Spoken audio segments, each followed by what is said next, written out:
Volume 2 Chapter 1 You are listening at Novel Full.audio. Special Army of Familiars. He followed the hand mirror's light for quite a while. Ark's journey so far was a monotonous repetition of his daily routine. The light of the hand mirror that functioned as a compass only came out at night. Since he was following the light in a straight line, he ended up on a route consisting of mostly mountains. So when the light disappeared, he couldn't determine the direction and always wandered off. Naturally, the method of following the hand mirror's light at night and wandering the area and hunting at day solidified. Once he entered the Argus Mountains that surrounded the Jackson territory, the monsters became a level stronger. The Magal wolves possesses defensive powers incomparable to a regular wolf, and the Bengal tiger boasted of outrageous attack power with its knife-long fangs, constantly ambushing him. However, Ark had raised his level to the limit in what was called the highest level dungeon in the Jackson area, the Shadow Forest. There were no opponents dangerous enough for Ark, who had even hunted a reaper. The situation changed 1 week after the journey started. Over 2 days had passed in real time. The Magal wolves and Bengal tigers' attacks gradually lessened. Based on his experience, Ark knew what the change meant. Looks like I've passed the territory. Like people, what was called disposition also existed for monsters. The disposition determined the friendship between monsters. In other words, if similar small monsters were set to be hostile, they did not approach each other. If they were set as a natural enemies like the relationship between a mouse and a wolf, then fights between them would break out. Thanks to this system being in place, a monster's domain was naturally made. The ambushes of the Magal wolves and Bengal tigers were decreasing meant the domain was changing. What kind of monster's domain is this? It'd be a sticky situation if he suddenly encountered a high-level monster. Bat, observe the surrounding carefully and inform me immediately if anything shows up. Got it, Master. Ark utilized Bat to increase his vigilance thoroughly as he traversed the forest.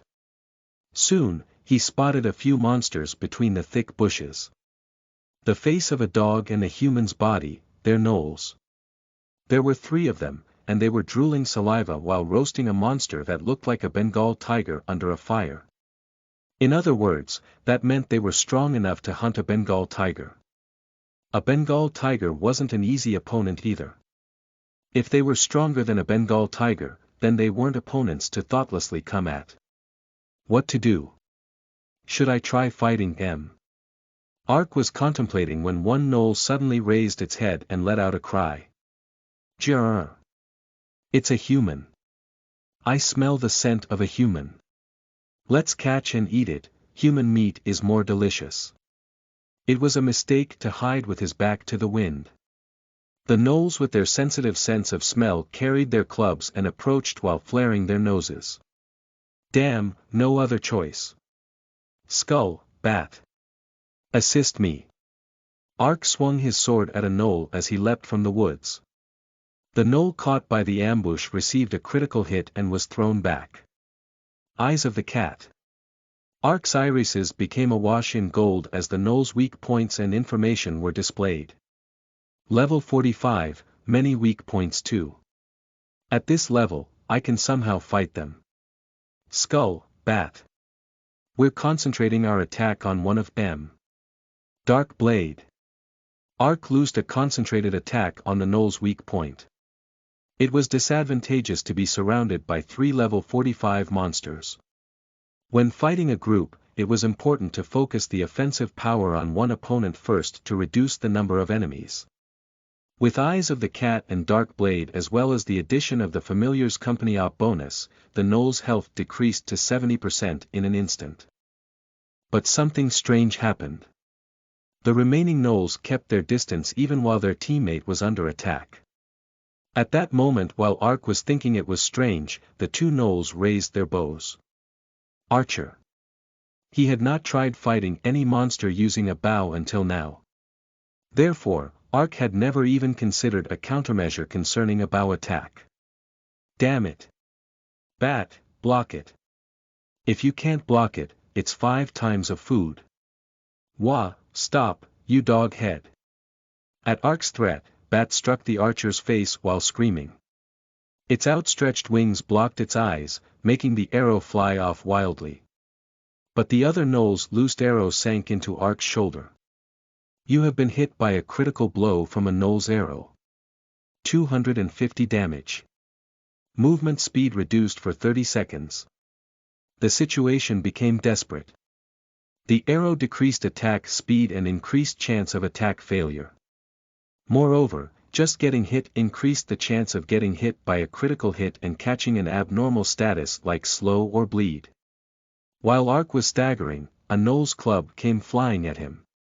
His movements were slow and his body felt heavy, as if someone was holding onto it. Damn, if I get hit again in this condition, it'll be another critical hit. Clack clack clack.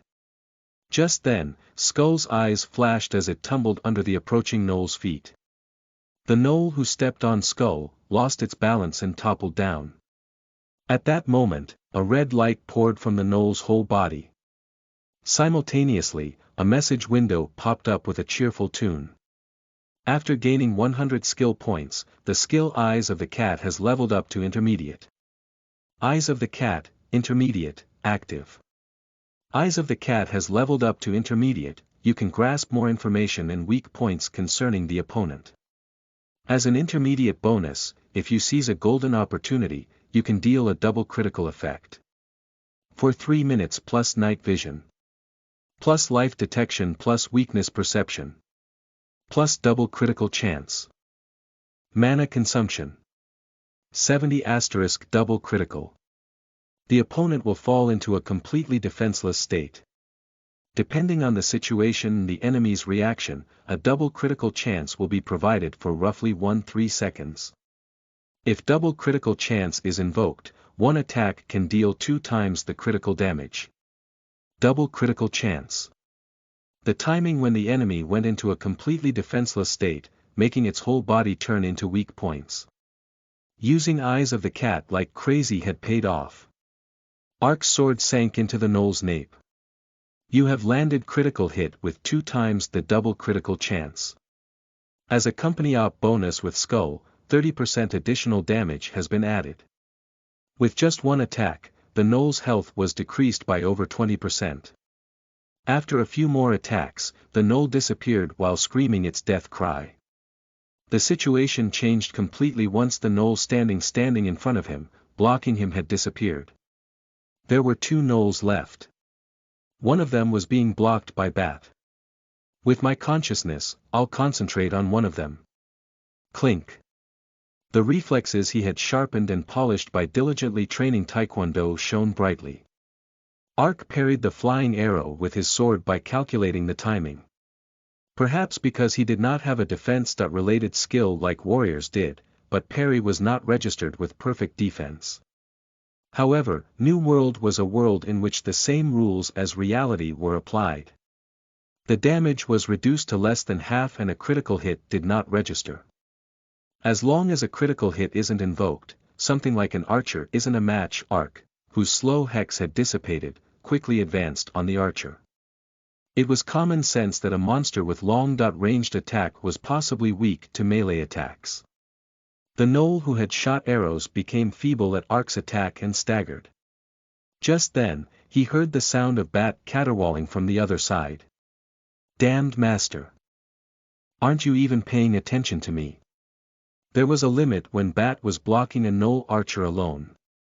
With an arrow lodged in its head, Bat disappeared at the Gnoll archer's feet. Familiar hatred. Bearing Bat has been forcefully recalled to the netherworld. You have received 50% of the familiar's health as damage. A tingly sensation like surging electricity flowed into Ark's body and he lost 100 health. At the unexpected damage, Ark was thrown into an extremely dangerous situation. While he was battling against one Gnoll archer, the other Gnoll, freed from Bat's interference, shot an arrow towards Ark's back. The state of abnormal vulnerability. I'll die if I get hit directly. Ark suddenly lifts Skull. A critical hit was dealt as the arrow penetrated its forehead, and Skull was forcefully recalled back to the netherworld in just one blow. His health was once again decreased by about 100. But he would have died if the arrow had hit him. You swine. I'll make you pay as a revenge for Skull and Bat. Truthfully, he didn't have the right to utter such words. In any case, Ark parried the Gnoll archer's oncoming arrow and rushed in. At the end of a 1-minute desperate struggle, he toppled the last Gnoll archer. Dark Blade. Kowak, human. Just wait and see. With a dying scream, the Gnoll's body slowly faded away. Phew, I was somehow able to win. Ark sank to the ground as he exhaled the breath he had been holding in. Just then, his experience bar, which had been stuck at 92%, reached 100% in an instant, and with a cheerful tune and his level rose. The Gnolls gave a lot of experience compared to their level. In addition, the Gnoll was a party monster. It wasn't an enemy that wandered alone. Exterminating a party monster that unleashed complementary company op attacks added a 30% bonus to experience. But he couldn't be thoughtlessly happy. Damn it, seems like it'll be difficult to continue hunting Gnolls since all my familiars were forcefully recalled. About 1 or 2 Gnolls wasn't a match. The problem was Gnolls formed a party and fought in an organized manner. Well, it wasn't really tremendous strategizing since they were just dog heads. At best, a Gnoll archer would shoot arrows from afar while a Gnoll warrior would block Ark, an incomparably simple strategy. However, it was as effective as it was simple. If he heedlessly fought alone, he would probably fall over after becoming a porcupine before he could take down a Gnoll warrior. Of course, there would be no problem at all if Ark formed a party. But Ark, who was consumed by a deep-rooted distrust of users, wanted to avoid party hunting if possible. And even if Ark wanted to, there wasn't a user who would come all the way to a remote area like this to help him, who was constantly moving because of a quest. It would be better to avoid the Gnolls until I can resummon my familiars. He had to wait 24 hours or 3 days in game time before he could call forth his recalled familiars. For the first time since leaving Jackson, Ark turned back.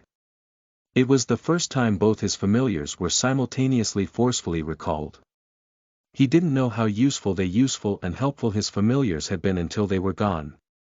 Bat's scouting ability, and the ability to distract the enemy's attention when there were several monsters around, in addition to the company op bonus of the familiars. Ark hadn't largely realized these effects. But now that they were gone, hunting was twice as hard.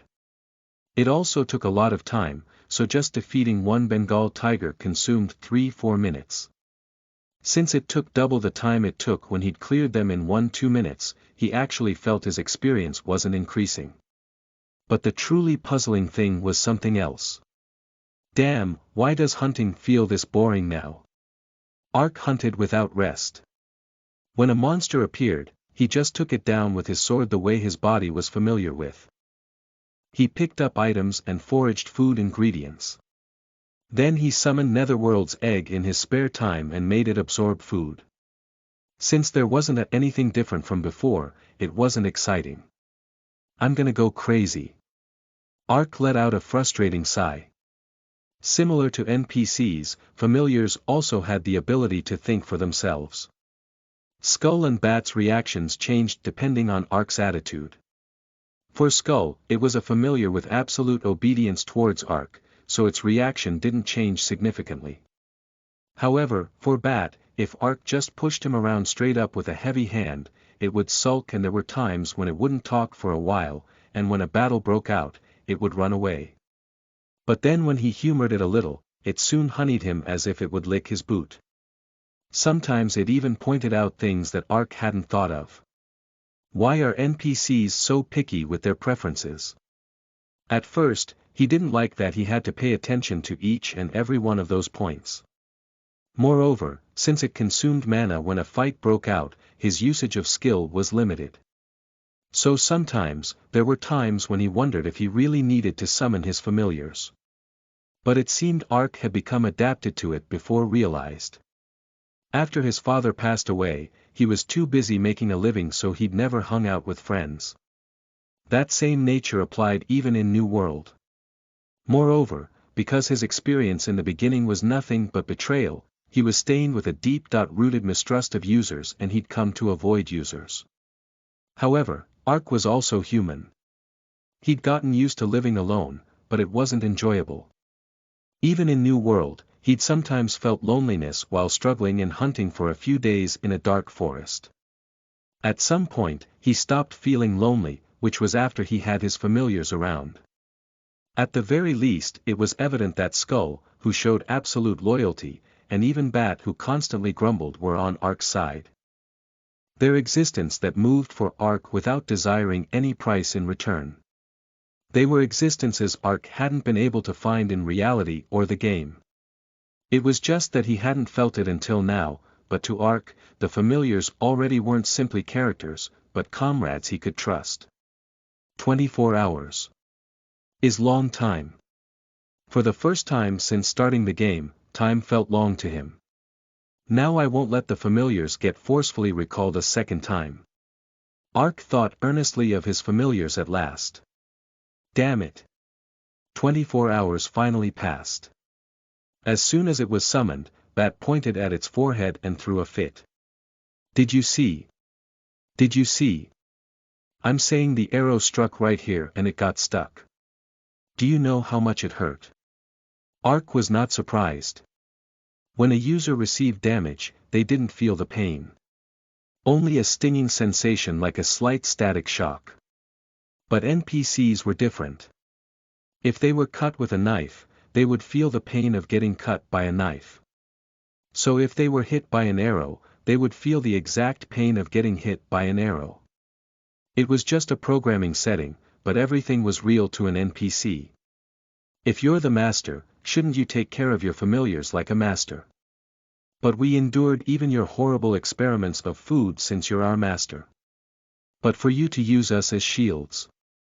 Even if you're our master, I can't take it anymore. Skull. You say something too. Clack clack clack clack. Skull clacked its teeth with a slightly sullen movement. You see. It's so bad that Skull is also acting this way, huh? Alright, I understand. I'll be careful next time. Humph, words like that. What? What did you say? The snorting bat flinched and stepped back. Then it stared at Ark with eyes filled with wariness. Master, did you eat something bad?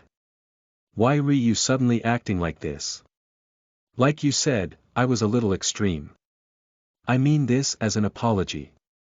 Ark extended food that exuded an aromatic smell.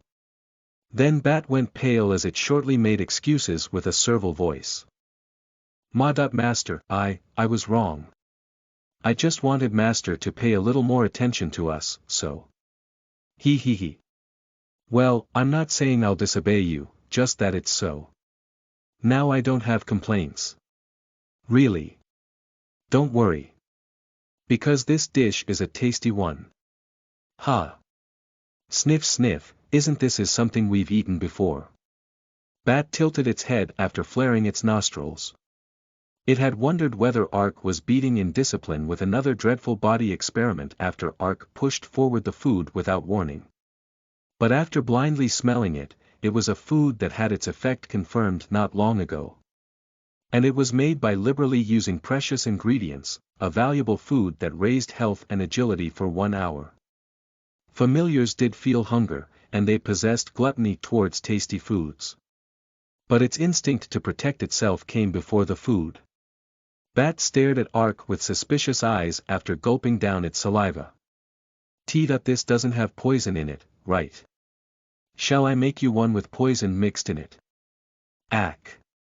No. Bat quickly shook its head and shoved its head into the pot. Next, Ark made the same food again and fed it to Skull as well. During the time he was alone, Ark had keenly realized the preciousness of his familiars. Of course, he couldn't stop feeding them food, since he wanted his familiars to grow. But he did think there was a need to converse in a friendly manner now and then. Like the carrot and the stick. Ark's virtue allowed him to obtain unexpected information. The loyalty of the familiars, who felt the sincere affection of their summoner, has increased by 1 each.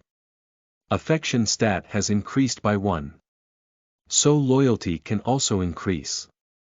Even Ark was informed of the changes in his familiar's loyalty. Skull didn't change, but in Bat's case, if he shoveled food indiscriminately, its loyalty decreased a little.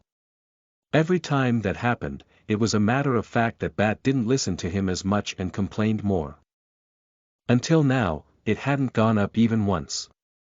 Looks like it was probably influenced by the newly formed affection stat. Ark roughly understood the situation. The affection stat he'd earned from succeeding the miracle of nursing. Until now, Ark had no idea what the stat was used for. It didn't help at all when he raised his intimacy with the village NPCs. But he had unexpectedly learned its purpose. That wasn't all. The proficiency of survival cooking went up by 1 each when a new type of dish was created, so it rose by 4. Food made for other had to have meaning. Since he cooked it to show his apology and gratitude towards his familiars, bonus proficiency had been applied. Attitude applies directly to the game. This simple fact, which he had forgotten for a long time, hit home anew. Hoo. Master. Looks like you've finally realized our value. After being a little friendly with it, Bat soon became impudent. But Ark, who missed it for 24 hours, indulgently let it slide. That aside, there's something I want to say before we start battle again. What is it? I thought about it carefully, but I think we've fought with too much of a rule of thumb all this while. Which brought upon a problem the last time we fought against the gnolls. So from now onwards, there's a need to refine our collaboration. It is to increase our survival rate as well. Refining our collaboration. What do you mean, Master? So what I'm saying is we need to hypothesize several situations and plot our strategy beforehand. In battle, I can't afford to assess the situation and provide commands from 1 to 10, since there's no time. This was the conclusion Ark had came up with after brooding over it for 24 hours. Ark planned strategies with several patterns oriented to situations beforehand. Then in battle, even if he didn't issue each and every command, Bat and Skull would be able to judge the situation in their own and move. It was a method inspired by an online FPS game. T/N. First-person shooter, yeah, I got it. Master, you've smartened up. Bat babbled impertinent noises once again. Ark lightly ignored it and continued. There'll be mistakes if it's too complicated from the beginning. So let's restrict it to 4 methods for now. First, the strategy of focusing the attack on the enemy I'm fighting is Plan A. While I'm fighting one guy, you guys will distract the other's attention, that's Plan B. When Skull is fighting with me, and Bat lures the other guys far away, it'll be Plan C. And the last, Plan D, is an emergency situation. Halt all operations and you guys evade the enemy's attacks while thinking of a way to survive. Did you understand it all? Got it. I like Plan D. Clack clack clack. Bat and Skull expressed interest as they nodded. Now, then let's try practicing in an actual battle right away. Ark immediately led the familiars and began to hunt. In the beginning, their opponents were the low-difficulty Magal wolves or Bengal tigers. Plan B. As Ark yelled, Bat and Skull leapt out first and drew the monster's attention. In the meantime, Ark attacked a monster from behind and decreased the number. When there was one monster left, he shifted the strategy. Plan A. Bat and Skull, who had been fleeing here and there, suddenly attacked the monster. This method allowed him to quickly change commands, achieve the anticipated result. Of course, there were also a few mistakes since it was their first time trying out the formation. Sharp-witted Bat adapted quickly, but dull-headed Skull's understanding fell short, so in some cases where it was a beat slower were numerous. In addition, since their plans were too simple, there were also often situations where it was difficult for a familiar to deal with. Each time it happened, he undoubtedly forced punishment food into the familiar's mouth. It's a food experiment for the guy that doesn't do it properly. Ach. I was wondering why Master became nicer somehow. CLA.clack, CLA.CLA.CLA.clack. The familiars became ghastly pale and went into critical condition several times. However, since their max health had increased quite a bit, they stayed alive. And although it was a rather low chance, they discovered growth foods which made familiar stats increase steadily. Ark also steadily taught the familiars with patience. By adding several strategies or changing them in repeated actual battle training, these points were improved little by little. With their horror of the food, the familiars desperately did their best to memorize and carried out the strategies. Since he used the nursing skill appropriately, the effect was doubled.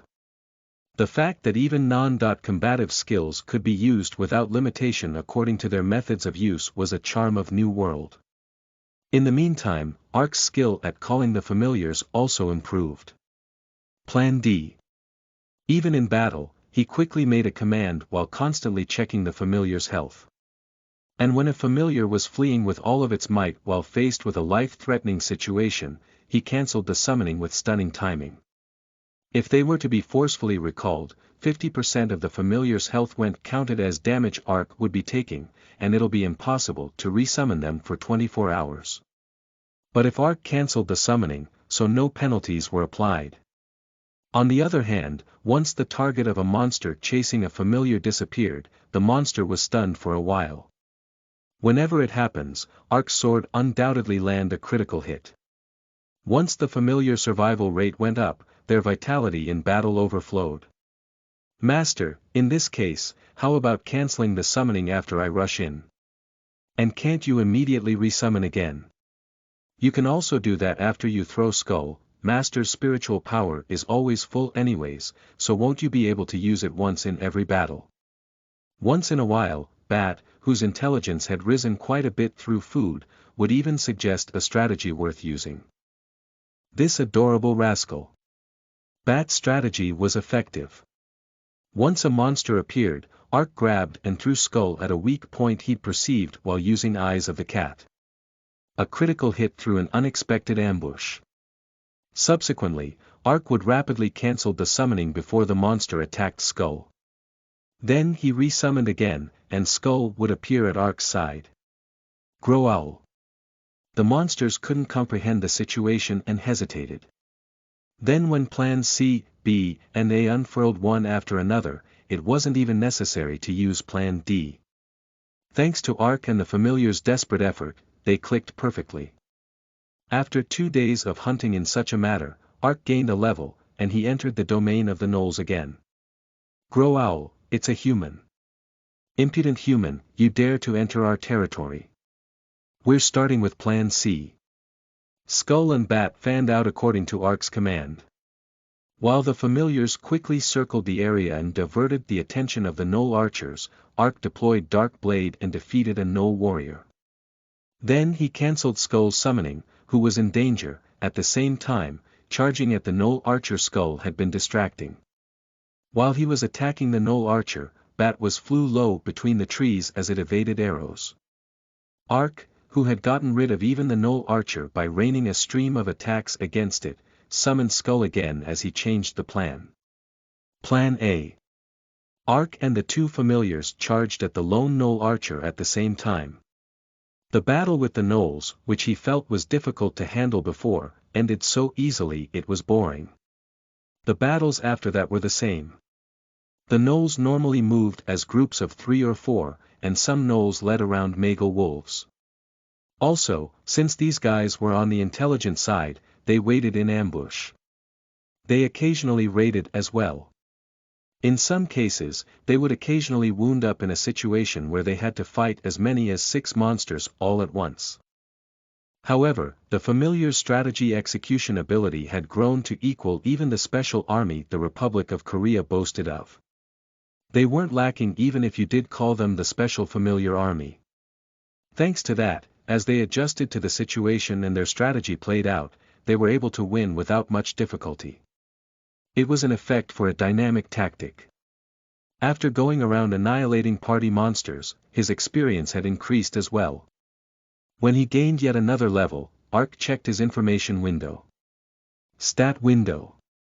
Character name Ark Race Human Alignment Good plus 50 Fame 480 Level Profession Dark Walker Title Cat Knight, Caretaker Health 905 Mana 480, plus 110, Spiritual Power 100 Strength 146 Agility 186, plus 17. Stamina 156 Wisdom Intelligence Luck Flexibility Art of Communication Affection Special Stat Knowledge of Ancient Relics Equipment Effects Sharply Shining Sword.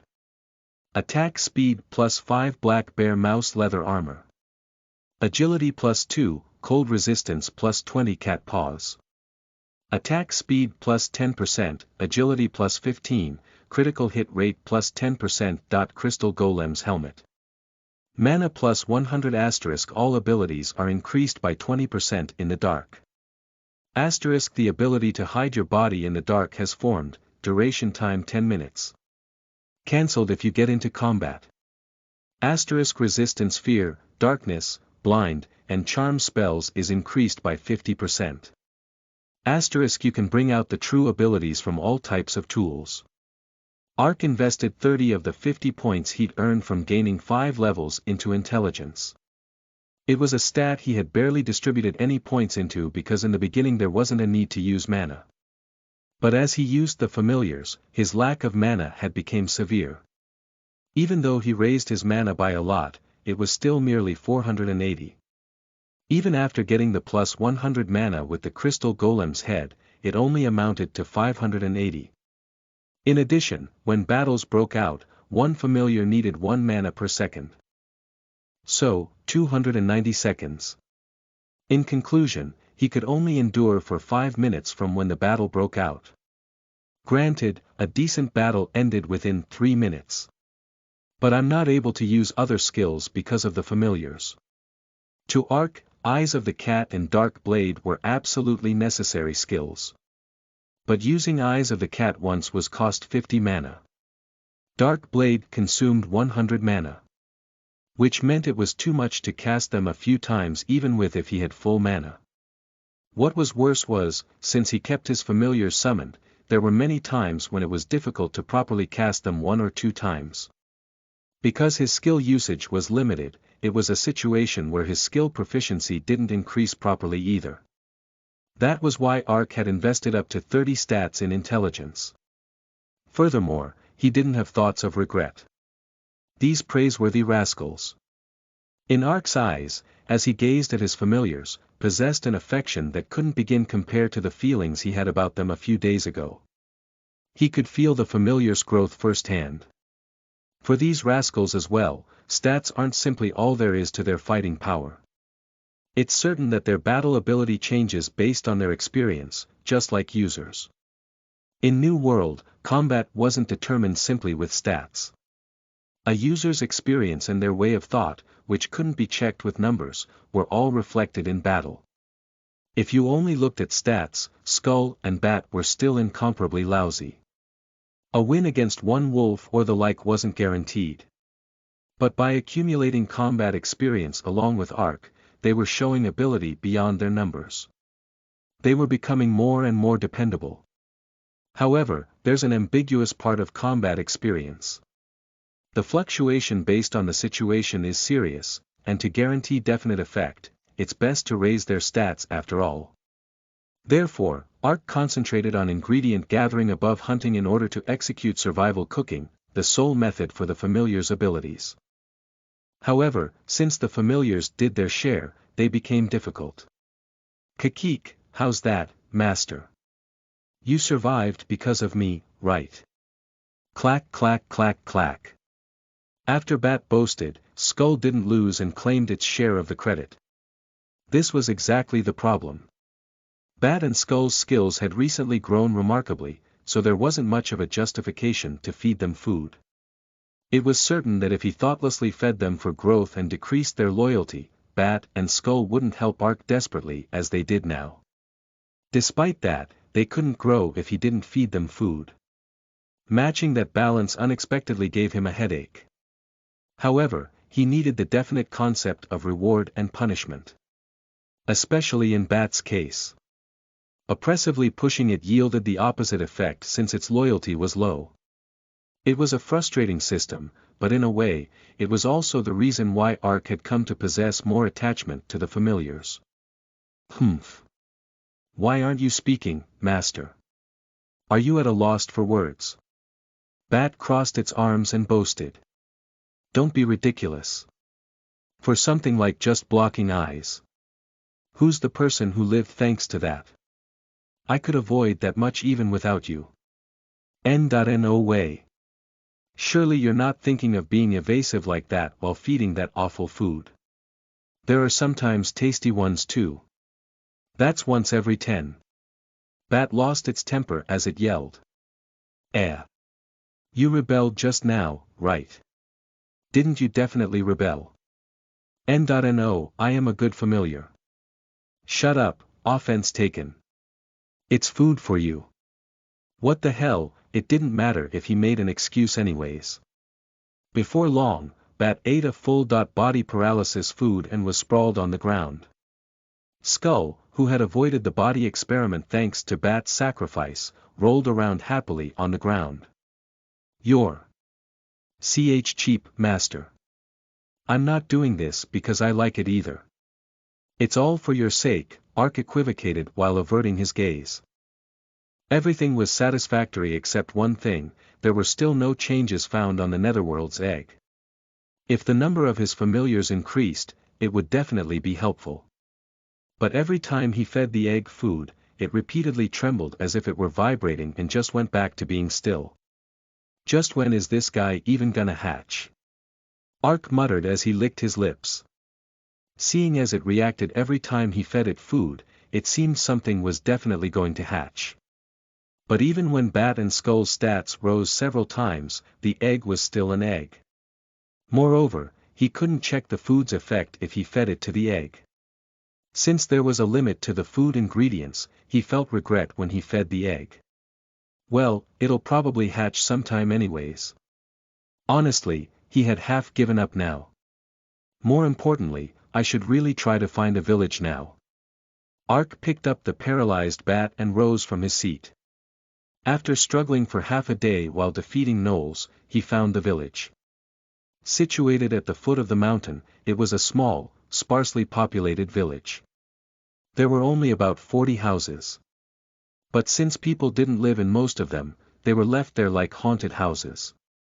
He couldn't discern anything such as liveliness on the faces of the 1-2 residents he saw. Since it was a village situated too far from the city, he didn't see users either.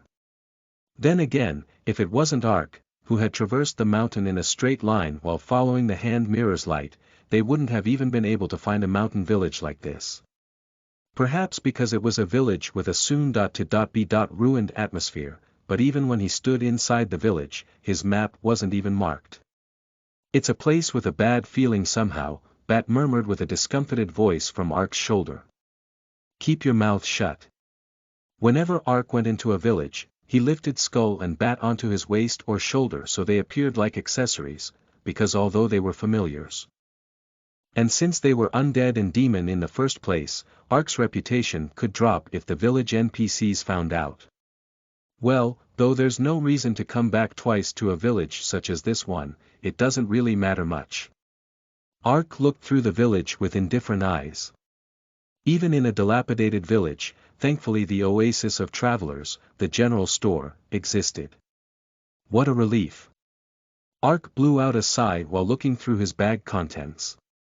He had concentrated on hunting without rest for several days. In addition, he had gathered all the food ingredients he could get his hands on.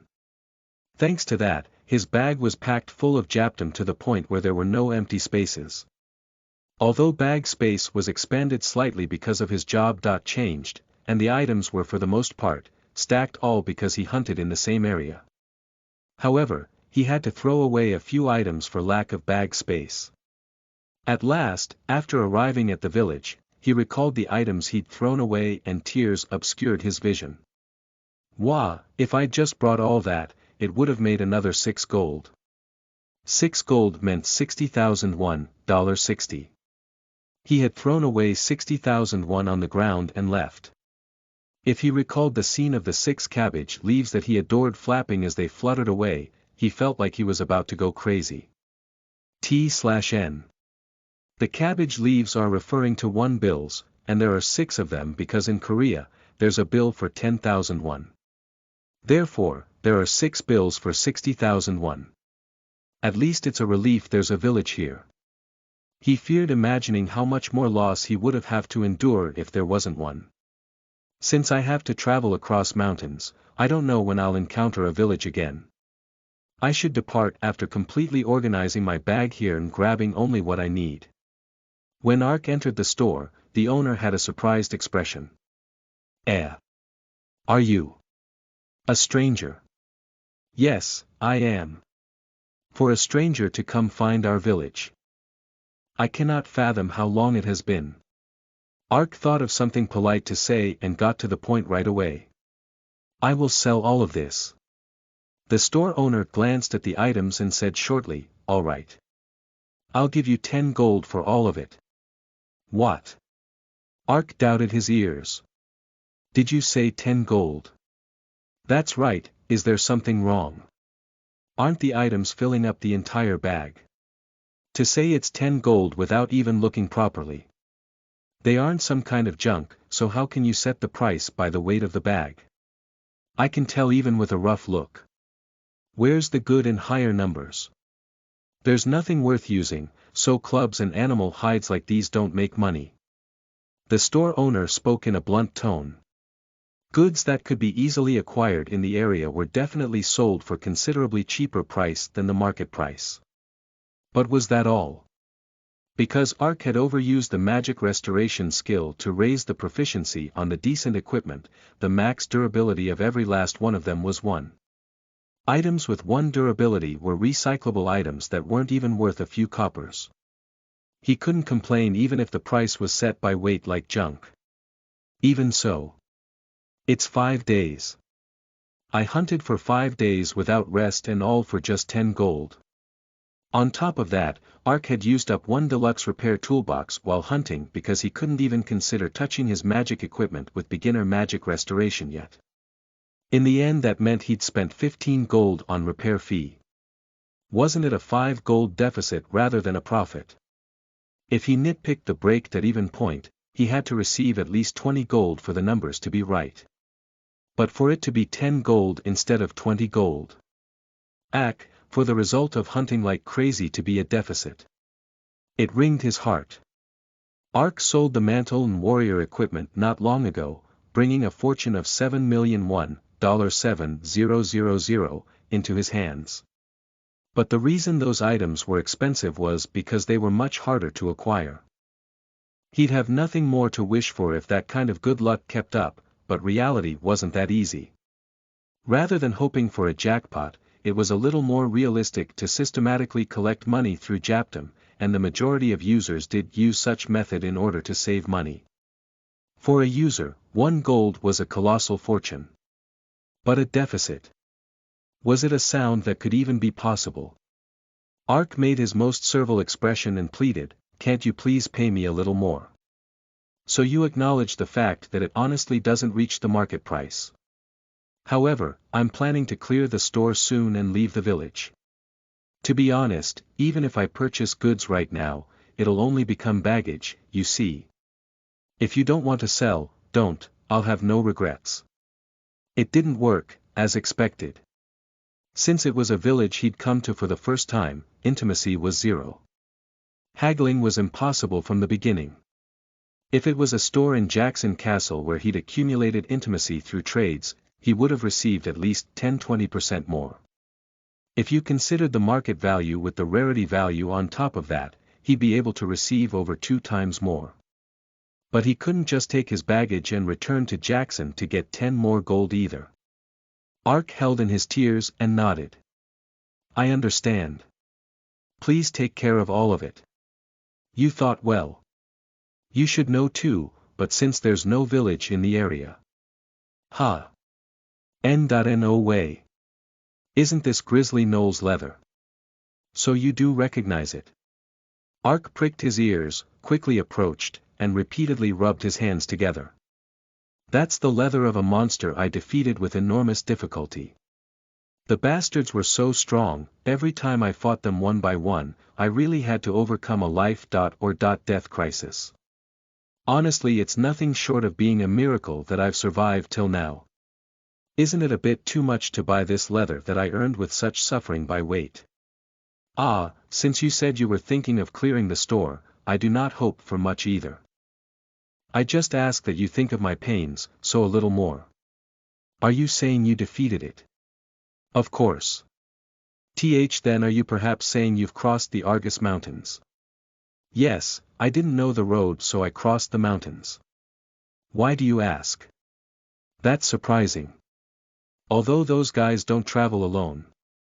For you to cross over such a place with your solitary strength. It seems you're a more impressive adventurer than I thought. Perhaps. The store owner stared at Ark with newfound eyes. If it's true that you defeated the gnolls, I'll purchase your goods for 20 gold. Really, in return, won't you listen to my request? Ark's mouth stretched to his ears. An NPC's request. In other words, it's a quest. He was so happy he could die with just receiving more, but for him to give even a quest. This village was still a place users didn't know. In other words, a quest no one knew about. The reward aside, simply the fact that he had discovered a quest such as this made his heart leap.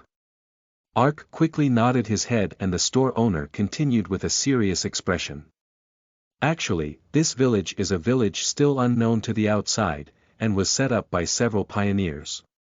Though it's just a barren place situated at the foot of a mountain, it was judged that if the village was developed and roads were made, there was a possibility for it could grow as a relay point between Jackson and commercial cities. The store owner's name was Galen, he was one among the first pioneers. Galen continued with a miserable voice. Everything was satisfactory in the beginning. We did worry because there were a lot of monsters, but we had a noble leader by the name of Lancel. He was a mercenary with a lot of experience, so most monsters weren't even a match. We united with him as the center and completed the village. I still can't forget the emotions people had then. Everyone else was so happy, they wept tears. But the people in the village looked like there wasn't any vitality. That's right, all of it was because of the gnoll bastards. The gnolls. Originally there weren't gnolls in this area, but the gnolls immigrated here as a group from somewhere. Then they situated themselves in a cave deep within the mountains as their center. So the dream of fostering the village as a relay point for trade by making roads in the area crumbled apart. Rather, the gnolls' raids made us tremble in fear every day. Did you not think of trying to ask for help? Of course we thought about it. However, this is a village with only a dozen people who put their lives on the line and developed it. We couldn't afford to hire many mercenaries or the like. And Lancel was still alive and well then. He was alive and well. Galen shook his head with a dark expression. Lancel was a truly noble warrior. He repulsed the gnolls raiding the village multiple times. However, Lancel, who judged himself as someone who couldn't save the village, believed he had to gather the village residents, find the cave personally, and settle the matter with the gnolls. We also believed if it was Lancel, he could definitely do it, so we didn't doubt. But there was a trap even Lancel hadn't foresaw waiting for him inside the cave. A trap. I don't know whether the gnolls were raising them, but there was an enormous number of snakes inside the cave. It was a number enough to be labeled as disgusting. In the end, we were hit by the surprise attacks of the gnolls and the snakes, and we were driven out. But Lancel didn't give up until the end. He went inside and fighting bravely. For several hours, there were resounding roars which shook the cave. However, our heroic Lancel did not return. He was a noble person. Yes, he was a warrior more valiant than anyone. Galen let out a sigh. In any case, after what had happened, the residents left the village one by one. They can't be blamed. They witnessed a horrible swarm of snakes, and even their leader Lancel died, so they must have lost the courage to go on. Although it's a village we established with hard work, it was not more precious than their lives. I've endured and came this far, but I was thinking that any longer would be too much. Will it do if I clear out the Knoll's cave for you? Why will you help? Of course I will. I am an adventurer, after all. How could I ignore this? I've said this earlier, but I can't give many rewards. I know. Since it's something where I have to put my life on the line, it would be a lie to say I don't want any reward, but I never help to hope for a large reward. It's fine if you just give me your whole-hearted sincerity. Ark insinuated the meaning of asking for the maximum of what could be given. A Knoll was a monster good to hunt at his current level.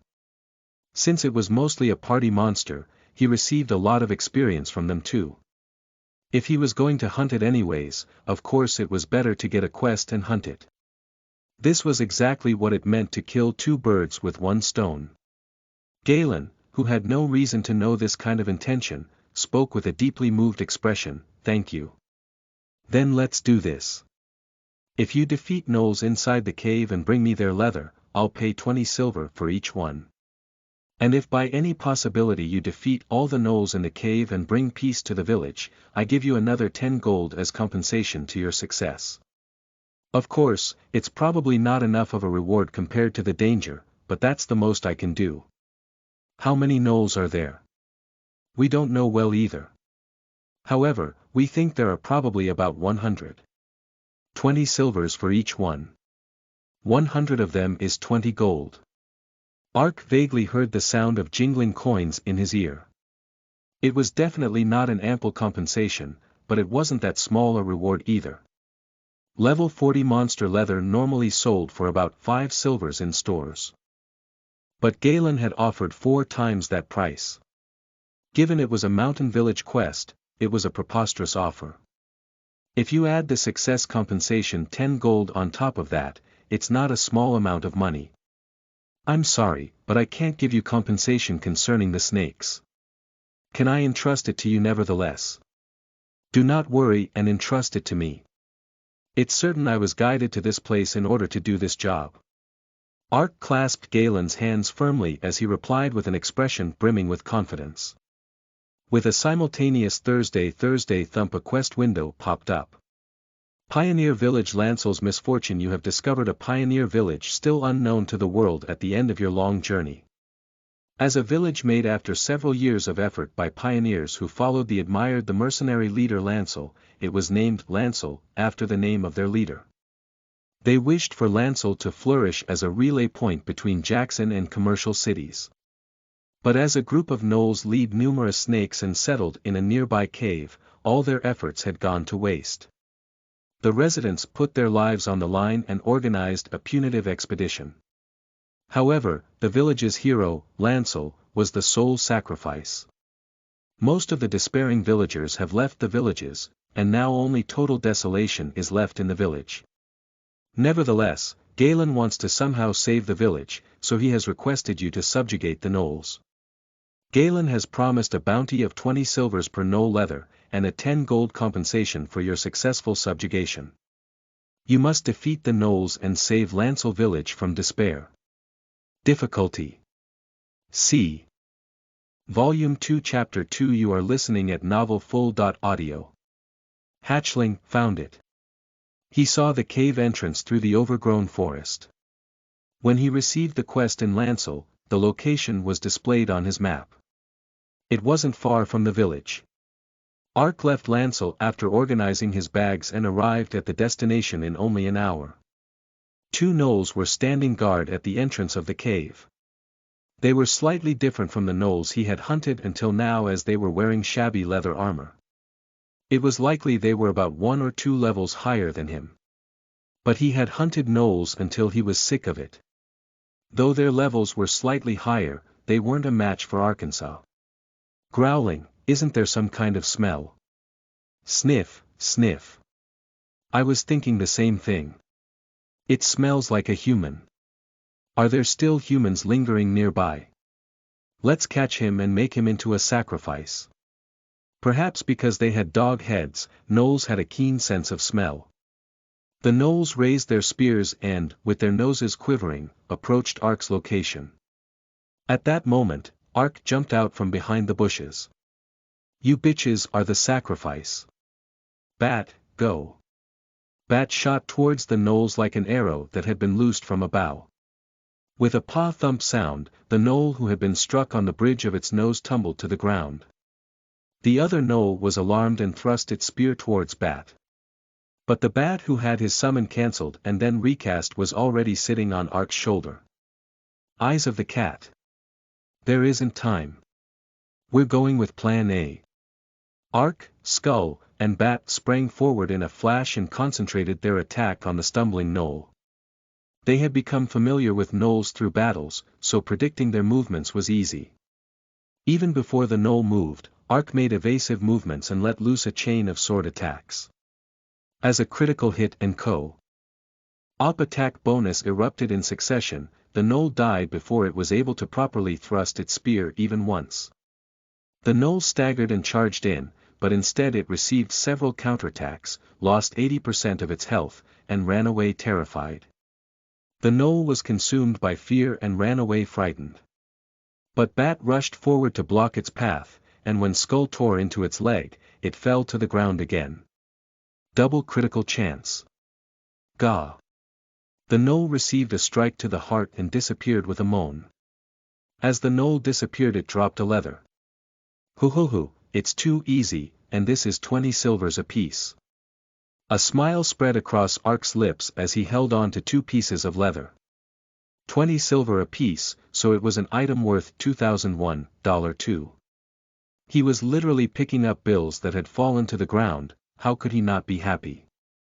Master, those eyes are creepy. Shut up, what do you know? One of these leathers can become a full sushi roll. That's an entire meal. Sushi roll. What's that?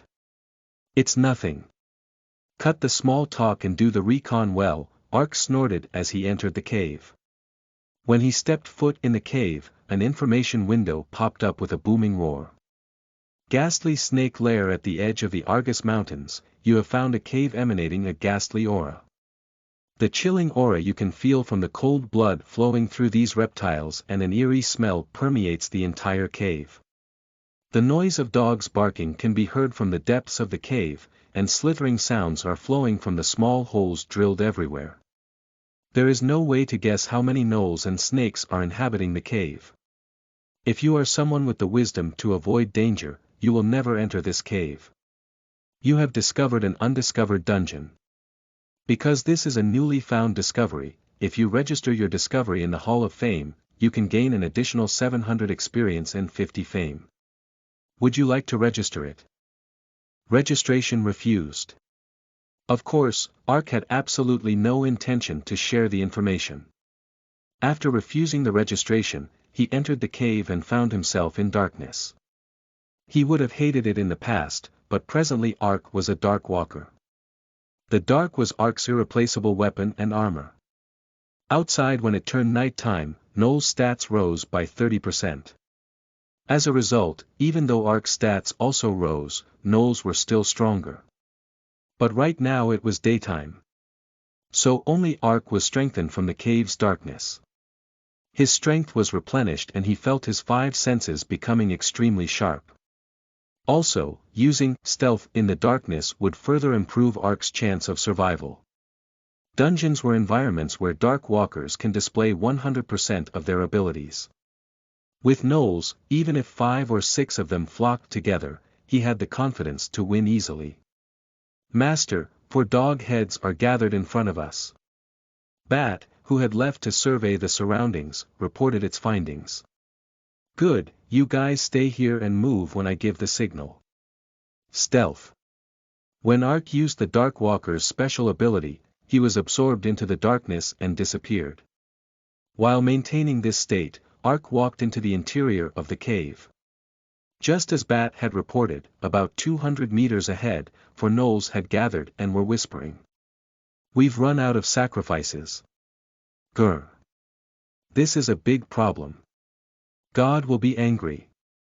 We have to storm into the village and catch a human. After the humans came, God got really angry. Will there still be humans in the village? Even if we have to go far away, we have to capture some. If we don't, we might get caught and be eaten. God. He'll catch and eat them. He was wondering what they were talking about, but the Knowles conversation ended there. Shoo, this is strange. For some reason I can smell human.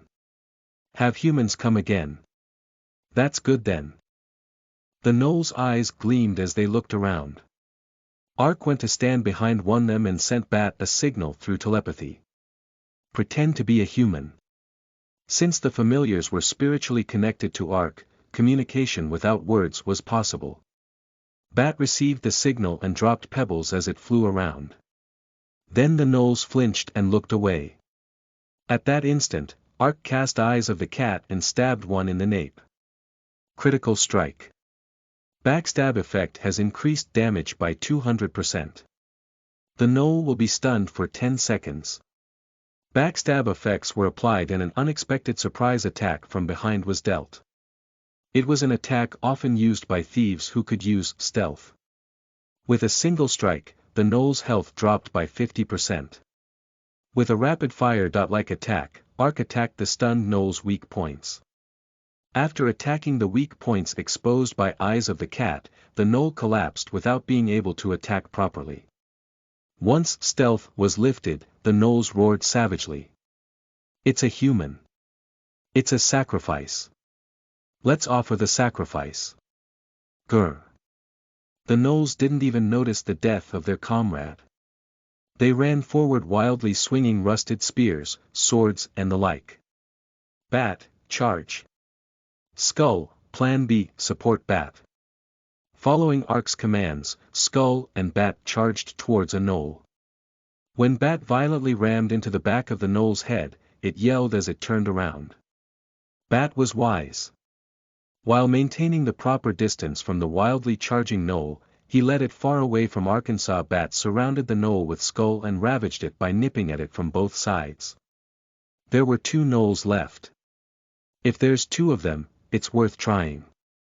Ark deflected the swords and thrust himself between the Knolls. The experience he had gained from fighting hundreds of Knolls became Ark's strength.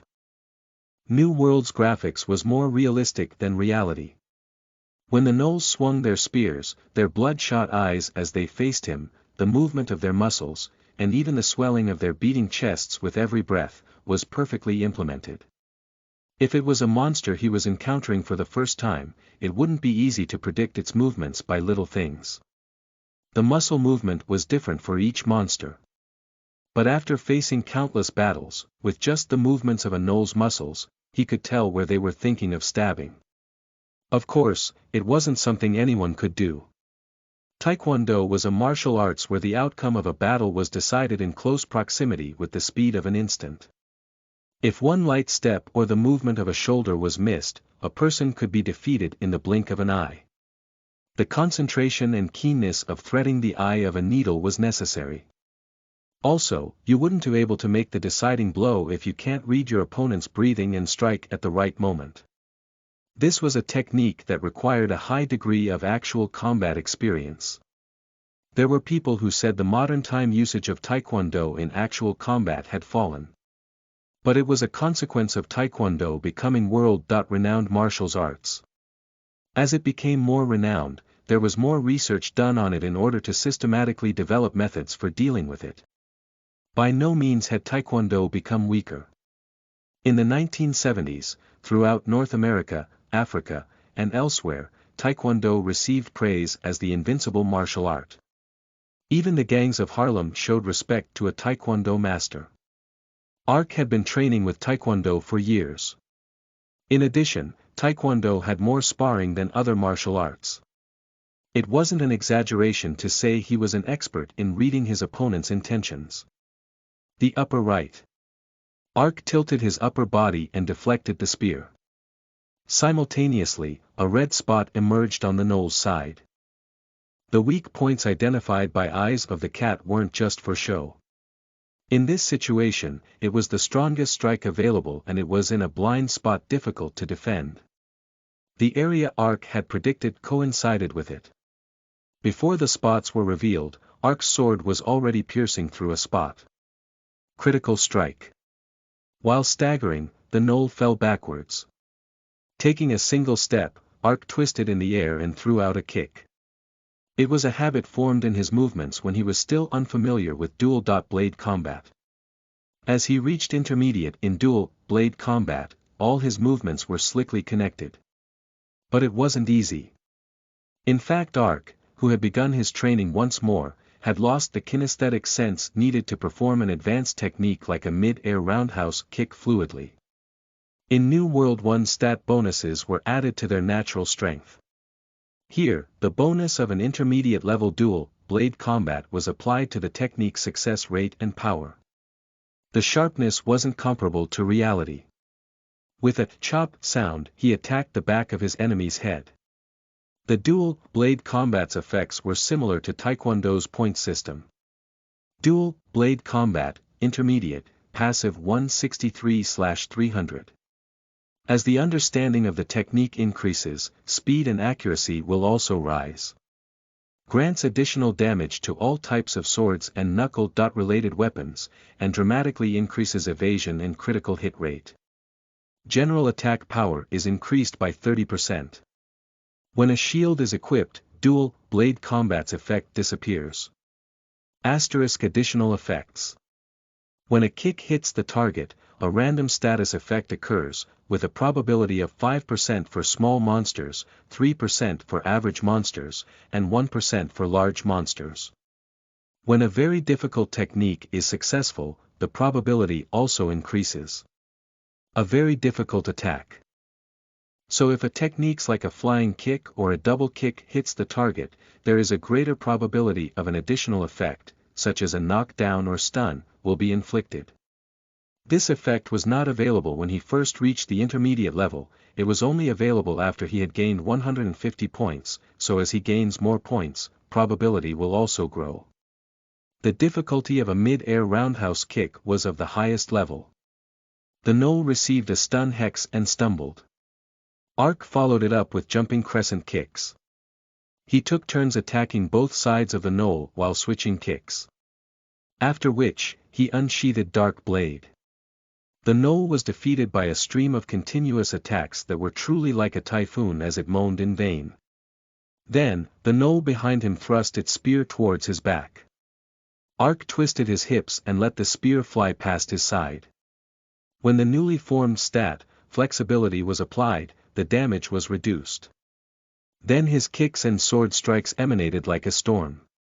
Growling, this human.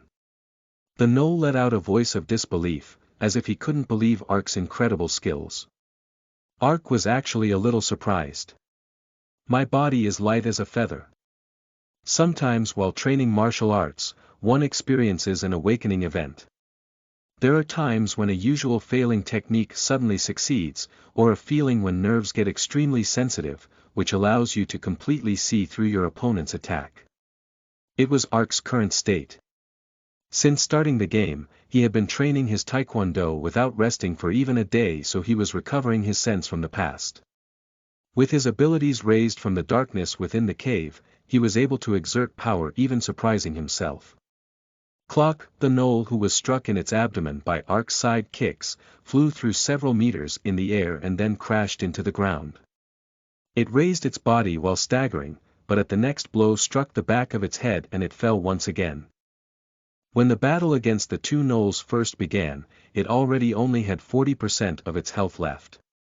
Falling down for the third time, the gnoll was consumed by fear. Strong, however, Ark got momentarily careless due to his heart-pounding vigor, the gnoll suddenly blew a whistle. This is bad. Did it call its comrades? Bat, skull. Stop him, make it so he can't blow that whistle. But before Ark's finished issuing his command, a sharp sound echoed throughout the cave. It was then when the cave began to shake. Ark was the first one who smelled something fishy. A fishy smell so strong, it paralyzed his sense of smell the moment something poured and writhed from the small holes drilled into the cave like a honeycomb. It was hundreds of snakes. It was another danger of the cave Galen had warned him about. No matter how good of a swordsman you are, it isn't an easy task to fight against hundreds of snakes. However, Ark only let out a sigh of relief. Fortunately, he wasn't calling for his comrades. If the opponents are snakes, I'll welcome them. Spirit of the cat. Naya. A sharp cry swept through the inside of the cave. At the same time, the illusion of a huge black cat rose above Ark's head. As its glittering golden eyes slowly opened, the snakes who had been making threatening sounds were left paralyzed. The paralysis effect for small monsters. The gnoll screamed, "Kaya, it's a monster. That isn't something someone with a dog's head should say." Ark ran forward while treading on the snakes and defeated the gnoll. He then dispatched the stiffened snakes at random. "Ooh, master. For some reason you look especially strong today." Bat and Skull's expressions were filled with energy. The snake's paralysis soon wore off, but he didn't need to worry. Though the paralysis wore off, the effects of Spirit of the Cat lowered small monsters' attack and defense by 30%. On the other hand, the Cat Knight title Ark had received meant he also received a bonus in attack and critical hit rate against small monsters, and damage taken from them was reduced. It wasn't an exaggeration to say Ark was invincible when facing small smonters. That was the reason he didn't care about the snakes when he accepted the quest. Hoo, if it's snakes it doesn't matter if it's 100 or 1,000. Whenever Ark swung his sword, 3 or 4 snakes were sliced into pieces. On the other hand, the damage he received was just 1. Ark defeated hundreds of snakes as if he was trampling on worms. The quest's difficulty being C was probably because of these snakes. Truly, if it had been any other user, even if their levels were a lot higher than Ark, they wouldn't have been able to face such a tough fight with snakes as their opponents. No, they wouldn't have even dared to enter this cave. But for Ark, who had the title of Cat Knight, snakes and such things didn't even count as snacks. The only thing he had to worry about was the poison that was sometimes inflicted. But since he only lost 50 health in 30 seconds, it wasn't a very strong poison. He just needed to make food with detoxification effects through survival cooking after the battle ends and eat it, so it wasn't a problem. This is a smorgasbord of a quest. There were no difficulties for Ark, who was full of confidence. While he wove his way left and right through the cave, he hunted down and defeated all the gnolls he set his sight on. This place really is a money tree. A joyful cry unconsciously burst out of him. To Ark, the gnolls no longer appeared as monsters. He saw them as if they were 2001 bills or a moving roll of sushi that had come to life. Whenever Ark saw a gnoll, he rushed towards them while drooling. "Ooh, more, send out more.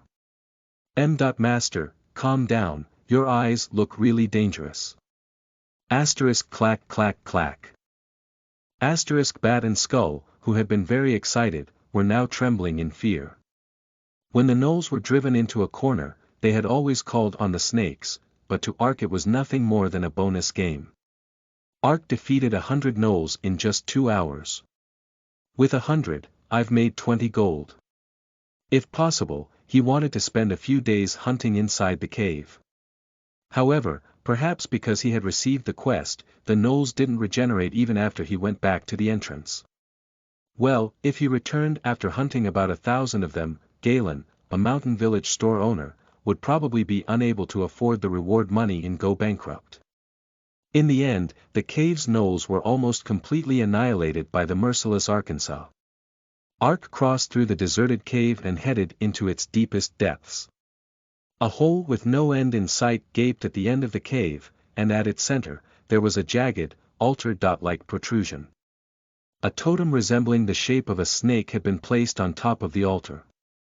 As unfortunate as it was, the 3 gnolls gathered in that area were the last ones. Ark hid his body with stealth and went closer. Is he the gnoll's boss? One unusually dressed gnoll caught his eye.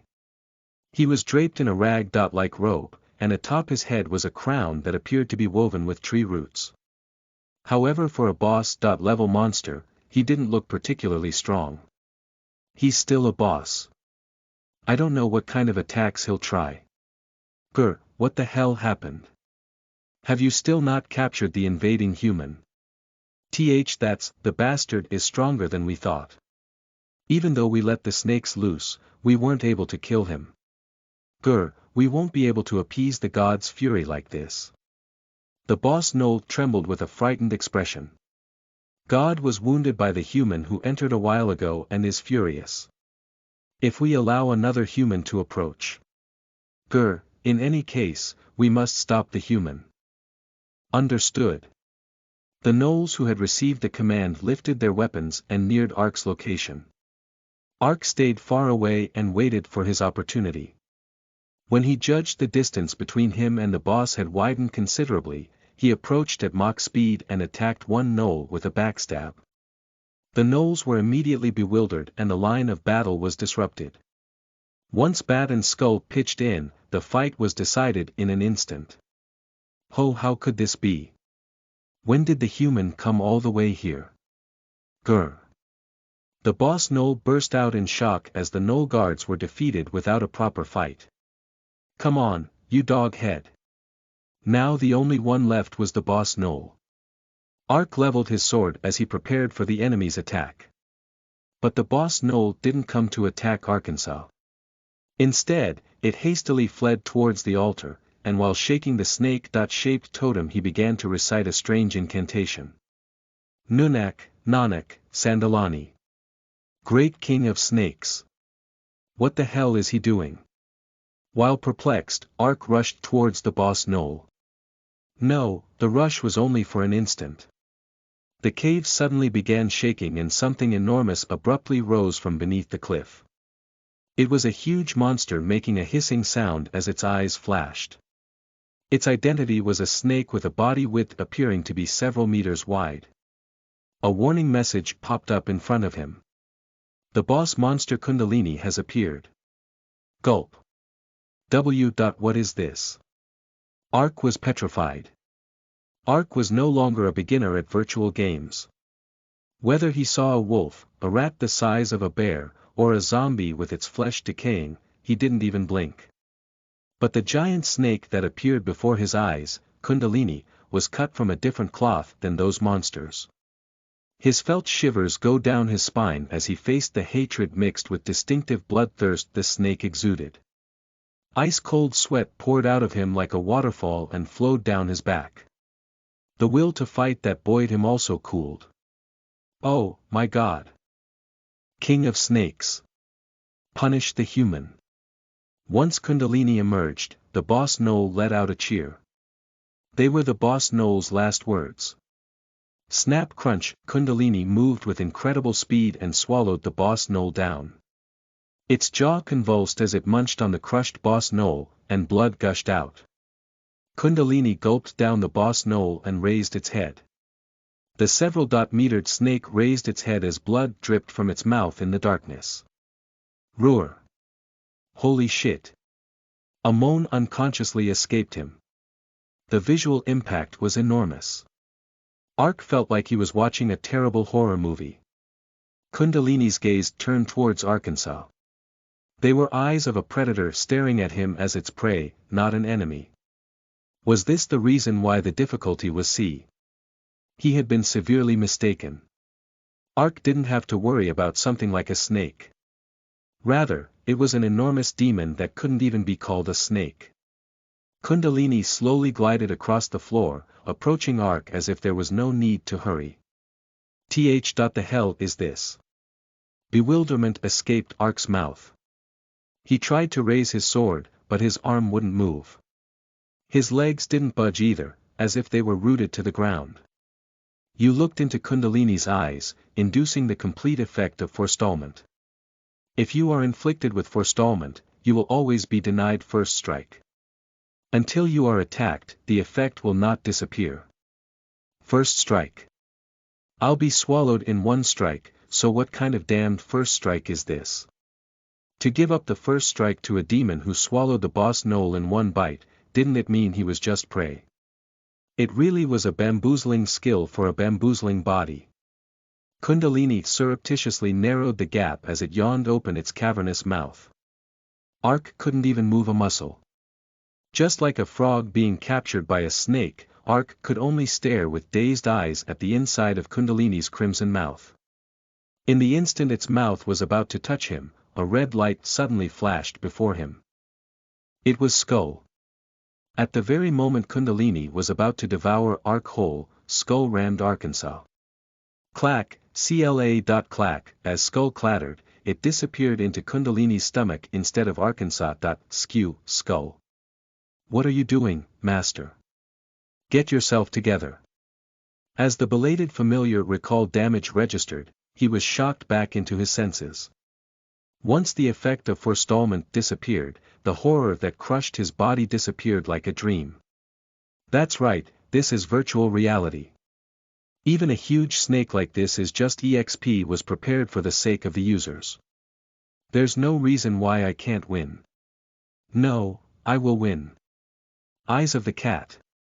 Kundalini's information window popped up as he cast the skill. When he checked the information, he sucked in his breath.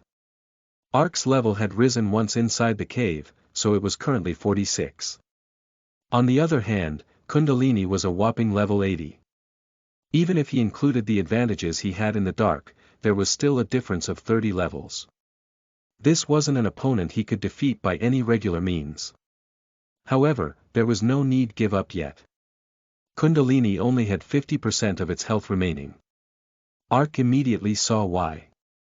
There were exceptionally large red weak points marked on Kundalini's forehead, and in the middle was a single sword was deeply lodged in.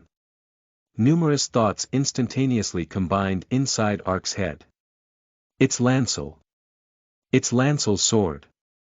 Galen said Lancel had gone to the end of the cave alone. And after several hours, deafening roars had erupted. There had also been a hint about Lancel within the Knoll's conversation. They'd said an invading human had inflicted a wound on the god a while ago which made God sensitive. So Lancel had faced Kundalini here, alone. Lancel had been defeated without reaching his goal, but with his will, he had protected the village, and its residents were still living and breathing. The sword lodged in Kundalini's forehead was his will. A scene of a warrior fighting desperately against a huge snake painted itself in front of Ark's eyes. You're awesome, Lancel. Courage surged in him like an erupting volcano. All right. I will inherit your goal. Although the monster was level 80, it was a different story when its health was already down to half. It's ridiculous if I don't win after all the arrangements have been made for me. Ark swung his sword like lightning and struck a red weak point.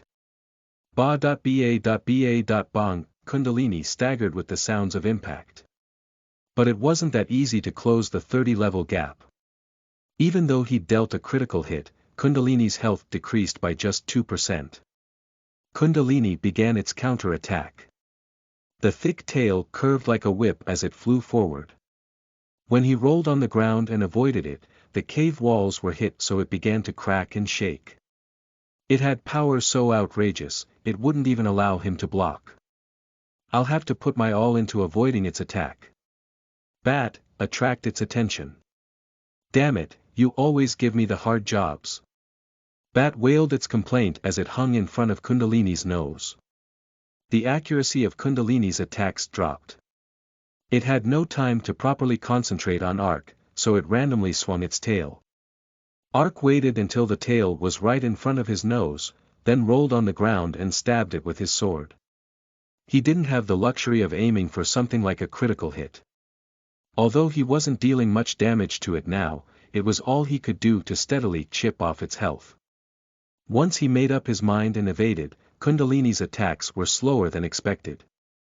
The sword wedged in its forehead was probably also influencing Kundalini's stats. However, even Ark couldn't avoid all the attacks. Ka.pow, ugh. Ark was pushed back several meters. From just one slam of the tail, he lost 400 health and he was poisoned. Almost only half of his health remained. In other words, it would be game over if he took just one more attack. Moreover, he had only touched the tail, yet he was poisoned and his health was being steadily eaten away.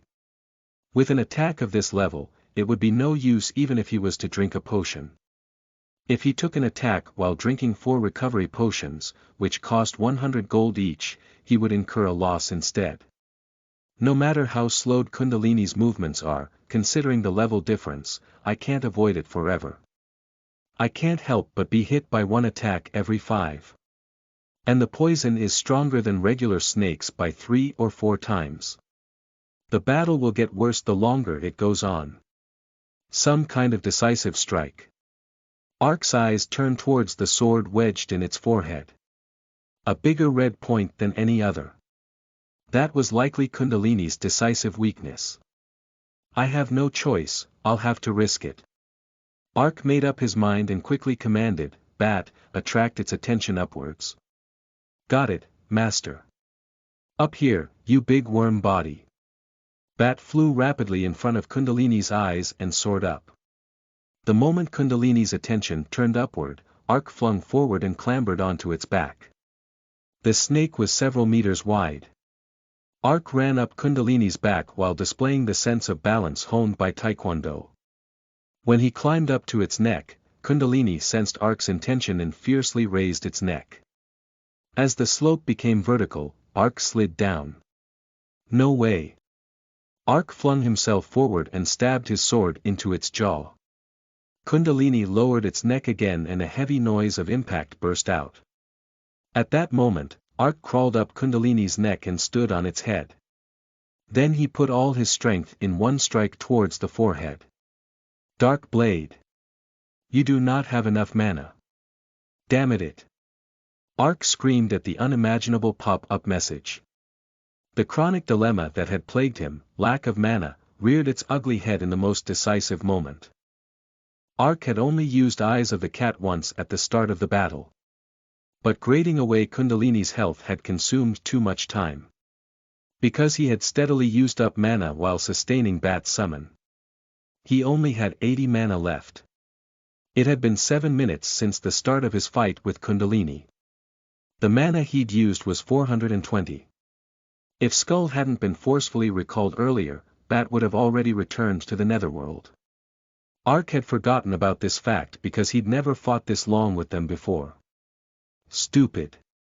How could I have not checked the amount of mana I had left? It was an absurd mistake. Rohar. While Ark exploded in embarrassment, Kundalini began to glow. Ark groaned as he clutched the sword stuck in the writhing Kundalini's forehead. Damn, is it really going to end like this? Bat would return to the netherworld in 80 seconds. He couldn't use his deadly dark blade either. Kundalini's remaining health was 30%. A win wasn't guaranteed even if he used dark blade 3 or 4 times, but he couldn't even use it once. Even if attacked it with at least a dozen normal critical hits, the remaining health wouldn't be depleted. Of course, Kundalini wouldn't just let itself be hit either. A way to win didn't emerge no matter what. It would be game over if he let go of the sword he was holding onto. Even if he wasn't eaten by Kundalini, he would die instantly if he fell into the chasm with no bottom in sight that yawned underneath him. Suddenly, an idea flashed across Ark's mind. That's right, I may not be able to win, but there's a way to die together. Ark opted for this final idea. Fortunately, before he left Lancel village, he had set it to be his resurrection place. Then even if he died here, he didn't have to worry about returning to Jackson. Dying together with Kundalini was one method. If he hurried and returned to the cave, he could still get the Kundalini's dropped loot. Since he could complete the quest on top of that, it was worth penalty. That's the most I can do right now. The problem was how they could die together. Bat, lure it towards the chasm. Ark shouted as he hung from Kundalini's head. Understood, master. Hey you. Groar. Bat stabbed Kundalini's eye and fled towards the chasm. Ark clutched onto the sword hilt and was wrenched around. When Kundalini arrived at the edge, he stabbed the forehead with his sword with all his strength. As he landed a critical hit, Kundalini grated its body against the wall. He was wedged between the wall and Kundalini's body, so his health dropped steadily. But Ark didn't stop and stabbed his sword 2-3 times in succession. His tenacity called forth a miracle. Having writhed against the wall, Kundalini couldn't balance its weight and slid towards the cliff. The bottomless pit gaped underneath it. I did it. Ark clenched his eyes shut. He experienced a peculiar sense of floating. A few seconds, or perhaps minutes flowed past. Then Kundalini crashed into the ground and he felt an enormous shock. Kundalini, who had received a huge amount of damage from falling, had its health sucked out, leaving only 3%. What? How am I still alive? Ark was stunned. Even Kundalini's incredible health had been decreased by over 20%. Then Ark, who only had about 300 of his health left, should have died instantly. However, Ark was still alive. He had just 20 health left, but he wasn't dead. Just then, a message window popped up before Ark's eyes. Due to Cat Knight's ability, falling damage has been reduced by 50%. Effect of flexibility while rolling has also reduced falling damage by 30%. It's a chance. Ark's eyes flashed. Cat Knight had reduced his falling damage. An ability that he hadn't cared about until now had activated in a desperately dangerous moment. Also, thanks to the taekwondo he had trained every single day since starting the game, he had automatically attempted to roll in the moment of impact. As a result, Ark slid past 80% of damage and survived. I don't have time to waste. The poison wasn't cured, so my health is still dropping. Ark sprang up. Perhaps it was because of the falling damage, but his body didn't move properly. However, Kundalini, who had received 100% of the falling damage, hadn't even gathered its senses yet. Kundalini was stretched out panting as its body glowed red. Double critical chance. Die. With that, Ark plunged his sword toward Kundalini's forehead. It was a single strike enveloped with the effects of undying will and indomitable body as well as the double critical chance. Through double critical chance, you have landed 2 critical hits. As a company op bonus, 30% of damage is added. Rohar. Kundalini's forehead, which had taken massive damage, split right in half. Kundalini, which writhed like a fish out of water, slowly disappeared. You have defeated the boss monster Kundalini. Your level has increased. You have gained 2 levels, so your current level is now 48. Ark heaved coarse breaths as he flopped to the ground. Huff huff huff. Master, we won. We won. Only after hearing Bat's shout did Ark realize that he had won.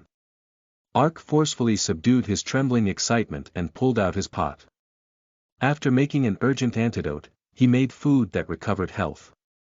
His health had dropped to the bottom, so he finally recovered after making and eating food 3-4 times. The sword that had been lodged in its forehead and a skull had fallen where Kundalini had disappeared. Lancel's sword, cursed, this is the sword used by Lancel, the leader of Lancel village. It's a sword that gives off such a gloomy feeling that you can't believe that it was a sword used by a normal mercenary. Additionally, the sword became strongly cursed after being wedged in Kundalini's forehead and saturated by poison for a long time. Until the curse is lifted, you cannot check its stats. Lancel's remains the remains of the Lancel village leader, Lancel. Disappointment floated across Ark's face. A cursed item was a kind of unidentified item. But it was harder to use than an unidentified item. An unidentified item could be checked after paying a certain amount of money to a user in a big city, but lifting a curse was only possible at a cathedral in the capital city of Schuttenberg Kingdom. That meant it was an item that he couldn't even use until he arrived in the capital. Moreover, it supposedly took a considerable amount of money to lift a curse. If he lifted the curse and it turned out to be nothing much, his loss would be extreme. But Ark soon shook his head. No. It's still a sword that had cut up to 50% of the health of a strong monster like Kundalini. It might actually be an incredible sword. But is there any other item? Ark packed the sword and Lancel's remains and looked around. However, he didn't see an item no matter how much he looked. Instead, he discovered a pathway leading upwards and climbed back to the place where the boss Knoll had been. He was able to start leaving the cave when he saw a dim light suddenly flowing from one side. It was the altar that the boss Knoll had prayed at when calling forth Kundalini. When Ark approached and touched it, a new window popped up. You have discovered an ancient artifact, the Altar of Incubation. Through knowledge of ancient artifacts, you have discovered hidden information about the Altar of Incubation. Located in the dreary cave in which the giant monster Kundalini lurked, the Altar of Incubation is one of the ancient artifacts. Since ancient times, the Altar of Incubation has garnered curiosity from many scholars. The Altar of Incubation has the ability to quickly hatch eggs of all kinds. It's certain that the huge monster Kundalini used this Altar of Incubation to propagate the thousands of snakes that lived in the cave. By gaining information about the ancient artifact Altar of Incubation, you have acquired bonuses. Knowledge of ancient relics plus 10, intelligence plus 5, luck plus 3, and 30 fame. So that's why there were so many snakes. It wasn't that big a secret, but it was good since his mana rose because of the intelligence bonus. Since Ark couldn't carry the altar away, Ark was about to just pass it by. But a thought that suddenly surfaced made him stop in his tracks. Wait. It'll accelerate the incubation of any egg. If so, it might be surprisingly useful. Ark did have one egg. Just in case, Ark summoned the young Netherworld's egg. Then he placed it on top of the altar, but there was no change. Ark tilted his head, placed his pot on the altar, and made food just in case. Then, as soon as he plunged the egg in, a message window popped up. Survival cooking has been completed. However, Netherworld's egg has absorbed all of it. You have not determined what effect the food has. A reaction from the Netherworld's egg has been detected. Asterisk through the effect of the Altar of Incubation, Netherworld's egg's growth rate has increased by 500%. Yeah, this is it. The growth rate quickened by 500%. That meant that he could give the effect of 5 feedings with a single one.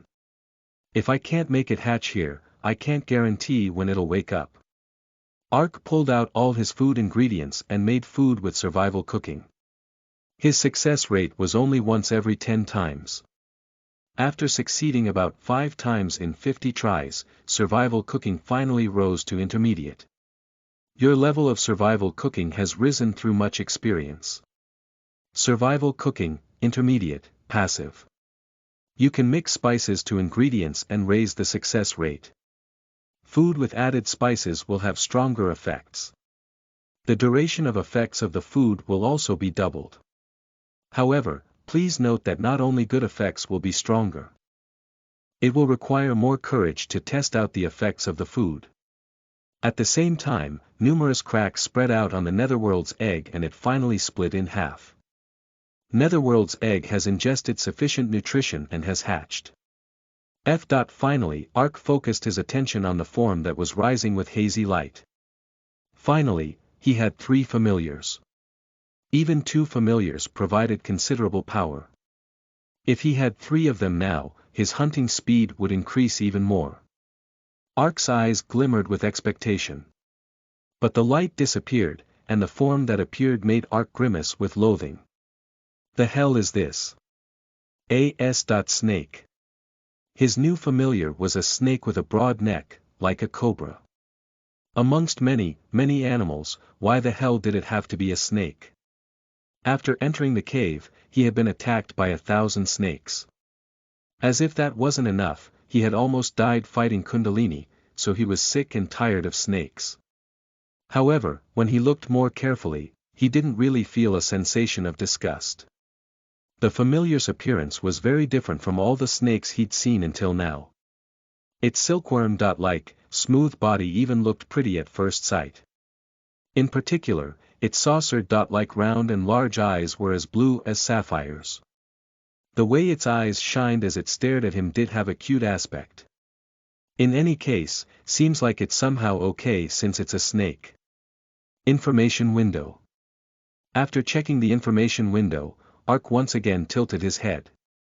What is this? A lamwon larvae. It is a mysterious snake living in the netherworld, an alamon's offspring. An alamwon is a mysterious snake with the habit of placing all the items it sees into its stomach. Because they do not digest the swallowed items, those who desire the items have indiscriminately captured them, so now they have become extinct. Therefore, there are not many who know of them. They are obedient and highly affectionate. Also, an alamwon recognizes the first existence it sees after hatching from its egg as its parent. The first existence the alamwon saw after hatching was you. Now the alamwon will think of you as its parent, and it will become a loyal familiar that will never betray its master no matter the situation. In addition, because it is tied to you by familial love, it will not consume mana even if a battle breaks out. Race. Creature of the netherworld alignment. Dark class. Health. 50 loyalty. Strength. Agility. Stamina. Wisdom. Intelligence. Luck. Asterisk. It can store the same number of items as the summoner with no weight limit. He had struggled like crazy and had finally hatched it, but it didn't have a single stat. That meant he couldn't use it in battle. However, its special ability intrigued Arkansas. It can store items. Ark stared at the snake, which was charmingly clambering onto his arm. Just in case, he tried holding out Lancel's sword a bit. The snake stared at it blankly, then suddenly shot out its tongue like a frog catching a fly and swallowed it. Ha! Did it really eat it? Ark stared at the snake with a perplexed expression. Spit it back out. When Ark shouted in a bewildered voice, the snake opened its mouth again and spat out the sword onto Ark's hand. Then it blinked its bright eyes and rubbed its head into him as if it were asking for praise. A laugh escaped Ark's lips.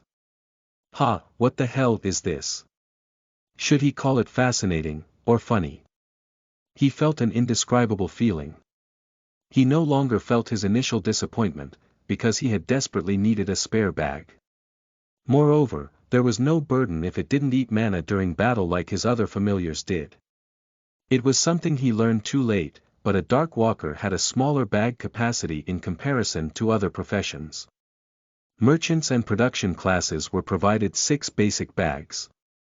Magic professions had a basic bag and 3 spare bags with half the capacity. Even warriors had 1 spare bag in addition to their basic bag.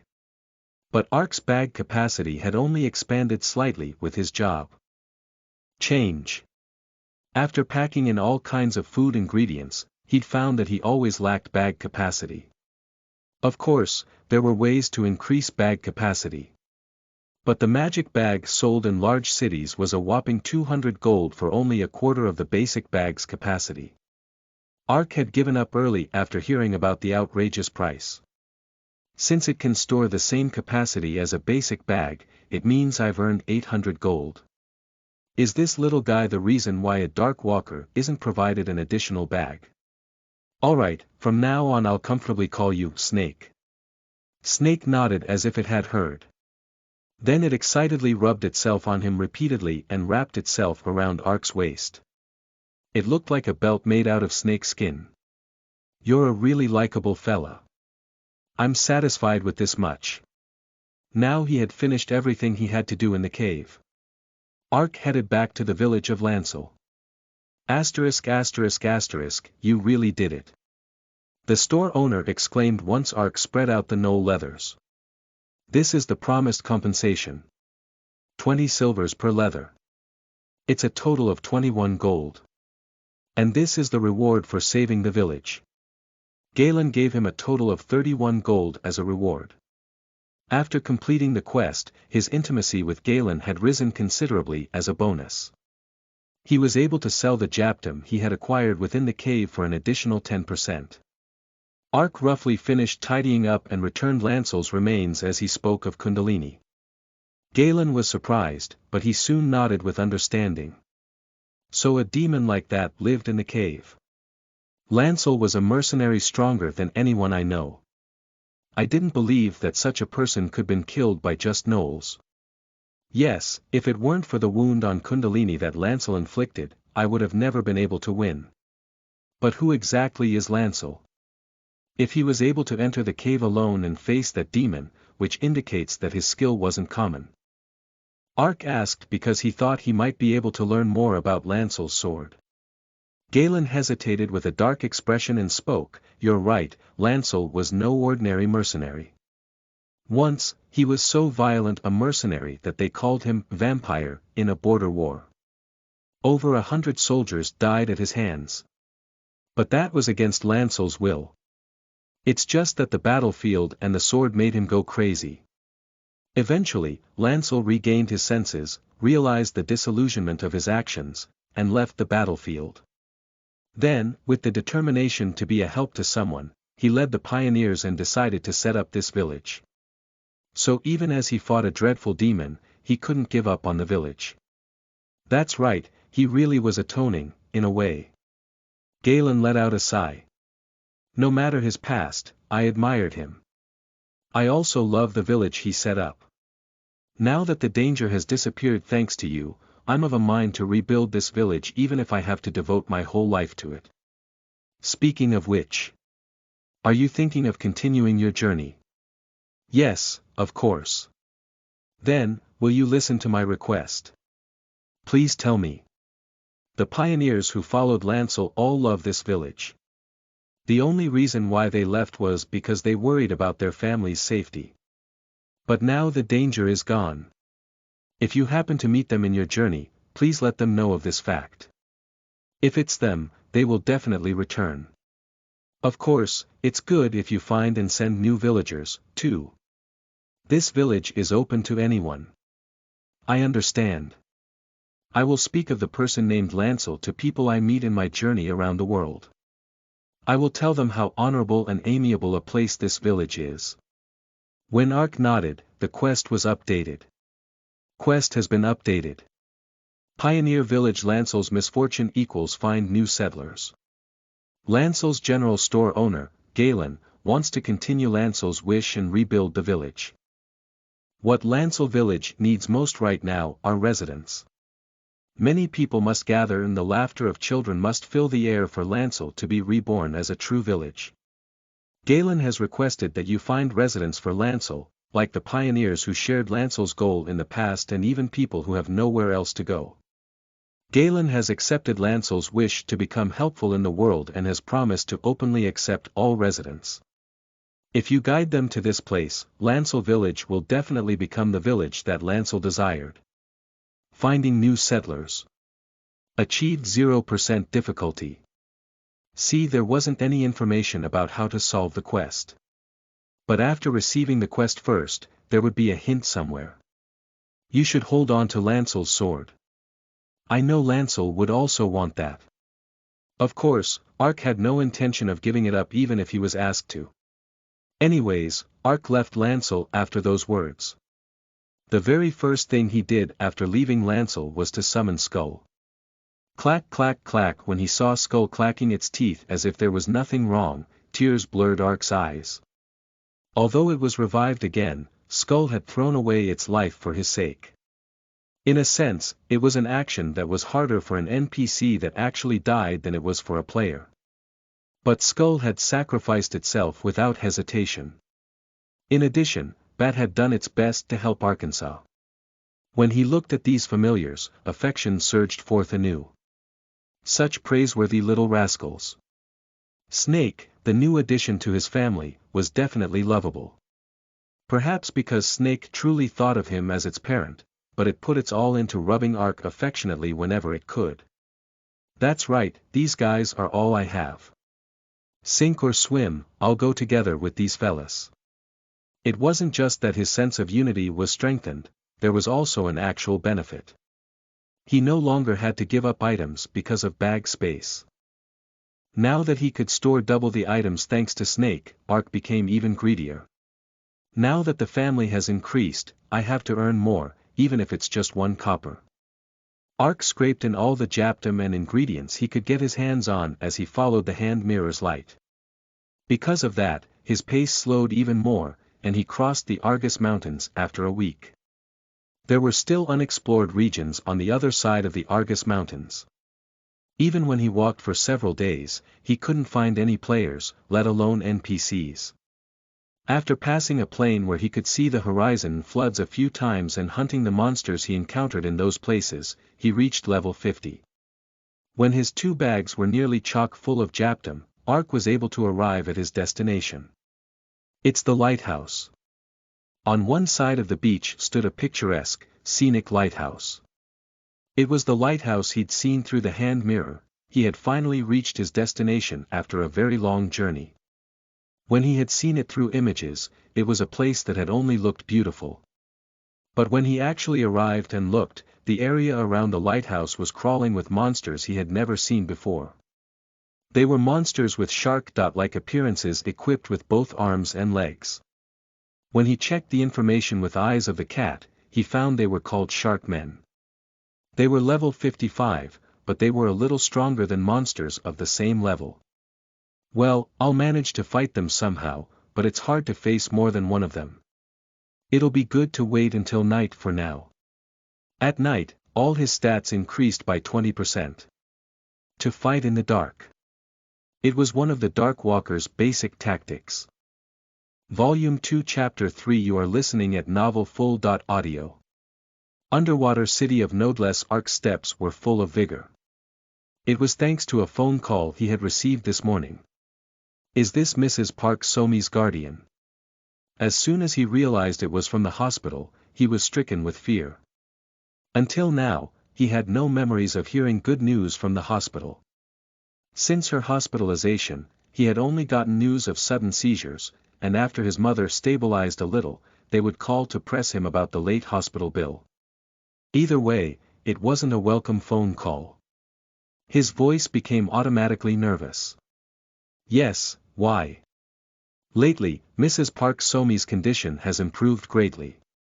Therefore, the doctor has said he feels it would be good to slowly begin the rehabilitation therapy.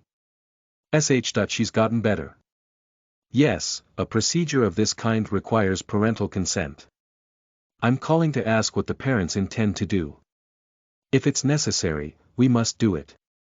Then, please visit the hospital today and sign a consent form.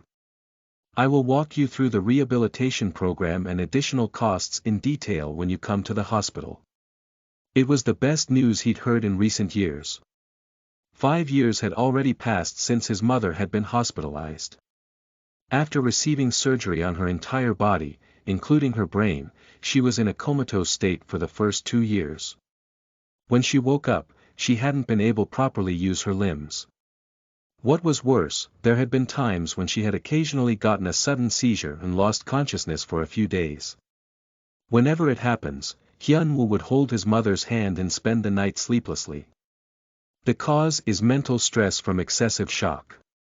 The doctors explained his mother's symptoms as such. Stress. For a doctor, it was truly a convenient term, since they just had to attach it to any kind of symptoms. As of now, there's nothing we can do. For the time being, we can only wait for her condition to improve. The prescription of the doctors was to wait. While simply waiting her condition to improve, he had to pay 3 to 4 million won, $3.4000, in hospital bills monthly. Even so, he was able to endure it. If his mother's condition suddenly worsened, the doctor babbled he might have to prepare himself for the worst. His anger would rise at the doctor who could only say those kinds of things, but there was nothing he could do. In a hospital, a patient's family has no power. Whenever it happened, the only thing Hyun-woo could do was to simply clasp his mother's hand and while crying, praying again and again to a god he didn't even believe in. He didn't know if the prayers gotten through or not. In any case, after 4 years passed, hope began to bloom. Since last year, his mother's condition started to improve. Something like getting up from her bed was still a struggle, but she could eat on her own. In addition, she didn't have any big problems when she conversed. Since the doctor who had babbled Hyunwoo might have to give up was now supporting the rehab, it indicated a huge change in her condition. Feeling like he could fly, Hyunwoo bought a fruit basket and went to her hospital room. Ah, Hyunwoo. As soon as he entered the room, a middle-aged man quickly got up. Hello, Detective Kwon. Yeah, it's been a while. Nothing out of the ordinary. I'm fine as always. It's the day I come to the hospital, so I decided to drop by for a bit. There's no need to explain yourself. Detective Kwon blushed and cleared his throat. Ahem, then have your talk. I'll be outside. The middle-aged man named Detective Kwon limped out of the room. Hyunwoo laughed as he held his mother's hand. Mother, I heard. They say you've improved a lot lately. Yes, perhaps because my body is getting better, I've been feeling good too. His mother laboriously tried to smile. Looking at her haggard face pained his heart.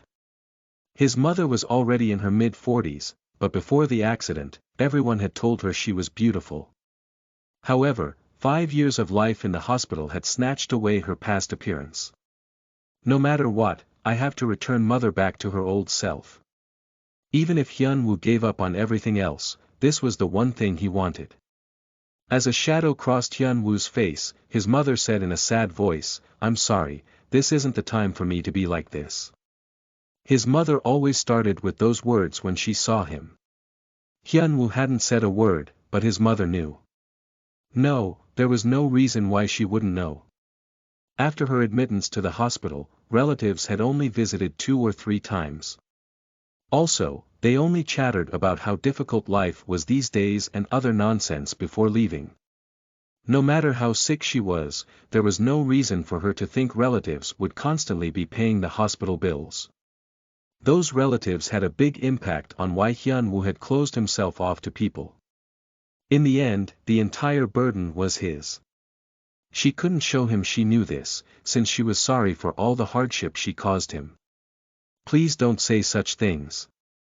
Just concentrate on getting better sooner, even if it's just by a day. Also, I am no longer a child. I'm 22 now. I can make a decent living for myself. You're right, you're not a kid anymore. As she stroked Hyunwoo's hand, her voice became teary with emotion.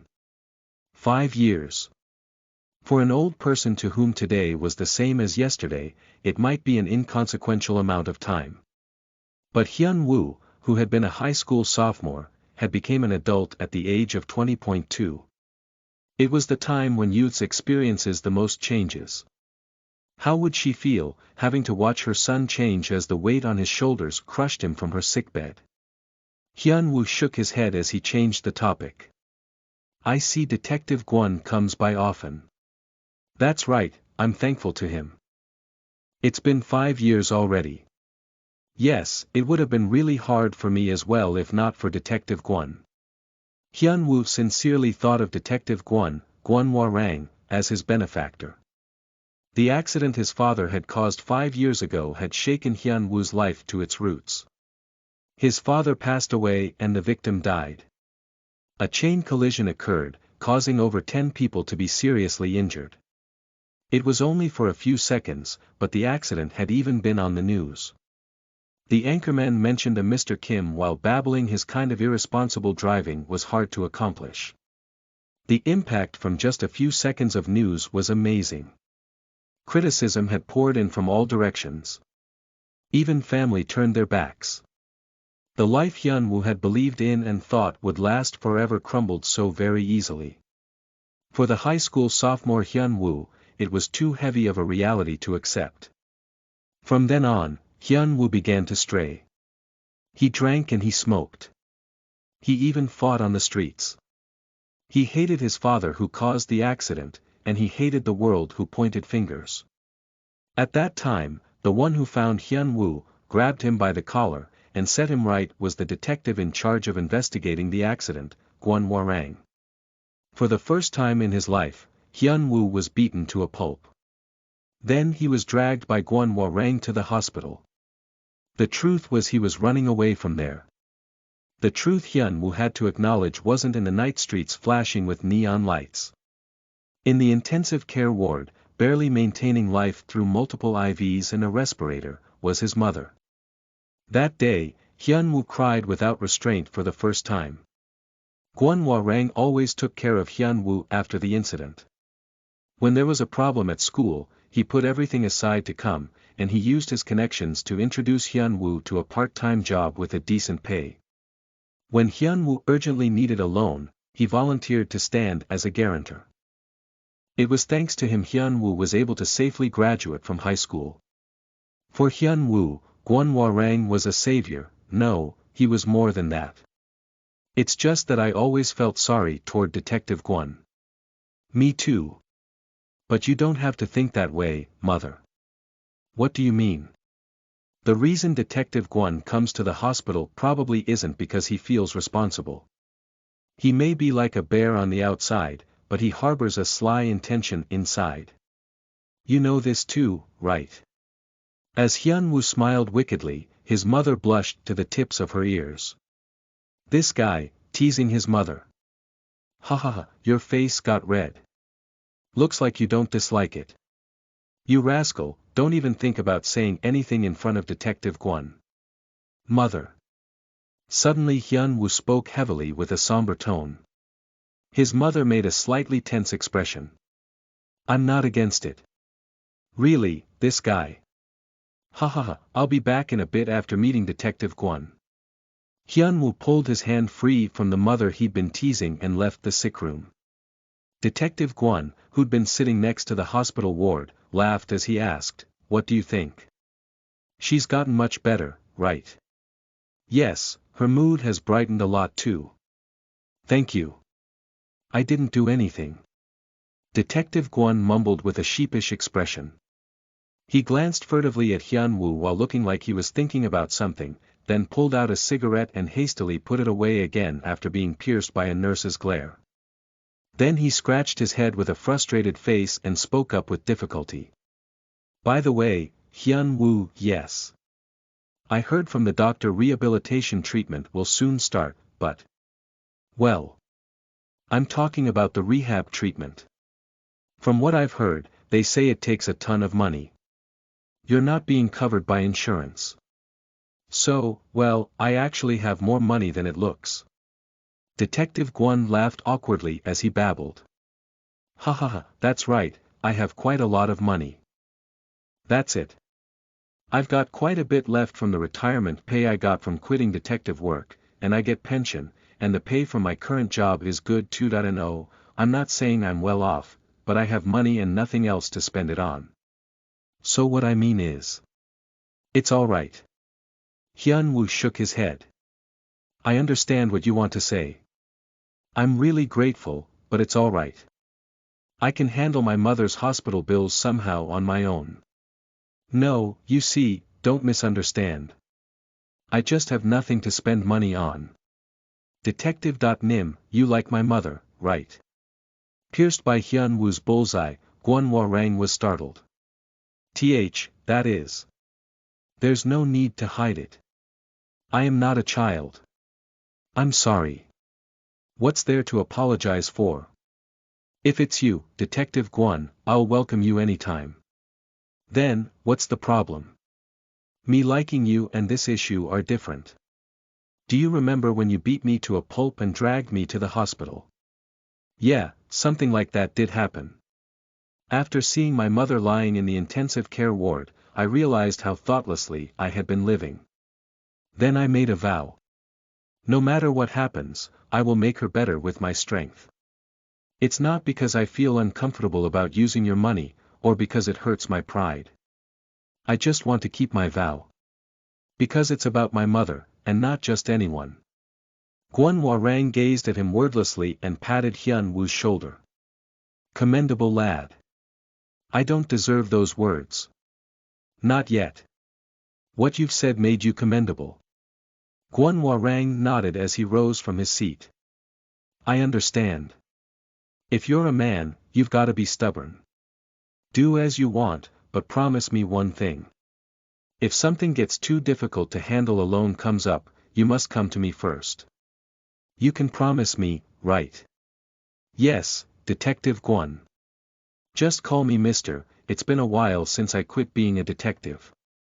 I will go now. Guan Huarang turned and walked down the hallway. Whenever he saw the detective's limping figure walking away, Hyun Woo felt bitter. Why does each and every person around me undergo something difficult?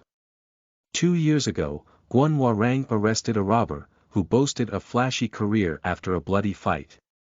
But, while capturing him, he was stabbed in the ankle and calf multiple times and became crippled. It wouldn't have been enough even if he had gotten a medal, but he had to suffer ridicule instead. The problem was the single bullet he'd fired during the arrest. The robber he shot was wounded but made a full recovery, and Guan Huarang became crippled. Despite it all, it was excessive force and irresponsible use of governmental power for many human rights groups, and there had been an uproar. To them, the robber was a person, but it seemed they didn't even see the detective as a person. Since the human rights groups made a fuss, the media had also rolled up their sleeves and pitched in. Once the two groups joined hands, burying one person wasn't a problem. In the end, Guan Huarang was stigmatized as the violent cop and was forced to retire in disgrace. Thankfully, his career was recognized and he was now guiding ex-criminals as a probation officer, but it wasn't a sufficient compensation.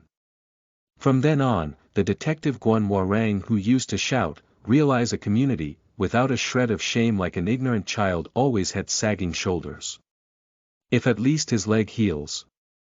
When he reached the thought, new worlds suddenly came to mind. There were no disabled people in virtual reality games. Since you moved the character by scanning the brain, physical disabilities were no problem. So in the game, even Guan Huarang could be a normal person. Detective Guan, have you ever played games before? Game. Guan Huarang tilted his head wondering what was being said out of the blue. Well, I played a little in the past, but... Then be sure to try out a game called New World. You play games these days. Yes, you will also like it if you try it. New World, I did hear about it. Detective nodded without much thought. Okay. When I have time, I'll try it. You must. The picturesque seashore was awash in darkness. Because of the darkness, the moon and stars rose shone even more brightly. It was the time of he who walks in the darkness, the Dark Walker. The shark men protecting the lighthouse were, as their appearance suggested, nocturnal monsters. Dovico as night fell, their stats rose by 30%. On the other hand, Ark only received a stat bonus of 20% in darkness. Even so, Ark still waited until it was night to start fighting. The stat bonus in the darkness, it wasn't something that only applied to Arkansas. The abilities of the familiars, using Ark as their host, also increased. Granted, it was difficult to hope for much attack power or defense, but even so, the increase in agility and intelligence demonstrated a significant effect in their teamwork. Maneuverability, understanding of the battle situation, and the ability to deal with an emergency were all influenced.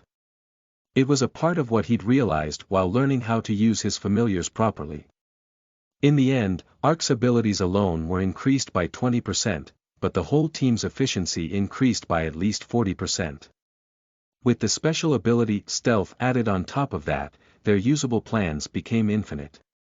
In a way, it could be said Ark had become a true Dark Walker at last. The night is long. There's no need to rush. His destination was right in front of him, but Ark was in no hurry. A shark man is aggressive. Fighting on the totally open seashore would definitely lead to all the nearby shark men swarming in. Bat, go and lure one. Understood, master. Soon, Bat crossed through the darkness and annoyingly pestered a shark man. The sharkman's anger gauge gradually filled, and it cried a strange noise as it chased Bat. All the shark men would have swarmed if Ark had come himself, but since it was just a bat, they didn't feel the need to do so. Bat lured the shark man all the way to the gloomy forest where Ark was using stealth. There's no need to speak of what happened afterward. The first strike was a backstab. Activating Eyes of the Cat, he continuously burst out with Dark Blade. Ark had invested a little more in intelligence after fighting Kundalini to bring his mana up to 600.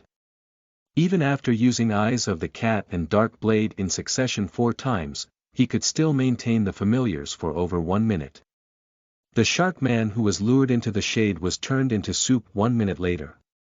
Shark fin soup, a food made by Survivor cooking a soup made with the rich nutritious shark fin, it boasts a great taste.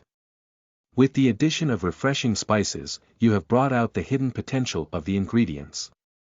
Satiety plus 50%. 400 health recovery over a 1 minute duration, special effect, shark skin. Defense increased by 20 for 30 minutes. Once survival cooking reached intermediate, the failure rate decreased. And after adding a few types of spices he'd bought in Lancel, making the same food granted new special effects. For example, if he added a spice to the Howling Season chilies, which raised strength in exchange for inducing a confusion hex, agility also rose and the confusion duration was shortened. Of course, good effects weren't the only ones added. It was survival cooking, which didn't allow letting your guard down even while making food. If he added a spice to the refreshing herb tea which simply restored only mana, it caused a poisonous hex. So if he didn't drink herb tea every 10 minutes for an hour, his mana would become 0. At times, food made without using spices was better. It really wasn't a funny effect, but it was fun in its own way. Ark brought up the cooking information window and smiled in delight. Anyway, I have already gathered 80 recipes.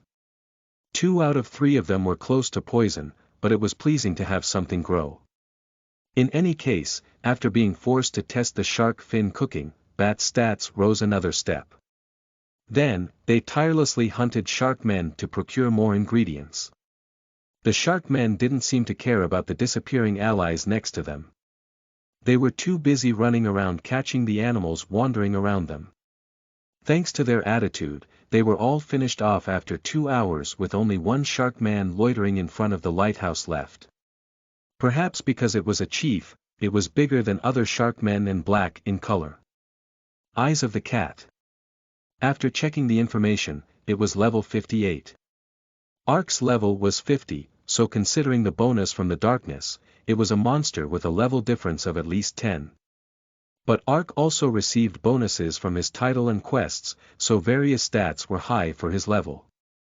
Taking this into account, the difference between them was only about 6 levels. A smile blossomed on Ark's lips. It's a good level to evaluate my progress so far. Bat, Skull. Wait here. Ark put the familiars on standby and walked towards the lighthouse alone. As a human approached, the shark man puffed up its chest as it ran forward. Ark twisted his body for a roundhouse kick into the sharkman's jaw, who was then thrown back. The maw shut with a thwack. That was the starting gun signaling the start of the fight. In New World, level is a universal value.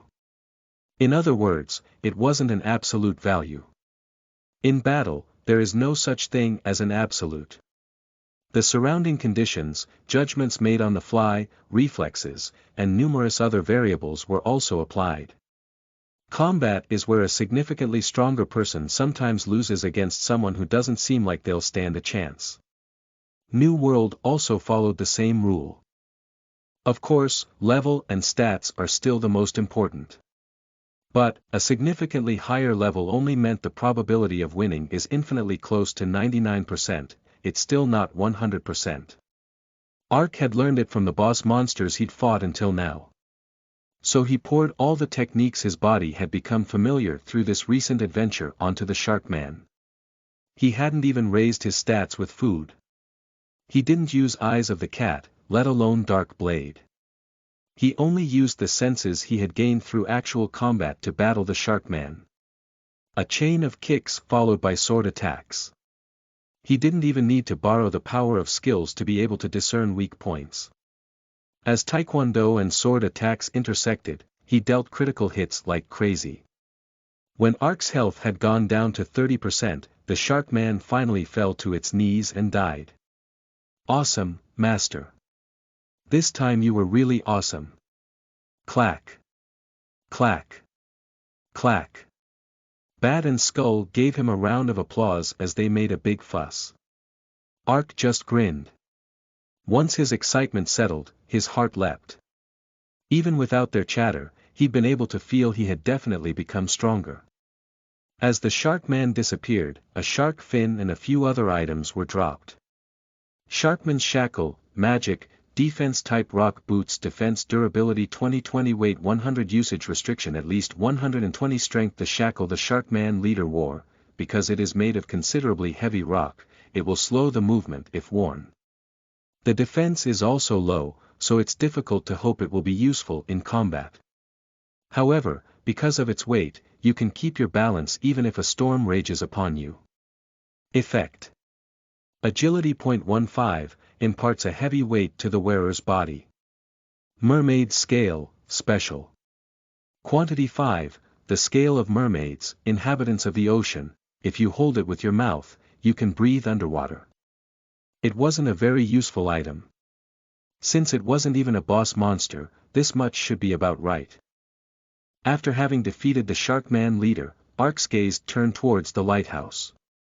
It was the final destination of a long journey. The lighthouse was considerably older than when he had seen it in the image. He thought it looked beautiful from far away, but with a closer look, the bricks and paint peeling off here and there, reminded him of a haunted house. He felt this way more strongly because it was night.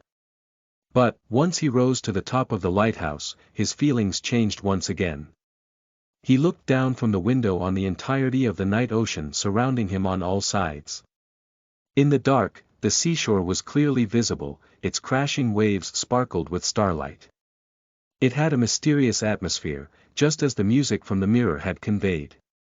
Then, what should I do now? Since the hand mirror had guided him here, there had to be a clue to the quest. Ark soon found a small groove in the center of the lighthouse. When he found the groove, he had a rough idea of what he had to do. Ark took out the hand mirror and inserted the handle into the groove. Kukuku. At that time, the lighthouse suddenly heaved a breath and rotated. He saw the scenery pass by through the simultaneously rotating hand mirror. And when the hand mirror pointed toward a single star, the turning suddenly stopped. Flash. The mirror amplified the starlight 100-fold and shot it out across the night sea, making a road along the dark waters. With a drumming noise, the quest was updated. The quest has been updated. The mysterious mirrors whisper entrance to a new world at the end of a long, long journey. You have finally found the lighthouse. However, take notice. The lighthouse is not the final destination, but merely a milestone. This is the end of the world. This is the entrance to another world, only for those who have been chosen. Receive the mirror's guidance and find the new world, a new adventure is awaiting you. Difficulty. E-quest limitation. Knowledge of ancient artifacts *****, the mirror's guidance. Do I have to follow the light this time? Ark looked at the path of light shining down on the water. It looked as if the light was connected to the depths of the ocean. In the end he had to pass through the ocean, but how? There was no need to worry about it. Because there is a rule, the answer is always set up beside the problem. Is this the reason why the Sharkman's leader dropped mermaid scales? Ark put the hand mirror away and started on his new adventure. As expected, he was able to breathe after holding a mermaid scale in his mouth and submerging his head. With each of his familiars biting down on a mermaid scale, Ark entered the water. Even within the water they were able to move while breathing freely. Something he had occasionally experienced in his dreams had been made possible. It was just a game, but the unfamiliar sensation was amazing. It was beautiful under the sea. There was a boundless forest made of seaweed and corals shrouded with transparent shades of blue. Colorful fishes were drifting around it. It was a magical sight he'd only seen in documentaries, unfolded before his very eyes. However, the depths of the ocean wasn't a place where only the beautiful could be seen. As the shoals of fish suddenly dispersed, some massive object attacked Arkansas. Octopus. A demon of the sea, it was an octopus monster with the name devil fish. While brandishing its 8 legs, the devil fish attacked. Ark quickly avoided its body, but there was something he didn't realize. The physics in the real world also applied in the new world. Since he was underwater, he couldn't move well, let alone keep his balance properly. As Ark flailed, a bright red light flashed before his eyes. You have received a critical hit from the devil fish. 180 points of damage. Since the critical did only 180 damage, it didn't seem to be as strong as it looked. However, the current problem was Ark didn't have a method of fighting properly. As he was hit by the octopus legs, his body spun round and round. Even skeleton and bat could only flounder. Damn it, if only I could get my balance. Ah, that's right. Snake, Sharkman's shackle. At Ark's voice, Snake quickly spat out the shackle. It was truly fortunate he had entrusted it to Snake because it was too heavy. When combat starts, weapons, shields, potions, and other items can't be taken out of the bag. But the restriction didn't apply to Snake. Granted, it couldn't be helped to be unprotected while changing equipment. He was dealt 2 more blows as he put on the shackles. Then, as he felt the enormous weight, his body plunged down. Thanks to that, he was able to regain his balance. The items the shark man had dropped were absolutely necessary for his journey under the sea. But it alone didn't solve everything. My body is heavy. It wasn't just the shackles' weight, Ark was underwater. Breathing was made possible by the mermaid scale, but his movements being slowed by water resistance was unavoidable. His sword, which had always flown like the wind, moved like a slowed-up motion video. That wasn't all. Your attack has failed because of the devil fish's elasticity. Bounce, Ark's sword bounced off the rubber-like elasticity of the devil fish. What the hell? Eyes of the cat. When Ark chanted the skill, red marks were drawn on the devil fish's body. It was normal for dozens of places to show up for other monsters, but the devil fish only had 3 or 4.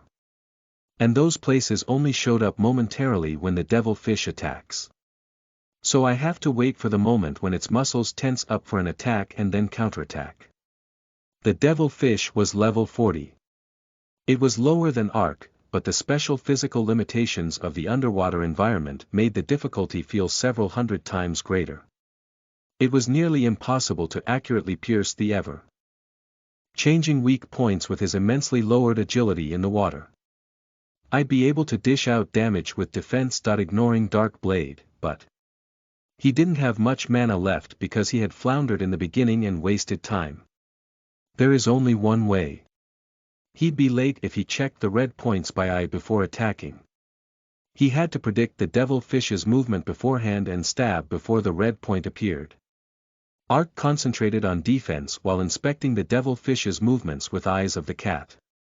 Which parts emerged as weak points at which movements, he stored them one by one within his head. Alright, I've roughly figured out the bastard's movements. It's here now. Ark dodged the incoming octopus's feet and stabbed it with the blade. You have landed a critical hit. Though it was difficult, he dealt a 100% critical hit when the attack succeeded. Good, I can win as long as I know the method.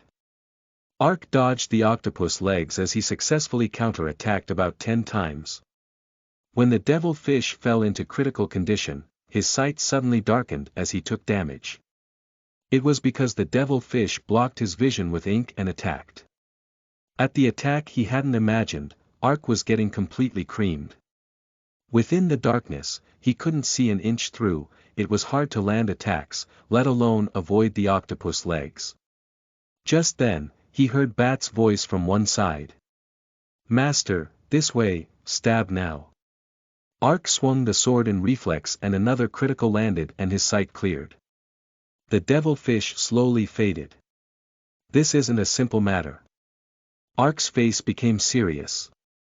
The octopus level was 40. Outside, he could beat monsters of the same level even while picking his nose. But the octopus had driven Ark to the brink of death. The underwater special environment was no different from applying great penalty on Ark's abilities. If Ark hadn't grinded and polished his practical sense, he probably wouldn't have won even if he were 10 levels higher than he currently was. I don't know what other kinds of monsters will appear from here on. What's certain is that since I'm underwater, they'll be completely different in type from those outside. In my current state, can I win against monsters that are stronger than the devil fish? There was no guarantee. That wasn't the only problem. His leather armor and rock helmet were fine, but his steel sword received a water penalty and its durability kept dropping just by equipping it. Coral dagger weapon type dagger attack damage 1/4 durability weight usage restriction none a dagger made by sharpening the coral. The blade has satisfactory luster and shape. Excellent for use as a decoration. Because the material is coral, it is impossible to repair with the usual method. In the end, Ark was forced to equip the lousy dagger he obtained by hunting the shark men. It's fun. The entire situation was the worst, but Ark's motivation increased instead. Marine monsters can't be beaten just because you have higher stats. Real skills are needed. This is the chance to raise my level, not my character's. Ark's maximum interest was boosted. It was obvious, a higher level allowed you to defeat stronger enemies and created a chance to earn better items and money.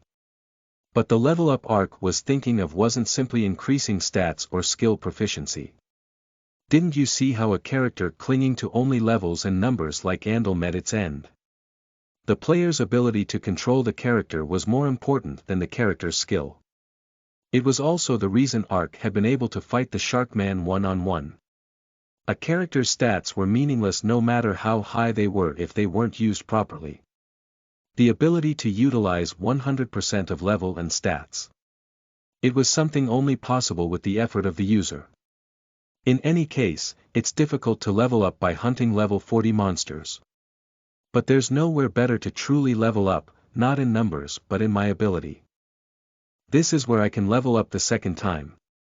There was no need to get too impatient because of Alan or the other applicants. After all, haste makes waste. In the past, he would have just focused on raising his character level. But Ark had completely grasped New World's characteristics now. I'll conquer the octopus for now. Ark decisively made up his mind and started to train. The first hurdle was getting used to the water. Ark started catching the fishes wandering nearby. Fish didn't deal damage to Ark, and because they were small and moved rapidly, they were appropriate training opponents.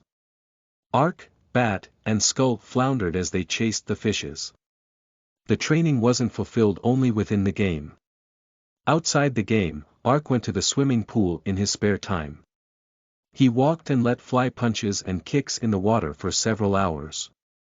Other people whispered as they looked at him strangely, but he didn't pay them any attention. Self was always more important than others. The effects slowly began to show after training for about 3 days. Uhaha, these guys. Bat became able to outstretch its wings like a stingray and swim underwater while chasing the fish. It was a change that couldn't be compared to 3 days ago, when it had just flailed around. The wingless skull also found a measure of its own. It aptly utilized the movement of the current as it reached a level where it could roll its body. But as useless as it was, the most outstandingly skilled one was Snake, who was always wrapped around his waist. When Ark praised Bat and Skull's growth, Snake snorted and traversed the ocean like an eel. Then it returned and coiled itself as if asking to be complimented too. He did praise it, but the ability was meaningless since it couldn't be used in combat. Anyway, of course the one who felt the greatest result was Arkansas. You have landed a critical hit. He countered all of the wildly incoming octopus legs. There was nothing to hinder Ark's movement. His underwater movements were still slower than on land, there were movements that can only be done in water. How to move while reducing the water resistance, no, rather, it was how to utilize the water resistance. Ark realized the solution with his body, not his mind.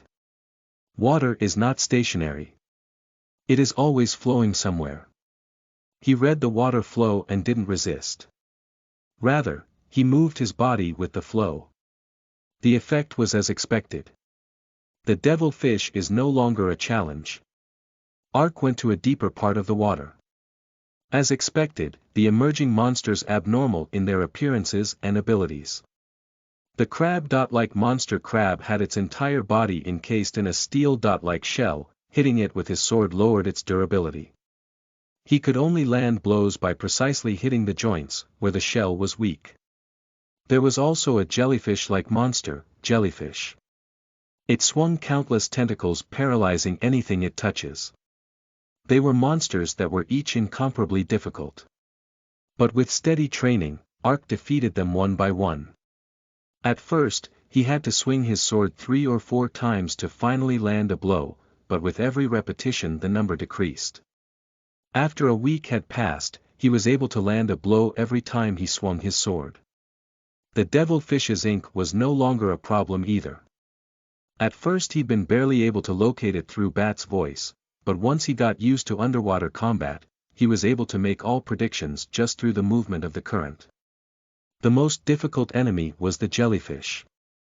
He could end it with 2 or 3 stabs to the body, but its tentacles got in his way. If it touches him, he will be paralyzed and could only stay still while getting hit until he had lose at least 20% of his health. But since he'd gotten used to the devil fish's octopus leg attack, he became able to dodge the tentacles without much difficulty. Good, I'm starting to get the feel of it. Ark no longer used food effects.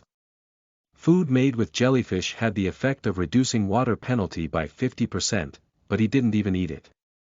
He won with just his sword and skills.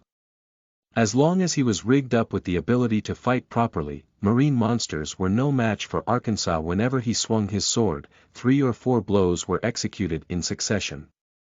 Since Ark's actual level was higher, once he found the strategy, fighting 3 or 4 enemies at once wasn't a problem. 10 days had passed, and although he hunted countless marine monsters, his level only rose by 2. But since he'd fought under the water penalty, his sword, hand mastery rose by 100 and had surpassed 230. In addition, his nursing skill had also risen by 60. He had abused the skill while driving his familiars to near death. But the biggest result of it all was Ark and his familiars' combat sense had swiftly increased. Now I can fight any monster that appear, as if they were on land. But no matter how pleased he was about the situation, he couldn't stay here forever. Ark began to seriously follow the road of light. The ocean road was more complicated than he thought. There were places that looked blocked but were actually open when he went there, and vice versa. Also, places rife with strong currents were hard to even approach. Since the hand mirror's light always showing the path in a straight line, it wasn't easy to find the road. Only after 2 days had passed, Ark reached the destination. After clearing and emerging from a dense seaweed forest, a broad underwater plain unfurled. At the center, the site of a city bathed in light appeared. Is this the destination? An exclamation automatically burst out of him. Brilliantly colorful light poured out from between the buildings, soaring up like enormous coral reefs between the castle walls. As shocking as it was, the ones who were coming and going busily between the walls were mermaids. Mermaids had the lower body of a fish, and both sides of their faces had fins. The scene of them mingling with colorful fish reminded him of a scene from a fairy tale. Fish. Fish. Bat said noisily while smacking his mouth. At the end of the fishing training, he knew the taste of fish. By any chance, don't say that to those people. Damn, but they're probably tasty. Just keep your mouth shut. After glaring at Bat, Ark approached the city entrance. Excuse me. Ark talked to the entrance guard. The guard, who was wearing armor made by connecting seashells, and holding a spear that appeared to be manufactured from some kind of horn, made a surprised expression. "Huh, you're a human, right?" "Yes, I'm human. First time seeing a human. I thought after the catastrophe the road to the outside was completely severed. Anyway, you really don't have a tail. With those uncomfortable legs I can't understand how you arrived here. Also how are you breathing? I heard humans can't breathe underwater. A mermaid's scale fell into my hands by chance." Ark added he'd obtained the mermaid's scale from a shark man. The mermaid guard nodded with eyes filled with goodwill. "Those stupid and vicious shark men are the enemies of mere people. You, who defeated those shark men and avenged mere people, are definitely a great adventurer. We aren't opposed to humans either. Since you're a rare guest, I'll welcome you happily." "Thank you. But what is the name of this city? You came here without even knowing it." The mermaid guard replied with a prideful voice, "This is the city of mere people, the people of the sea, no less. It has received the sea god's blessing and is the sole place permitted to be called the most perfectly beautiful. If you stay here and see, you too will come to understand. I am already aware. I have been to many places, but this is the first time I have seen such a beautiful city. Simply seeing the city conveys the sublimity of mere people. Oh, you are wise." The mermaid guard smiled brightly and nodded. Ark had maximized his intimacy with countless NPCs, talking one fish was nothing. Ark raised his intimacy with lip service and pulled out the main point. "Do you perhaps know a name called Kristen?" The name of a person who briefly appeared in the hand mirror's images, Kristen. Currently it was the only clue to solve the quest. However, the response was strange. The friendly eyes of the guard suddenly filled with wariness. "Where did you hear that name?" "Actually, I came here to find the person named Kristen." "There is no one named Kristen here." "Yes, I know. I think it is someone who had lived a long time ago." "I said I don't know." The mermaid guard suddenly got mad and turned his head. Ark could feel the intimacy he had raised plunging down. "If you hadn't defeated the shark man and come to this place, I would have chased you out immediately." The mermaid guard definitely knew about Kristen. Ark wanted to get more information in any way possible, but if the intimacy fell even more than it seemed he'd be blocked entry to the city. "I apologize. I must have mistaken." Ark roughly equivocated and entered the city. Once they were in the city, Bat let out its rage. "What is with that guy? He is just a fish. Please just be quiet. You're driving me mad." Ark shook his head back and forth with an obstinate expression. It wasn't just the mermaid guard. He spoke to several mermaids after entering the city, but the reactions were all the same. Just by hearing the name Kristen they got into a temper and didn't want to talk anymore. He had thought once he arrived here, the quest would naturally solve itself. And the very same thought hadn't changed yet. The mermaids showed such sensitive reactions meant there was some kind of story behind it. However, since they got mad just by mentioning the name, there was no way he could find out. Volume 2 Chapter 4 You are listening at novelfull.audio. Win the hearts of the people, phew, it's really hopeless. Ark heaved a sigh. He stopped mere people at random and asked, but it was of no use. Finding information about Kristen was going to be harder than expected. Judging from past experience, there was only one way to solve situations like this. He must raise his intimacy with the mere people. The problem was the information required significantly high intimacy. Based on the mermaid guard's reaction, the favor he'd earned from just a few words was no use. In addition, he didn't know how to increase intimacy in this strange underwater city. The first thing to do is to gain information about mere people other than Kristen. Ark decided to relax and took a stroll around the city. Nodeless was slightly different compared to a human village. Human villages, no matter how small, always had a tavern, inn, and various shops. However, no less, even though it was 4 times larger than a human village, only had one restaurant and a general store. Should I clean out my Japdom for now? After wandering in the ocean for nearly half a month, his bag and snake's stomach were full of items. Oh, you're a human. It's surprising for a human to come to my store. Right, what are you looking for? As soon as he entered the store, an elderly merman greeted him. With his wrinkled face and shaggy beard, the merman didn't look quite right, but Ark still sported a friendly smile. I have some things to sell and things to buy. May I look around the shop? Go ahead. Ark went through the goods in the store. All of the items available in the store were things he had never seen before. It was inevitable since he was in an underwater city, and because all the materials could only be acquired in the ocean. Shields made out of seashells, bows made out of whale bones, spears carved from tuna bones, etc. The materials had a slightly crude feeling to them. Perhaps because it was a difficult city to come to, the stats transcended his imagination. Clam shield gear type shell shield defense 190 durability weight usage restriction level 50, warrior related. This shield was made by polishing a large clam shell sturdy as steel, so it cannot be broken by any sword. It was made with a streamlined surface, so it is easy to carry it and swim.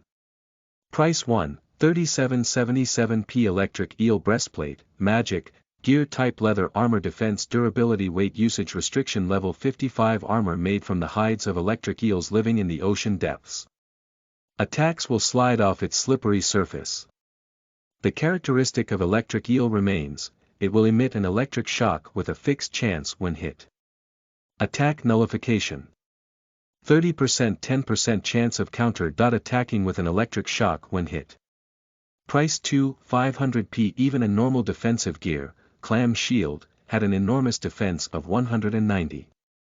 Well, shields were originally set with high defense since the defense was added when the player actually blocked with it.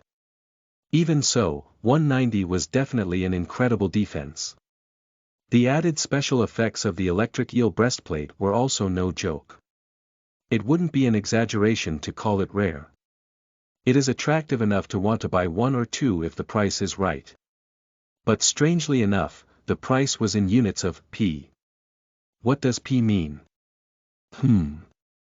The store owner twisted his head around wondering what Ark was talking about.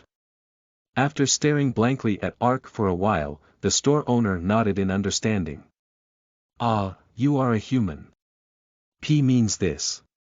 The store owner raised a pearl as big as an eyeball. Here at Nodeless, pearl is used as currency. Then for 500p, you need 2,500 pearls to buy the item. Of course. Ark's jaw dropped unconsciously.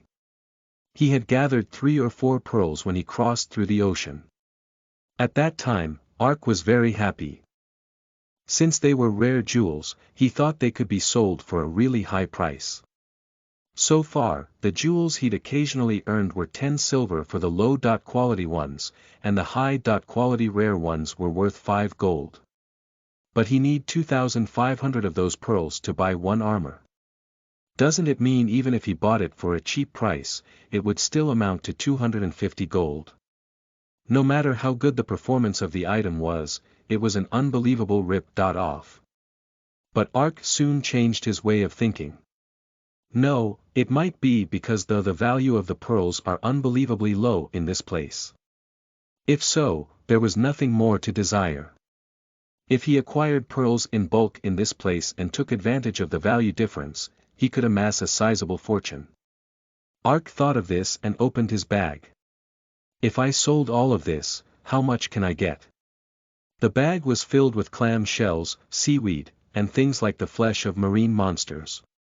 But the store owner muttered in an uninterested voice, "Why would I buy them?"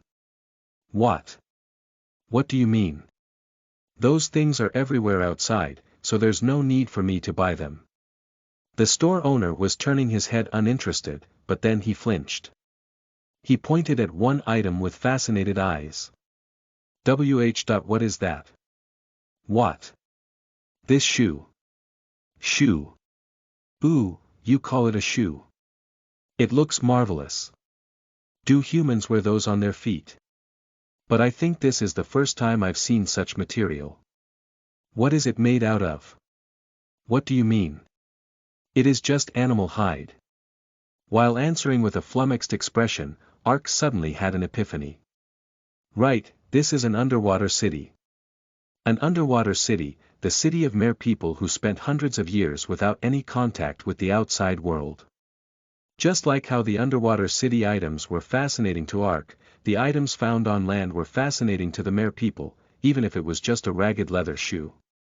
Since they lived underwater, they never had a chance to glimpse at land animal leather before. In other words, scarcity. No matter where you are, rarity is what decides the value of goods. Indeed, the store owner's eyes were filled with desire. Interesting. Very interesting. Are you saying this is an animal hide? Why did you only show me trash when you have such amazing goods? I don't need the other things, but if you'll sell that or similar goods, I'll buy them all. I'll give you a good price too. The store owner shook the bag filled with pearls to say he wanted to trade immediately. The items Ark currently possessed were no more than Japtum. Plus, they were goods with only one durability, since he used them to raise his magic restoration skill. At a normal village, it was difficult to receive even a few coppers. But the shop owner was saying he would buy them for a good price. This was definitely a bonanza. But Ark's hand that was taking out items suddenly stopped. Wait, if these items have good value here, then I don't really need to sell them at a shop, right? And I have to raise intimacy to gain information. What if I sell them to mere people in the city? He could raise intimacy.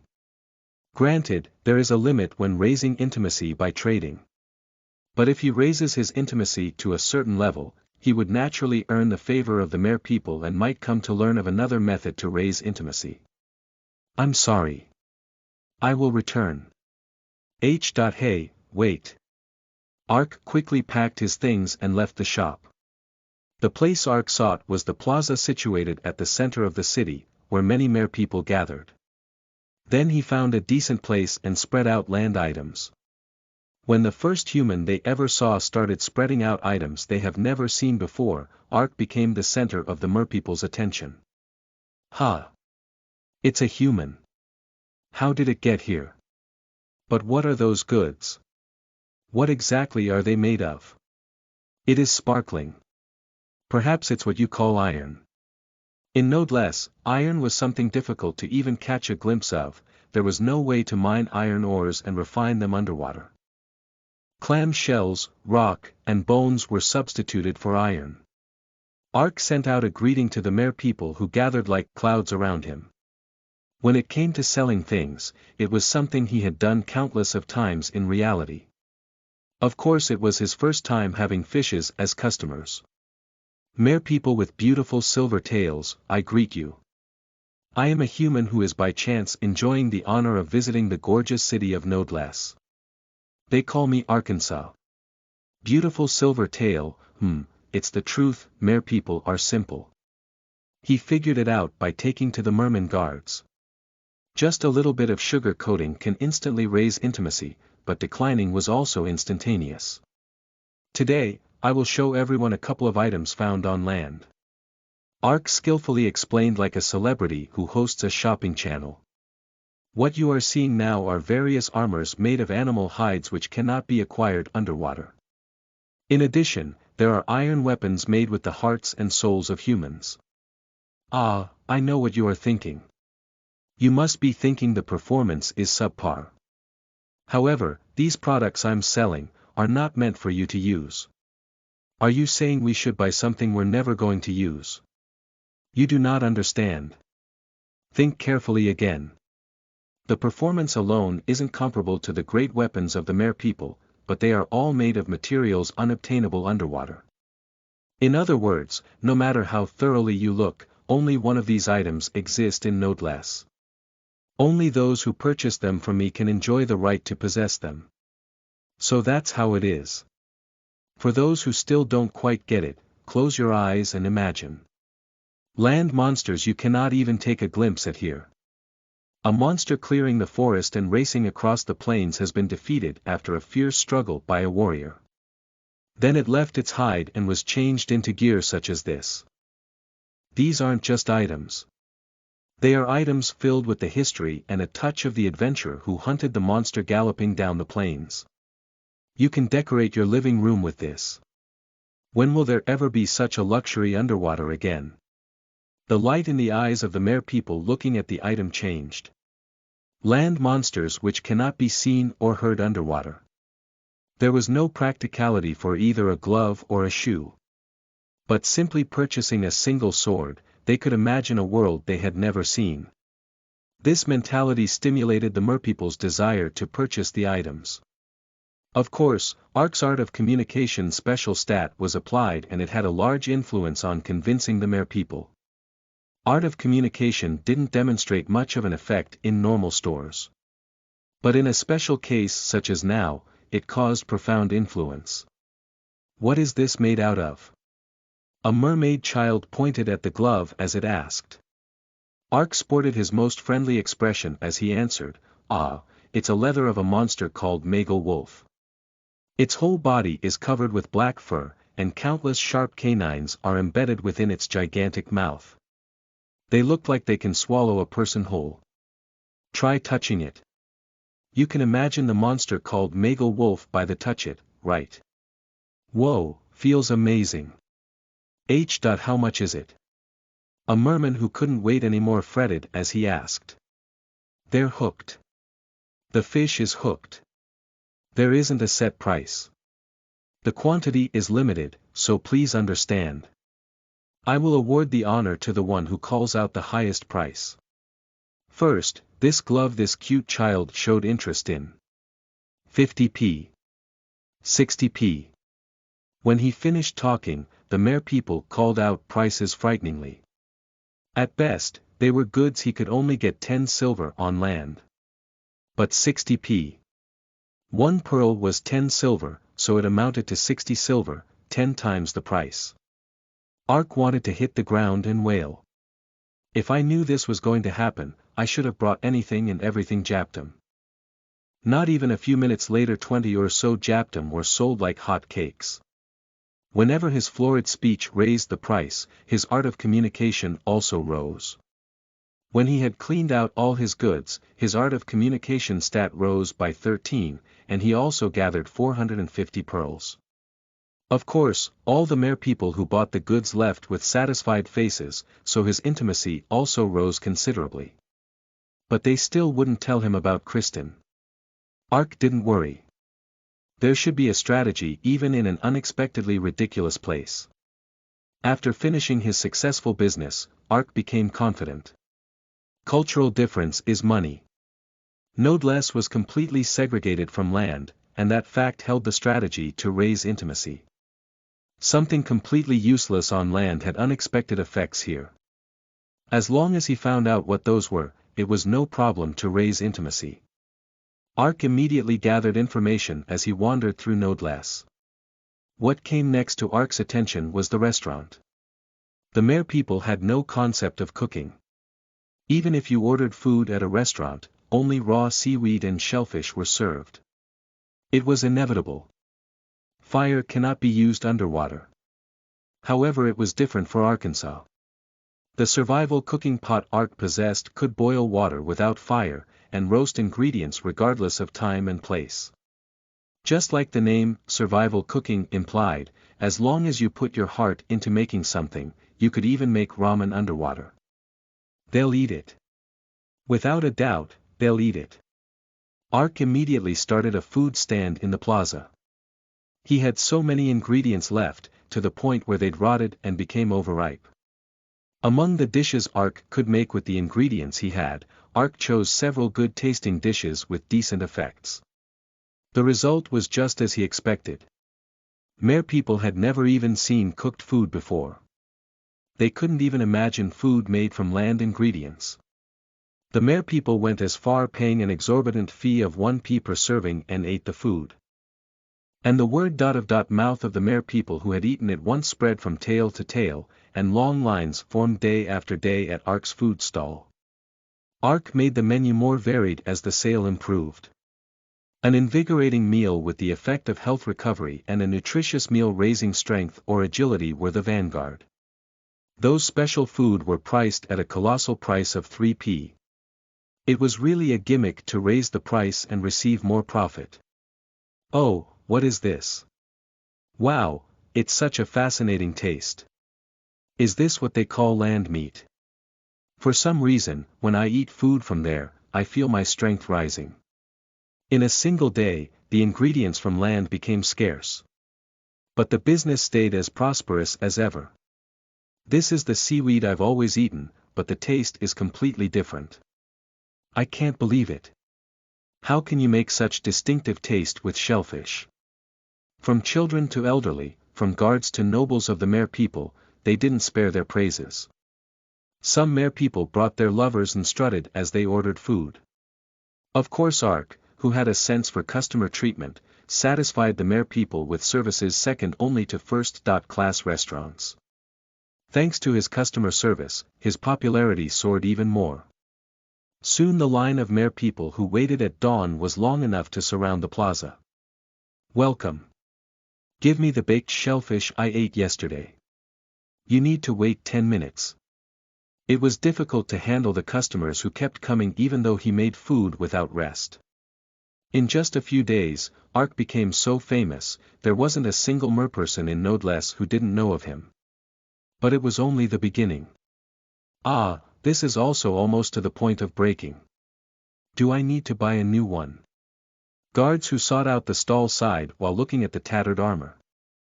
Ark rapidly approached and put on a friendly smile. If it is okay, could I repair the equipment? What do you mean repair? Surely you're not saying you'll fix it. Yes, it won't be in the same state as before, but you'll still be able to use it for a while. But I have never heard of a human repairing merpeople's equipment. For now, please give it to me. The guard took off and gave him the seashell armor with an expression of disbelief.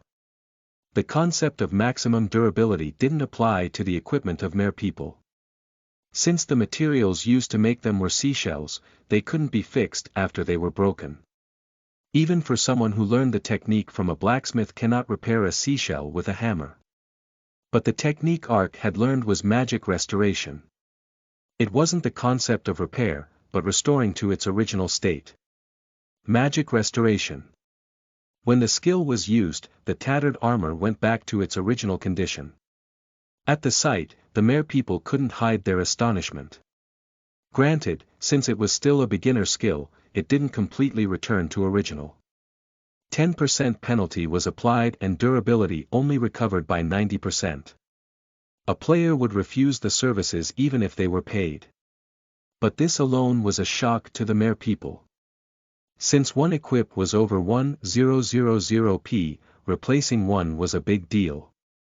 You are truly incredible. Even a magician wouldn't be able to do something like this. Ark spoke while gasping, pretending to be tired. Huff huff huff, it's very difficult when I use this technique. No wonder, since you did something remarkable. This isn't much, but take it. The guard readily pulled out 50p. It was better than selling 20 special cooking.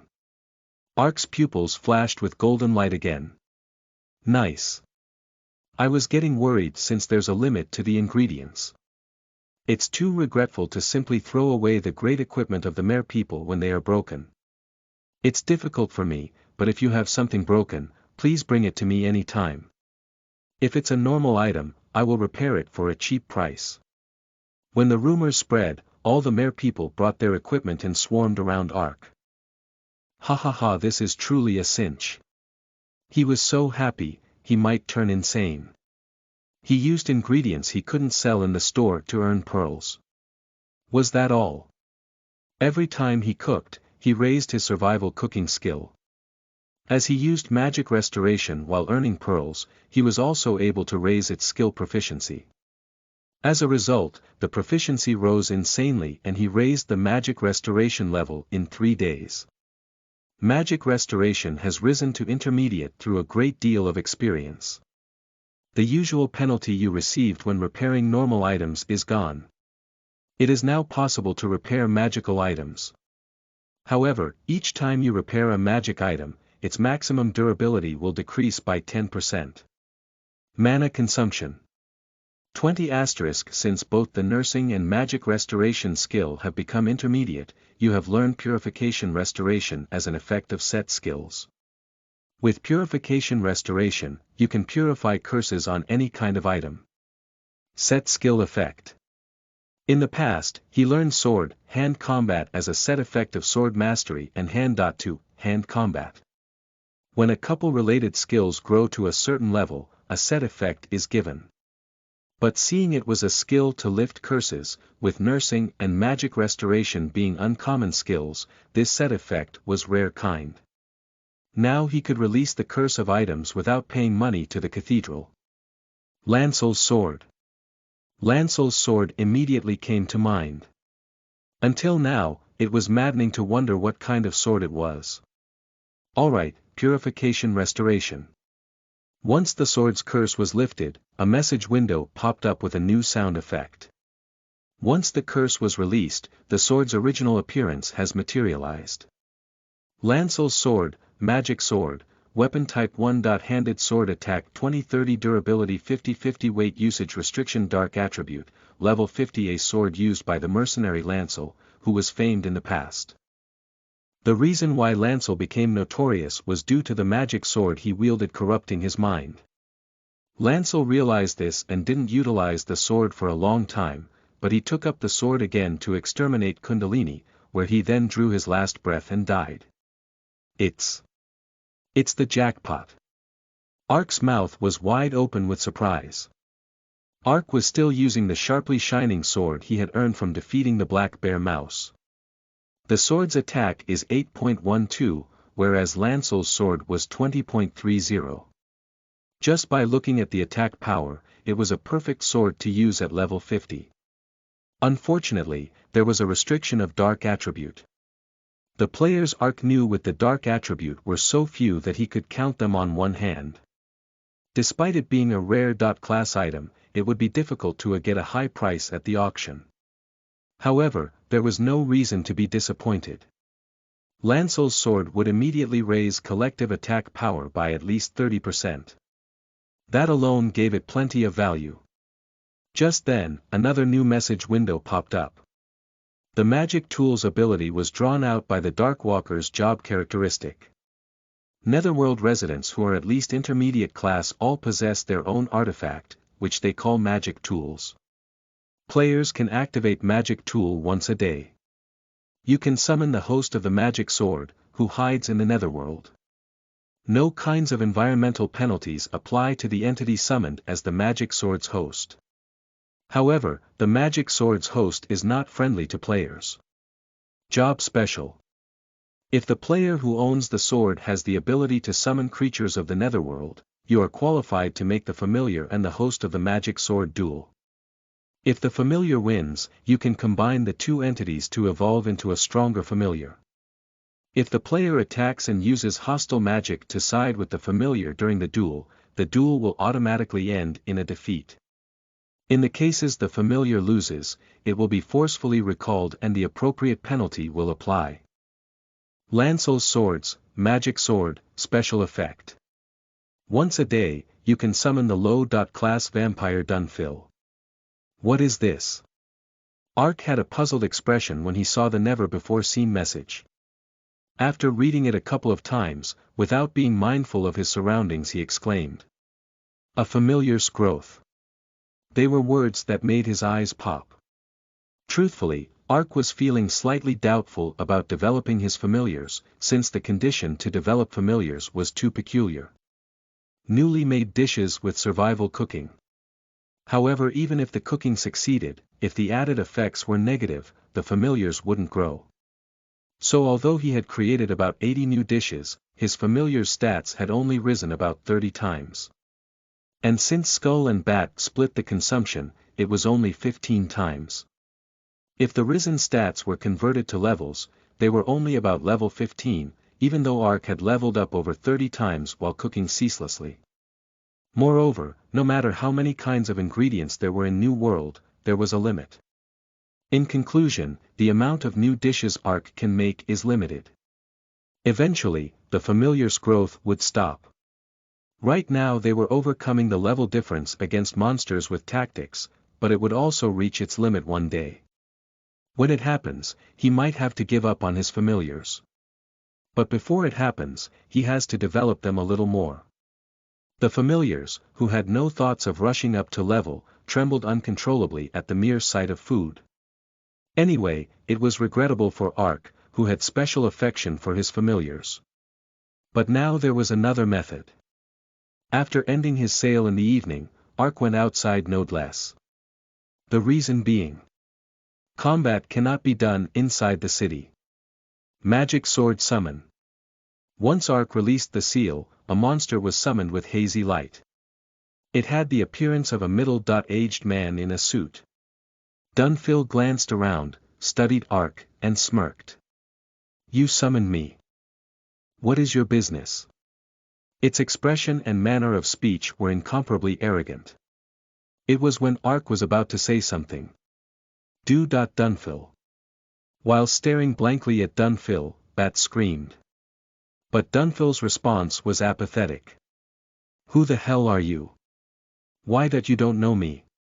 You are a strange one, I wouldn't know the likes of a bat without even a name. What, this bastard?"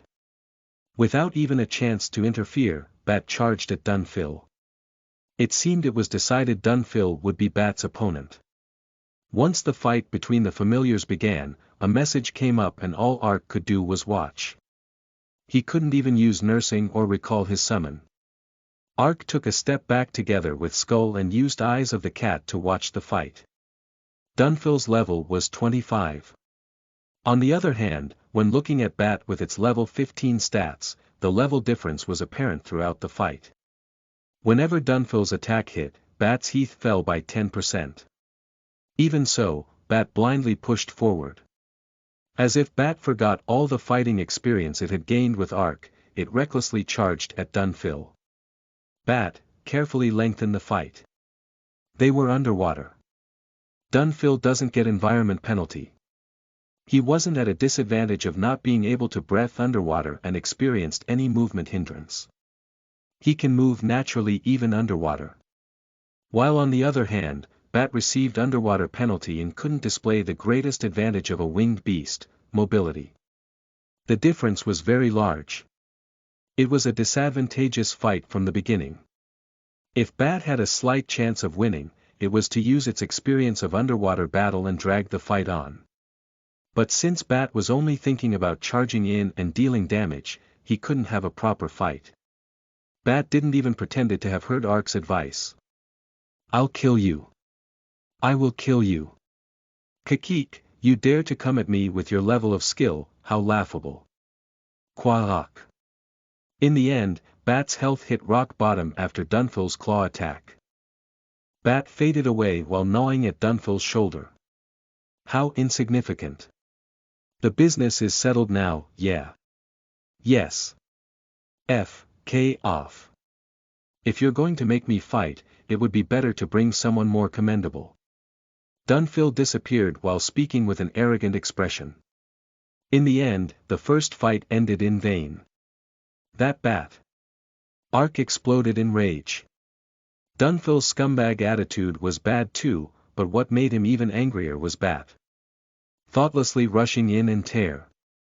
The fight was so absurd, it made Ark's face go hot.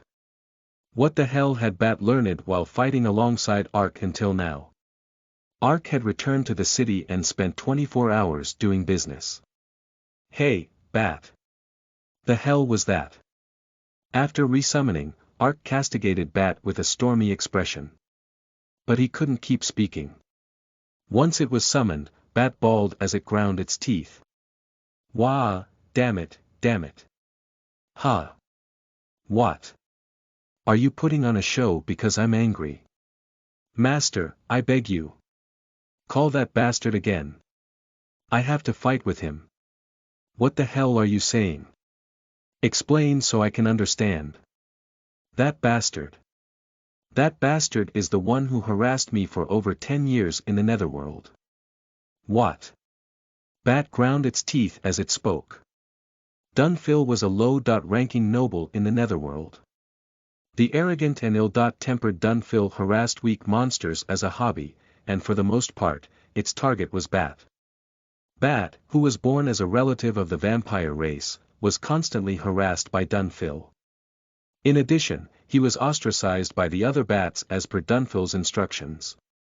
In the end he was exiled from the race.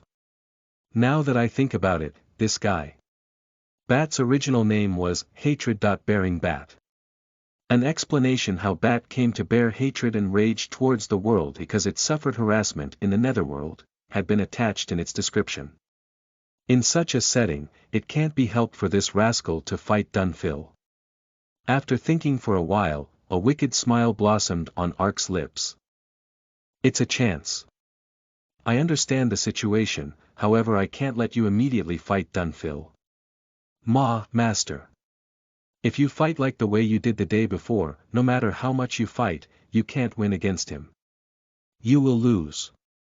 And if you don't want to lose again, listen to me.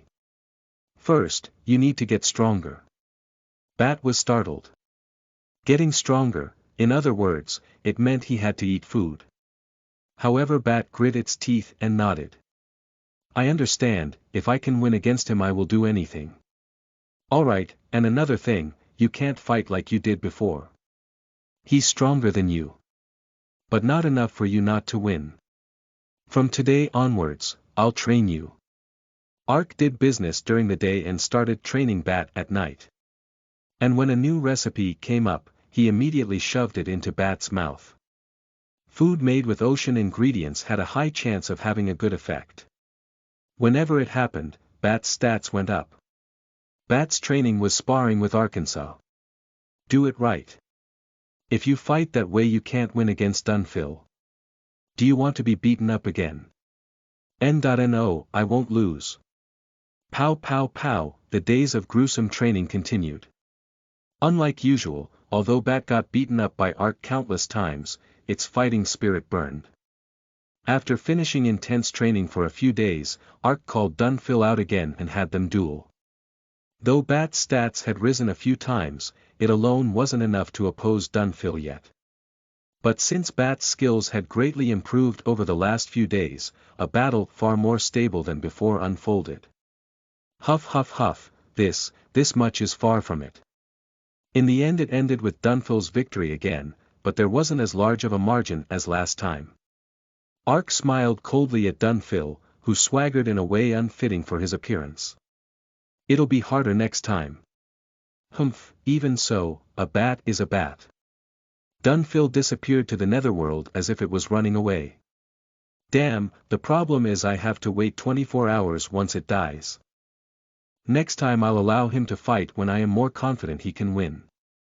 Until I can resummon, I should make up the training schedule. Ark was busy doing business, raising his familiar, and doing miscellaneous things. Ark accumulated pearls while steadily doing business. But when there is a high tide there is also low tide. As time passed, even his lucrative business slowly died down. His land ingredients ran out so he squeezed out dishes with seaweed as its main ingredient, but since it was an ingredient the mere people were familiar with, it didn't hold their interest for very long. The business of magic restoration also didn't gather customers easily after he repaired all the guards' equipment. Since there wasn't a big war going on, there was no reason for the durability to drop quickly. For a business, it is more important to know when to stop than knowing when to start. Well, it wasn't something I could do for long anyway. In the end, Ark ended his business in 10 days. It was a business which earned him pearls without a capital. It wasn't without regret, but he couldn't pick a spot and live in noblesse. Also, no matter how many pearls he had, if he didn't change them into gold then there was no meaning. It was a business he had to stop eventually. More than anything the reason Ark was able to leave the business without regret was because he already reached his initial goal. Ark was already a celebrity among the mere people. Wherever he went, mere people recognized Ark and pretended to know him. When he was doing business, there were huge fans who came to the restaurant without missing a single day.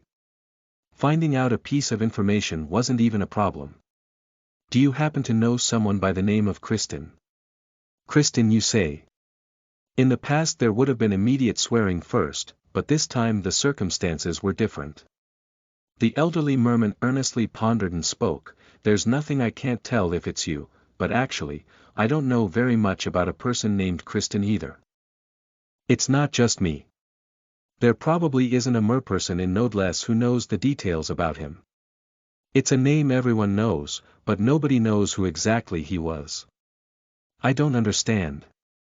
But then why does everyone get upset when I asked about him? It's because we learn to act as such. I only heard from prideful mere people during my grandfather's time that you had to hate him. But after listening to your words and thinking back on it, I didn't hear why we have to hate him. He understood, why else would they be fish? Isn't there a way to find out?" The old merman contemplated for a while and answered as if he suddenly remembered something. "Now that I think about it, there's a crystal pillar that records the history of the mere people in front of the palace. I think I've heard something about him being recorded there too, though we don't know what it says because it's written in a language forgotten long ago. You who have many talents may be able to find a clue. Go there and try." "Thank you. But are you closing down the restaurant now?" "Yes, I don't have any ingredients left." "How unfortunate." "It was my sole pleasure," the elderly merman murmured while smacking his mouth. Ark left the regular customer and headed directly to the palace. "Hey, Arkansas. What are you doing here?" "I came after hearing there was a marvelous crystal pillar in front of the palace." "There is. It's quite a marvelous decoration.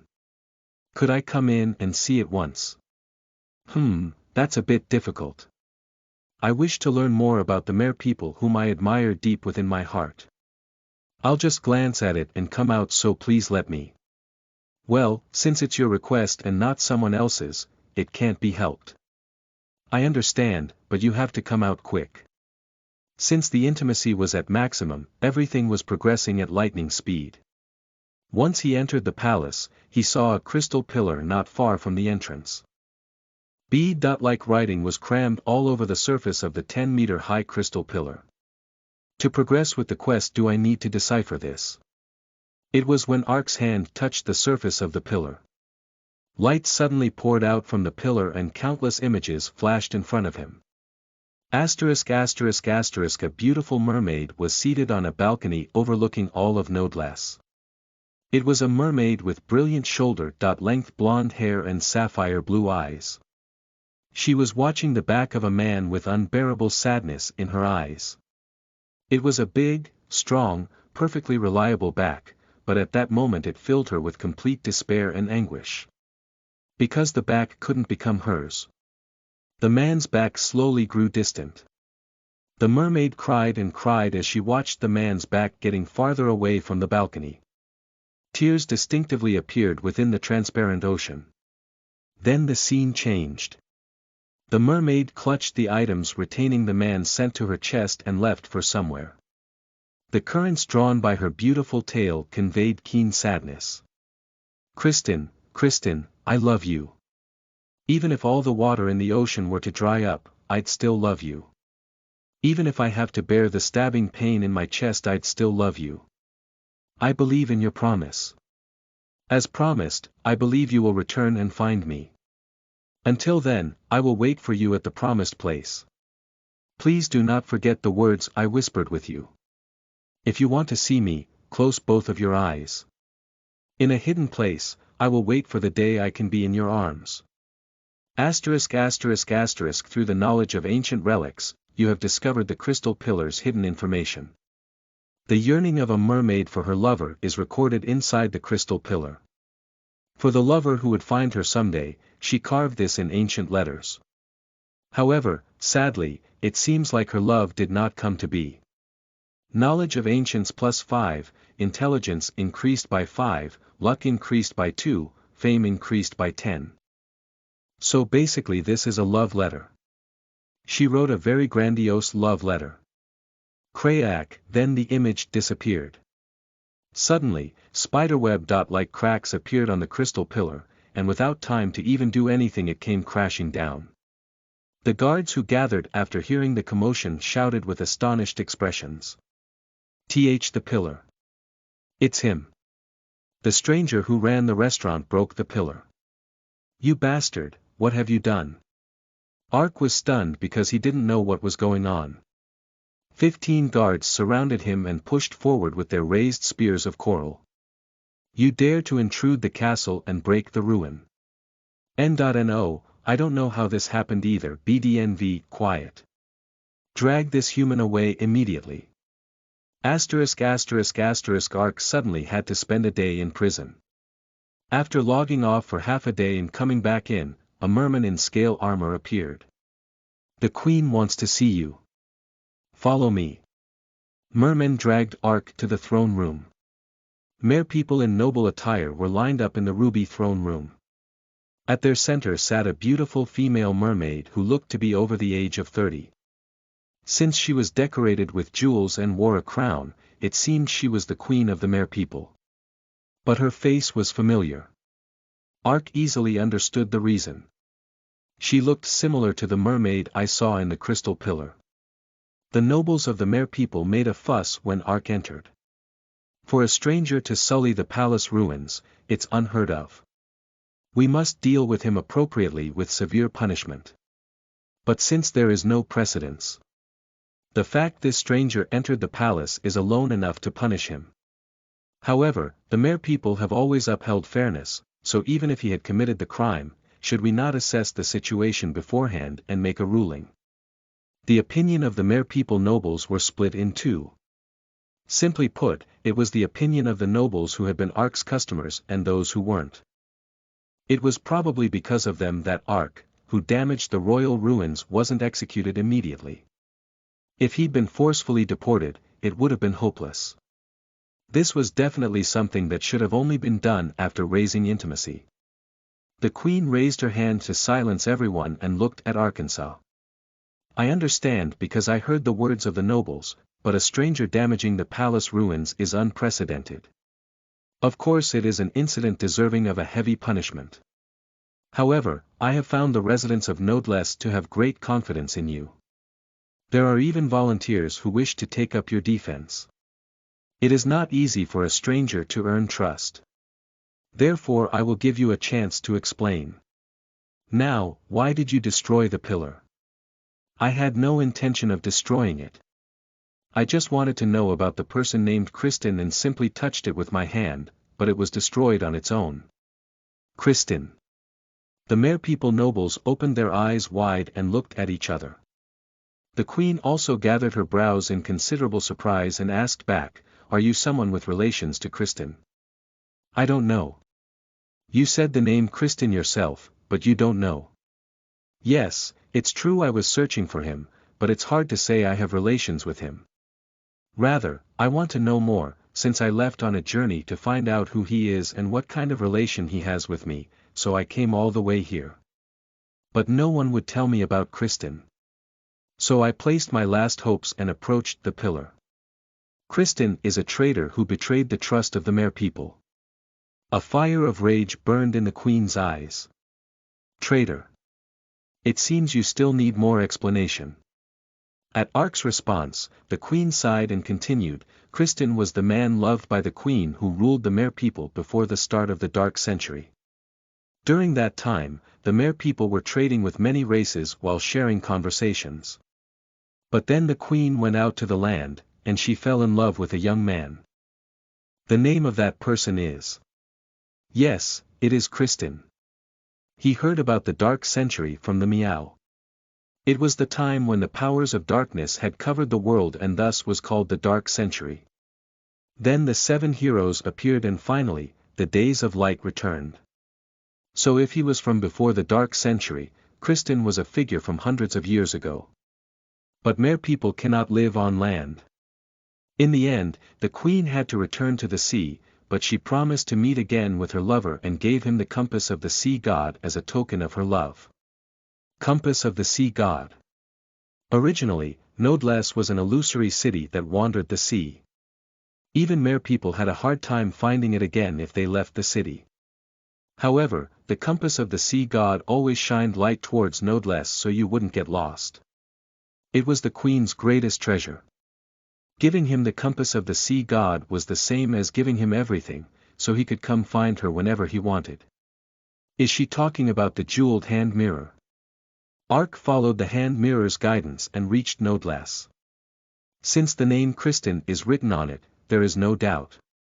But did he not come find her? No, he came as promised. He was a stranger to the mere people, but we truly welcomed and accepted the man the queen loved. But his love didn't even last 1 year. In the end he threw away the queen and returned to the land. Can you imagine? The sadness of a woman who was thrown away by the man whom she gave everything to. The queen's voice became emotional. The queen shut herself in her room and spent her night in tears.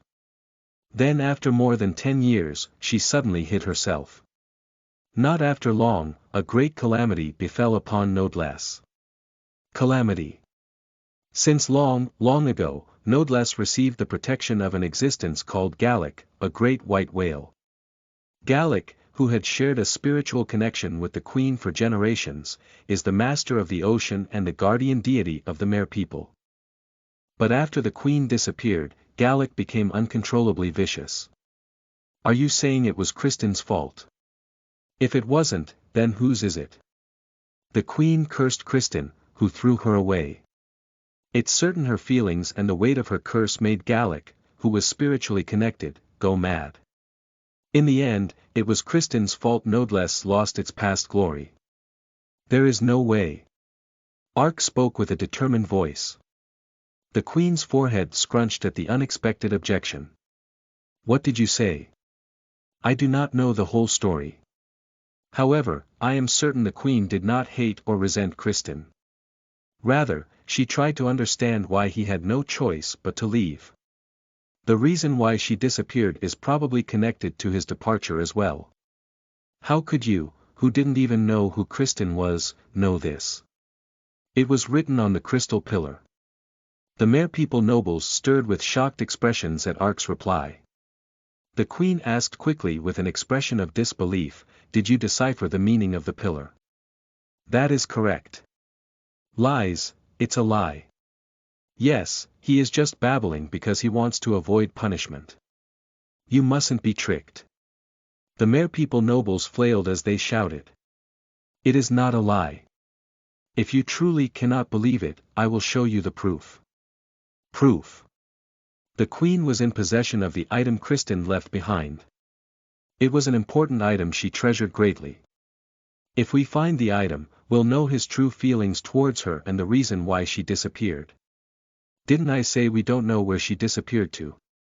There is no need to think hard about it. If Gallic suddenly became violent after she disappeared, the answer is there. Please tell me where Gallic is. I will find the answer. So it can be thought of that way too. I've also tried sending soldiers to calm Gallic several times. But Gallic is the master of the sea who wanders the ocean, a warrior of the mere people cannot find Gallic. The sole way to find Gallic is the compass of the sea god. Then it's all the more reason why I should go. Ark pulled out the jeweled hand mirror from his bag. The queen's eyes widened to an unbelievable size. After staring blankly at the hand mirror with surprised eyes, the queen barely managed to stammer after a long while, my goodness. For the lost compass of the sea god to return after hundreds of years.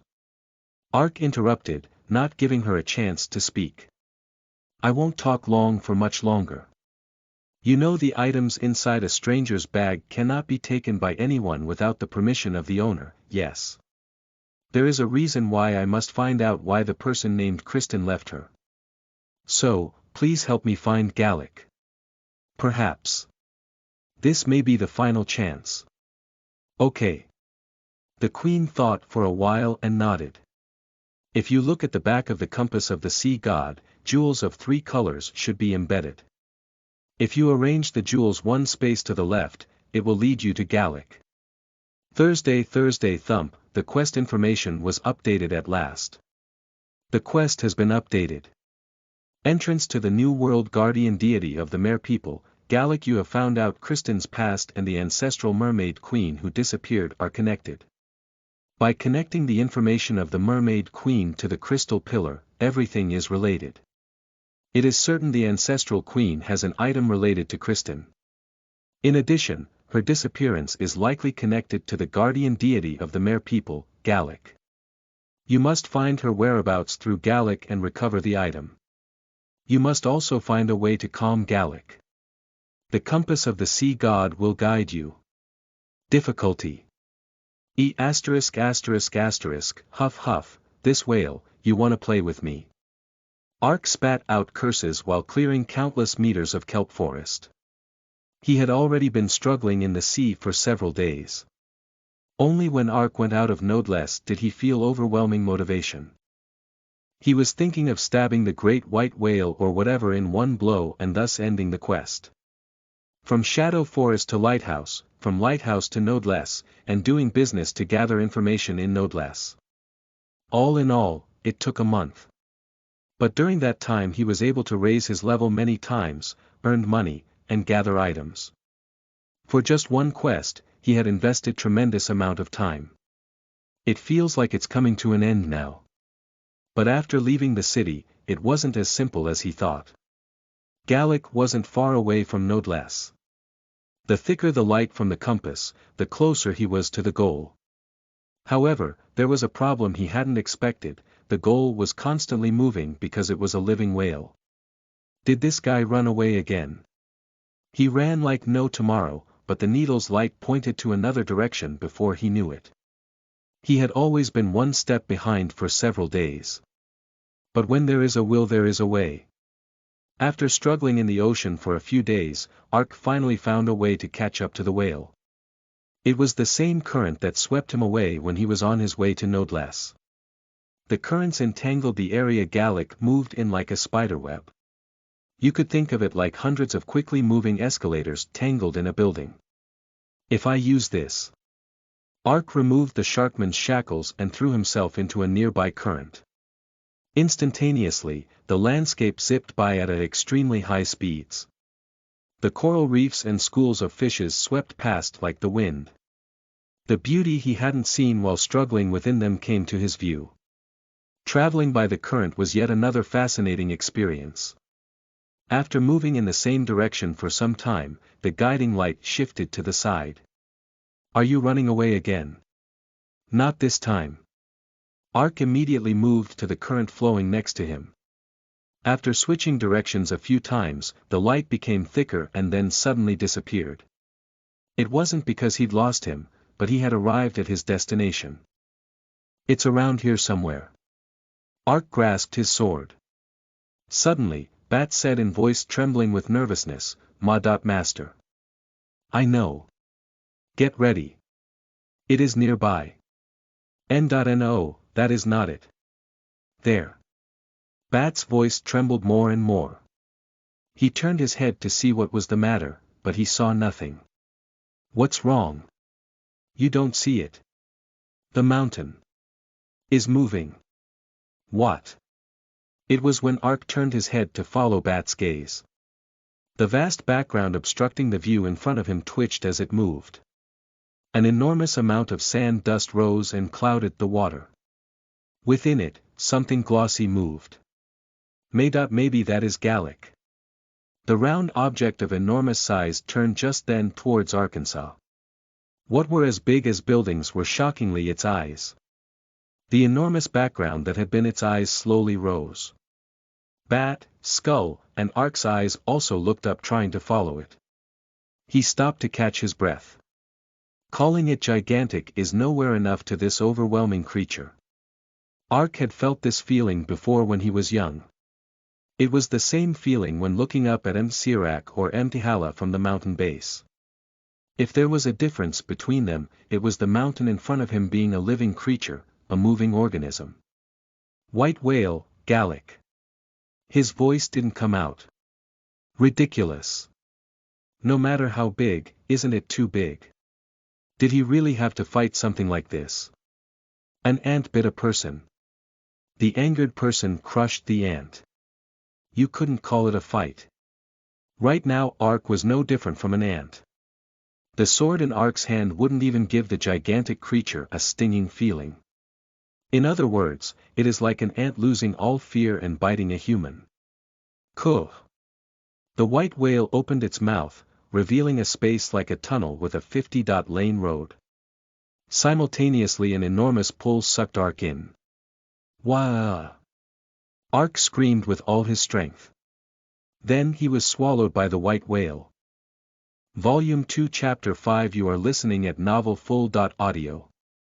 The White Whale's Labyrinth outside Haroon Village was a hunting ground where beginner players spent the night locked in desperate struggles with wolves. It was here where a new player appeared. A robust 40-year-old man with a scraggly beard, his character name was Justice Man. The player's real name was Guanwarang, a man who had formerly held the extremely rare profession of a hot-blooded detective. The first reaction Justice Man showed was no different from anyone else's. He was surprised by the surrounding landscape looking so much like reality, and astounded by his body moving so naturally. As the beginner appeared, Hansen, who'd been strolling around with nothing to do, quickly started a conversation. Then, when he suggested the mouse hunting quest, Justice Man scratched his beard as he asked, "But is it a really difficult task?" "No, don't worry. It's something anyone can do. I'm trying to introduce suitable tasks to strangers like you who are here for the first time and haven't adapted yet. If that's so, then it's okay. When a truly pressing matter arises, please call me then." Justice Man nodded a goodbye and exited the village. As always, he was limping on one leg. As a game that moves the character by scanning the brain, in New World there were no problems with physical disabilities. For someone who couldn't move their legs at all, and even the blind, could walk and see like normal inside the game. Because of this, even in hospitals, virtual reality games were prescribed as one of the therapies to treat a disabled person's depression. However, there were many cases where a person's physical disability had hardened into a habit. This was also the case for Justice Man. If anything, 2 years of limping on one leg had caused him to forget the sensation of walking normally. Nevertheless, his limping leg was not a big obstacle when it came to playing the game. Justice Man left the village, his eyes widened in surprise. Across the wide plain, players were locked in desperate struggles with wolves. Also, they were fighting with swords and clubs, not guns. It was a scene unimaginable in real life. Then, he heard a woman scream to the side. "Kaya, help me." As he turned his head, the sight of a female player being viciously attacked by a wild dog came to his view. "Halt!" While taking his coat off and throwing it aside, Justice Man blocked the wild dog's path. As a new enemy appeared, the wild dog assessed him with a wary eye. But it noticed it was a beginner user who wasn't wielding any weapons. The wild dog let out a mocking laugh. A murderous look lit up in its eyes and a threatening growl came out from its fong-filled mouth. Those who were new to virtual reality gaming should have been frightened. However, instead of being afraid, a refreshing smile actually spread on Justice Man's lips. "A sensation like this, it's been a while. It reminds me of the time I went on a tour out of duty in South America." Bark! Bark! Bark! The wild dog suddenly charged. Justice Man's pupils moved quickly as he read the wild dog's movements. An opening. Justice Man's body moved. With movements like flowing water, neither could be called fast nor slow, he seized the wild dog by its scruff. Then while rotating his body he tossed the wild dog over his head. With incomprehensible strength, the wild dog flew several meters before it was driven into the ground, and lost a fourth of its health. It was a shoulder throw similar to a picture in a judo textbook. That's right, before he retired, Justice Man had been a legendary high-ranking judo wrestler even in the police department. In the National Police Judo Tournament, he had won several times and was a skillful man who had always contended for the first and second places in the worldwide tournament as well. But where his ability truly shined was not in a tournament. He had work experience in Special Police Force taking down organized crime, a counterterrorism task force, and had even been deployed to South America as a police department instructor representing South Korea in an international treaty. It wasn't an exaggeration to say Justice Man was a legendary person on the battlefield. Wielding only a short police baton, he swept away the criminal gangs armed with knives and shotguns, and once he had single-handedly driven away a pack of wild dogs that had raided a village in South America. It was to the point where the South American policeman had called that Justice Man the monster of the East. In others' eyes it might seem like perilous work, but Justice Man felt he had the right aptitude for this line of work. His irrepressible sense of justice and his raging vigor couldn't possibly be satisfied by an ordinary life. Although he was living in a modern society, he held the spirit of a medieval knight who revered martial arts and justice more than anything else. I haven't even been able to properly train in a while, but it seems the feeling hasn't died yet. The spirit that had been broken by the aftermath of his injury was revived. For him, the likes of a wild dog was no different from a puppy. The wild dog sprang up quickly and swung its front paw. As a thick, bloody line was drawn across his abdomen, Justice Man lost half of his health. Since a level 1 player was struck by a level 4 wild dog, this was a natural result.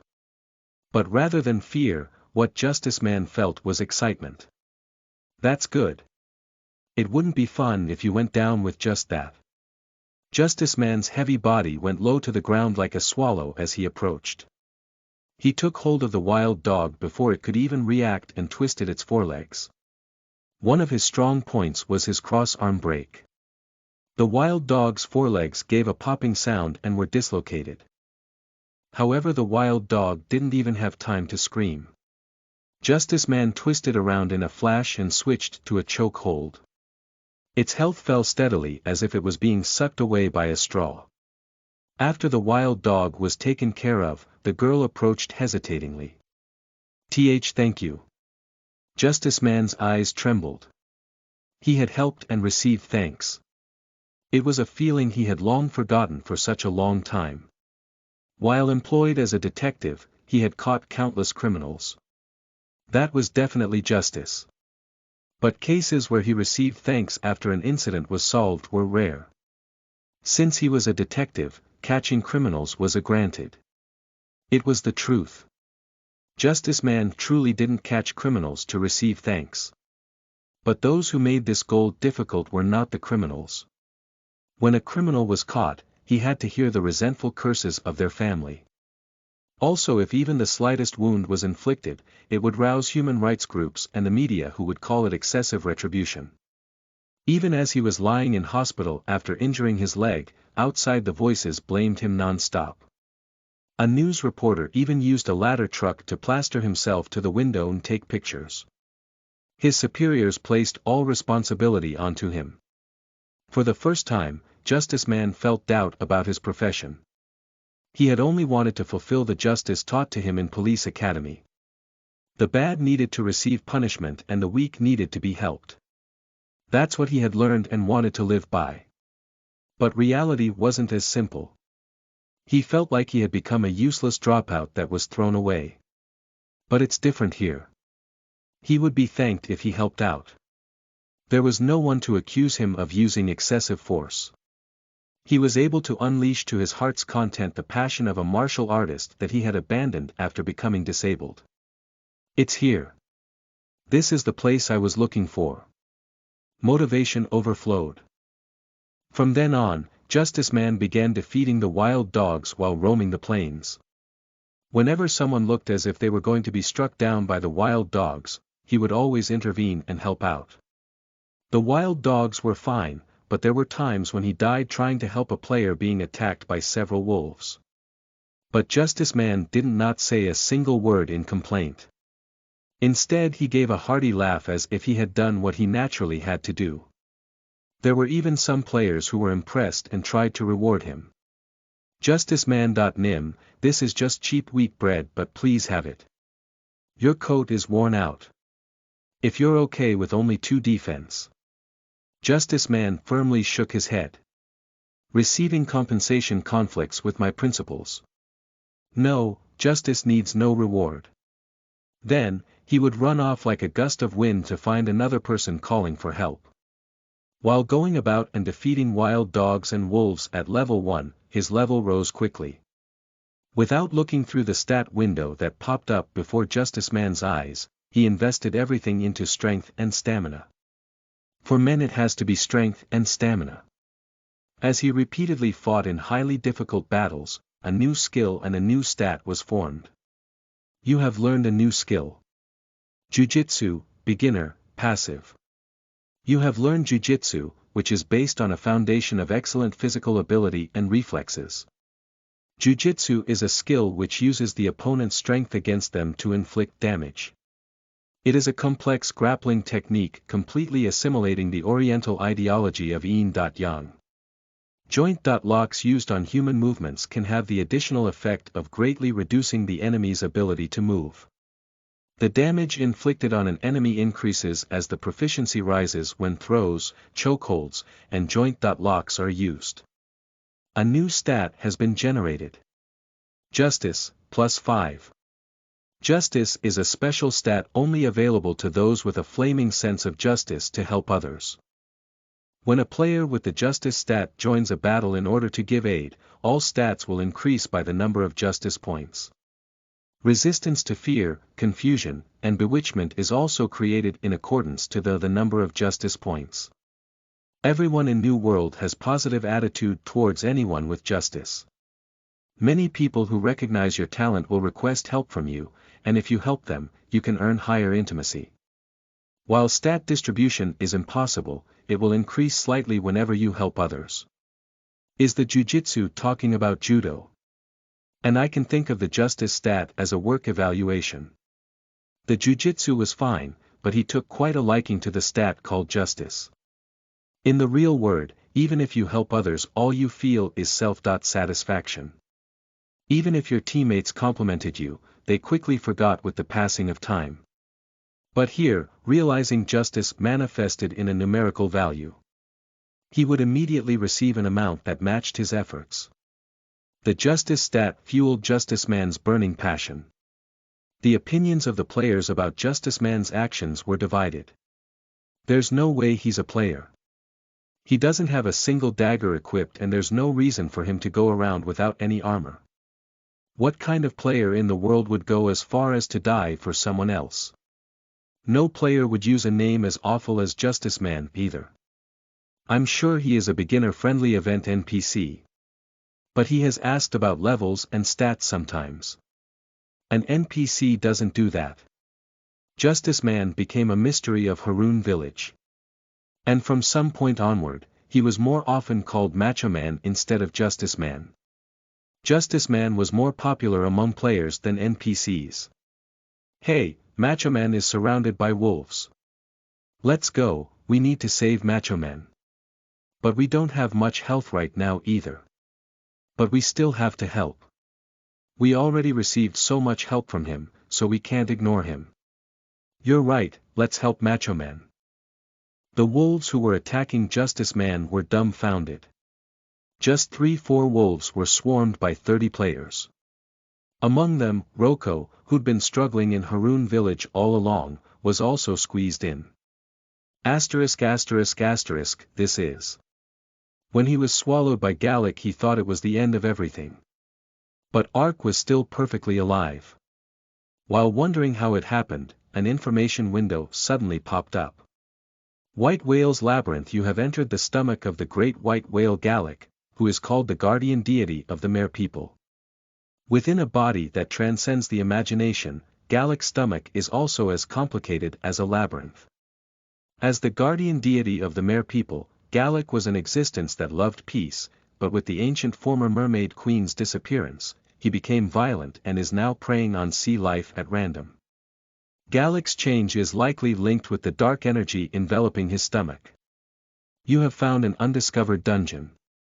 As the new discoverer, you will earn an additional 1,200 experience and 100 fame if you register it to the Hall of Fame. Will you register? Refuse registration. Ark answered as if it was obvious and stood up. So far the only person who knew about the underwater city was Arkansas. There was no need to share valuable information. So this is the inside of a whale's stomach. The place Ark was standing on was a space full of rough bumps. It was slow, but the wall occasionally twitched as if there was a pulse. He was amazed, but it seemed he had really entered Galec's stomach. In any case, it meant he had grasped a clue on the quest completion. I'll have to go in for now, huh? To think that he had to walk into the whale's stomach on his own feet, it was a strange feeling. But before that, there was something he had to do first. Units, line up and count. 1. Clack clack hiss hiss bat, skull and snake answered in turn. Master, can't we stop doing this? It's embarrassing whenever we do this. Be quiet, everything has a deep meaning. Skull and snake seem to enjoy it, so why are you the only one complaining? Tisk, it's because these guys just don't think. Ark dismissed Bat's complaint and slowly advanced. If this is a dungeon then there'll definitely be enemies. As he entered while following the walls that squirmed like a wave, 3 crabs soon appeared in front of him. However, they weren't the normal crabs he'd seen outside. After being eaten and killed by the whale, they were undead crabs that had been revived by the dark energy. The crabs, which were melting here and there and had cracked shells, discovered prey and approached as they snapped their claws. Eyes of the cat. As he activated the skill, Ark's pupils emitted a golden glow. Level 65. The difference in level between them and the crabs outside was a whopping 30. Ark's current level was 52, it was the same as when he reached Nodeless. It was the result of neglecting combat to focus on business. Since it was a dungeon, even with the darkness bonus he was still around 60, there was still close to a 5-level difference. He felt taut tension. Even the level 40 crabs weren't easy opponents either. Underwater monsters were trickier than land monsters. Crabs had strong defense, and the bubbles they spewed whenever they reached critical condition had a slow hex. When Ark fought it for the first time, he was more than 10 levels higher, but it still wasn't easy. Though he'd become used to it, it was certain that they would still be tough opponents. Moreover, at level 65, he couldn't guarantee victory. Ark tightened his grip on his sword's handle. This is the whale's stomach, there's no place to run. Bat, Skull. Plan B. At his command, Bat and Skull quickly ran out and lured a crab. Ark ran towards the remaining 2 crabs and bombarded the red points with his sword. Pow pow pow pow, Ark's sword moved like a beam of light, and flashes of light burst from 4 weak points in one strike. The crab lost 30% of its health instantly and staggered. The one who was surprised was not the crab but Arkansas. What is this? This sensation. He didn't know until earlier, but when the battle started he felt an unbelievable sensation in various places of his body. His body was as light as a feather, and he felt like the sword he was holding was twirling peculiarly in his hand. If he put his mind to it, he felt like he could attack 4, 5 or even 6 times. He was confident he could display a reaction or speed that was unimaginable in the past. Ark wondered if he had received a different stat bonus, but there was no such message. Then maybe. Ark suddenly realized something, as he looked around, and knew the reason why he had changed. I see, this is not underwater. Ark had spent more than half a month underwater. He battled with the sharkman's shackles and accepted the water penalty like it was natural. Even in reality, he had raised his stamina while doing special training in the pool. But there were no changes that Ark could actually feel. It was only to the point that he could perform as well underwater as he could on land. However, Galec's stomach was not underwater, so here there was no water penalty for wearing the sharkman's shackles. The huge water penalty had disappeared in an instant. Strength, agility, and reflexes felt like they had improved 100 times. No, it had been improved. In the end, as Ark had expected, this life underwater had given him a chance to grow. The difference in the sensation was shocking. The crab's movements felt clear. When Ark lost the field of vision thanks to the devilfish's ink, he dodged as many as 8 feet just by feeling the water current. He still had the same sensation. When a crab's feet cut through the wind, Ark was able to sense it. The 4 legs flew at him with complexity, but Ark was able to dodge just by moving his upper body. Crabs can only be attacked at their joints.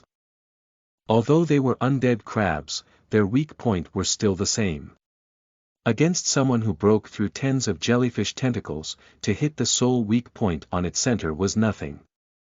When comparing crabs to jellyfish, crabs had weak points everywhere. And since the water penalty disappeared, you have dealt a critical hit. Ark's attack was in perfect timing and place. When accurately attacking the right spot with the right strength, critical strikes occur. The increased precision from training underwater was a godsend. In addition, Lancel's sword was twice as strong as his old one. Taking care of the 2 level 65 crabs didn't even lower his health by 30%. To think it felt this different. Feeling such a great change in an instant, Ark suffered from confusion. Ark was not the only one who had grown. After Ark checked the crab's level, he calculated that Bat and Skull wouldn't last very long against it. 1 minute, if all goes well. Given the situation, he would have to recall 1 summon. However, Bat and Skull overturned his predictions. The one who benefited the most from the lack of water penalty was Bat. In no less, it had been sparring with Ark and eating food constantly. Bat's evasion and attack had greatly improved. Additionally, the disappearance of the water penalty was a stroke of good fortune. He avoided the crab's attacks like an underwater swallow, and only when an opening appeared did he fly with a full body charge. The damage from a single shot was at a trifling level, but as his attack rate was so fast, the damage was not negligible. It wasn't as much as Bat's, but Skull also showed an alarming growth. As if Skull was trying to get revenge on them for a tragedy, he would roll around the crab's feet and tear at them with his teeth. The 2 summons who were around a mere level 15, lured a level 65 crab, and in just a few minutes the crab lost 40% of its health. When Ark joined in, the crab didn't even have chance to spray bubbles. Oh, strangely I am overflowing with strength. Clack clack, master, a fight. Let's fight. Bat and Skull felt their growth and couldn't hold their excitement. Good, I was worried at first, but with this it won't be hard to solve the quest. Ark started to conquer the dungeon. From the twitching black walls, crabs, devilfishes, and shark men turned undead started to swarm them. Even when they were undead, they were no different from the ones outside in the ocean. He already knew what kind of attacks they would do, and the weak points they had. Also, his condition was so good, he felt as if he was flying. Bat, Skull. Plan A. There was no reason to bother luring with Skull and Bat. Joining his familiars, Ark charged head-on and chain of critical hits exploded. The company op bonus with his familiars' attacks. Monster's health fell steadily. This time, Ark noticed why the fight was easier. It was not because Ark became stronger, but because the monsters inside the whale were originally marine life. Similar to how Ark got the water penalty, they received the penalty of not being in water. Which means Ark's ability had increased whereas the enemy's abilities had decreased. Time to gain some EXP. This is good. Although they were considerably easy to defeat, they were still level 65. Because they were at least 5 levels higher than Ark, they gave a lot of experience. Every time he hunted a group of them, his experience rose enough to be visible. The items they dropped were considerably better than what level 40 monsters dropped. It was as if his body was flying, experience rose, and items were obtained. They tried to enjoy the combat till they were sick of it. Ark and his pets swept through the dungeon into no man's land. While beating up for shark men, suddenly a roaring sound came from behind. Roar, boom, shark men flinched and then hastily ran away. Shark men are running away. Just what is going on? He didn't have to wonder for long. After a deafening roar, the walls on each side started to leak water. A great deal of water came through and swallowed Ark and the shark men. It wasn't a question of whether to resist. With only the spare time to say the word, "ah," they were swept away by the torrent and they quickly passed by walls for some time. When the water current seems to be weakening, the ground trembled. Quickly raising his head, Ark saw something amazing. He saw monsters and trash were being swept by the water current, just like himself. Where is this? Ugh! You took acid damage. Damage 50. There wasn't a monster, but he took damage. It was not just once. Before the message disappeared, he received damage again. At his feet, a white steam came out. It was not only for Arkansas, steam also came out of the stumbling monsters. There were monsters already in critical condition. My gosh, this is the stomach. Ark was startled and took a look around. Thankfully the exit was just few meters away. The closing exit was wiggling, the sphincter of the stomach started to close since food just entered. If we fail to escape, then we will be digested. No, I don't want to become whale poop. Bat held his head and screamed. Ark agreed. To only become whale poop after working so hard to get here. Ark headed towards the twitching and closing exit. Bat went out first, then Ark through Skull and himself. Ark was able to barely squeeze through, narrowly escaping the sphincter. Looking at the closed sphincter, cold sweat appeared. In just a few seconds, he had lost 350 health. What the hell, what kind of stupid dungeon is this? At that moment a great sound came behind Ark's back. Slither, snap snap snap, Ark turned his head to look, and his expression hardened. Behind him, he saw that crabs were also swept from the stomach. However, the problem wasn't with the crabs. It was the big gray worm-like monster that swallowed the crabs. Crabs tried to attack with its pincers, but the worm didn't even budge and ate them one by one. What is it this time? Cat's eyes. Using the skill, the worm's information appeared. Its name was Great Worm, a level 80 monster. Great Worm. So it is basically a large worm. To think he would have to fight not only revived food, but also worms. As if responding to Ark's voice, the worm turned its head. Opening its drooling mouth wide, it attacked. Ark spun his body and swung his sword. A dull sound rang out, but the worm didn't even flinch and swung its tail. Ugh! With a single attack, his health went down by 200. Damn it, I can't win in my current condition. Even with darkness bonus, the monster was 15 levels higher. In addition, Ark already took damage from the stomach acid, and the circumstance didn't allow him to flee. Behind Ark, the sphincter blocked the way. Damn it, I barely escaped from the stomach, so I can't become a worm's meal. Ark tightened his grip on the sword. It was a desperate situation, but not completely hopeless. The worm had lost 30% of its health while fighting crabs. Let's go, Plan C, Bat, go distract it. Understood. Bat flew fast to get the worm's attention. At the same time, Ark swung his sword on the red mark on Worm's body. Slash, slash, slash, the worm shook greatly after being attacked with a chain of critical hits. The worm had slow movement, but it was unbelievably fast when attacking. The worm's sharp teeth grazed his side as it passed.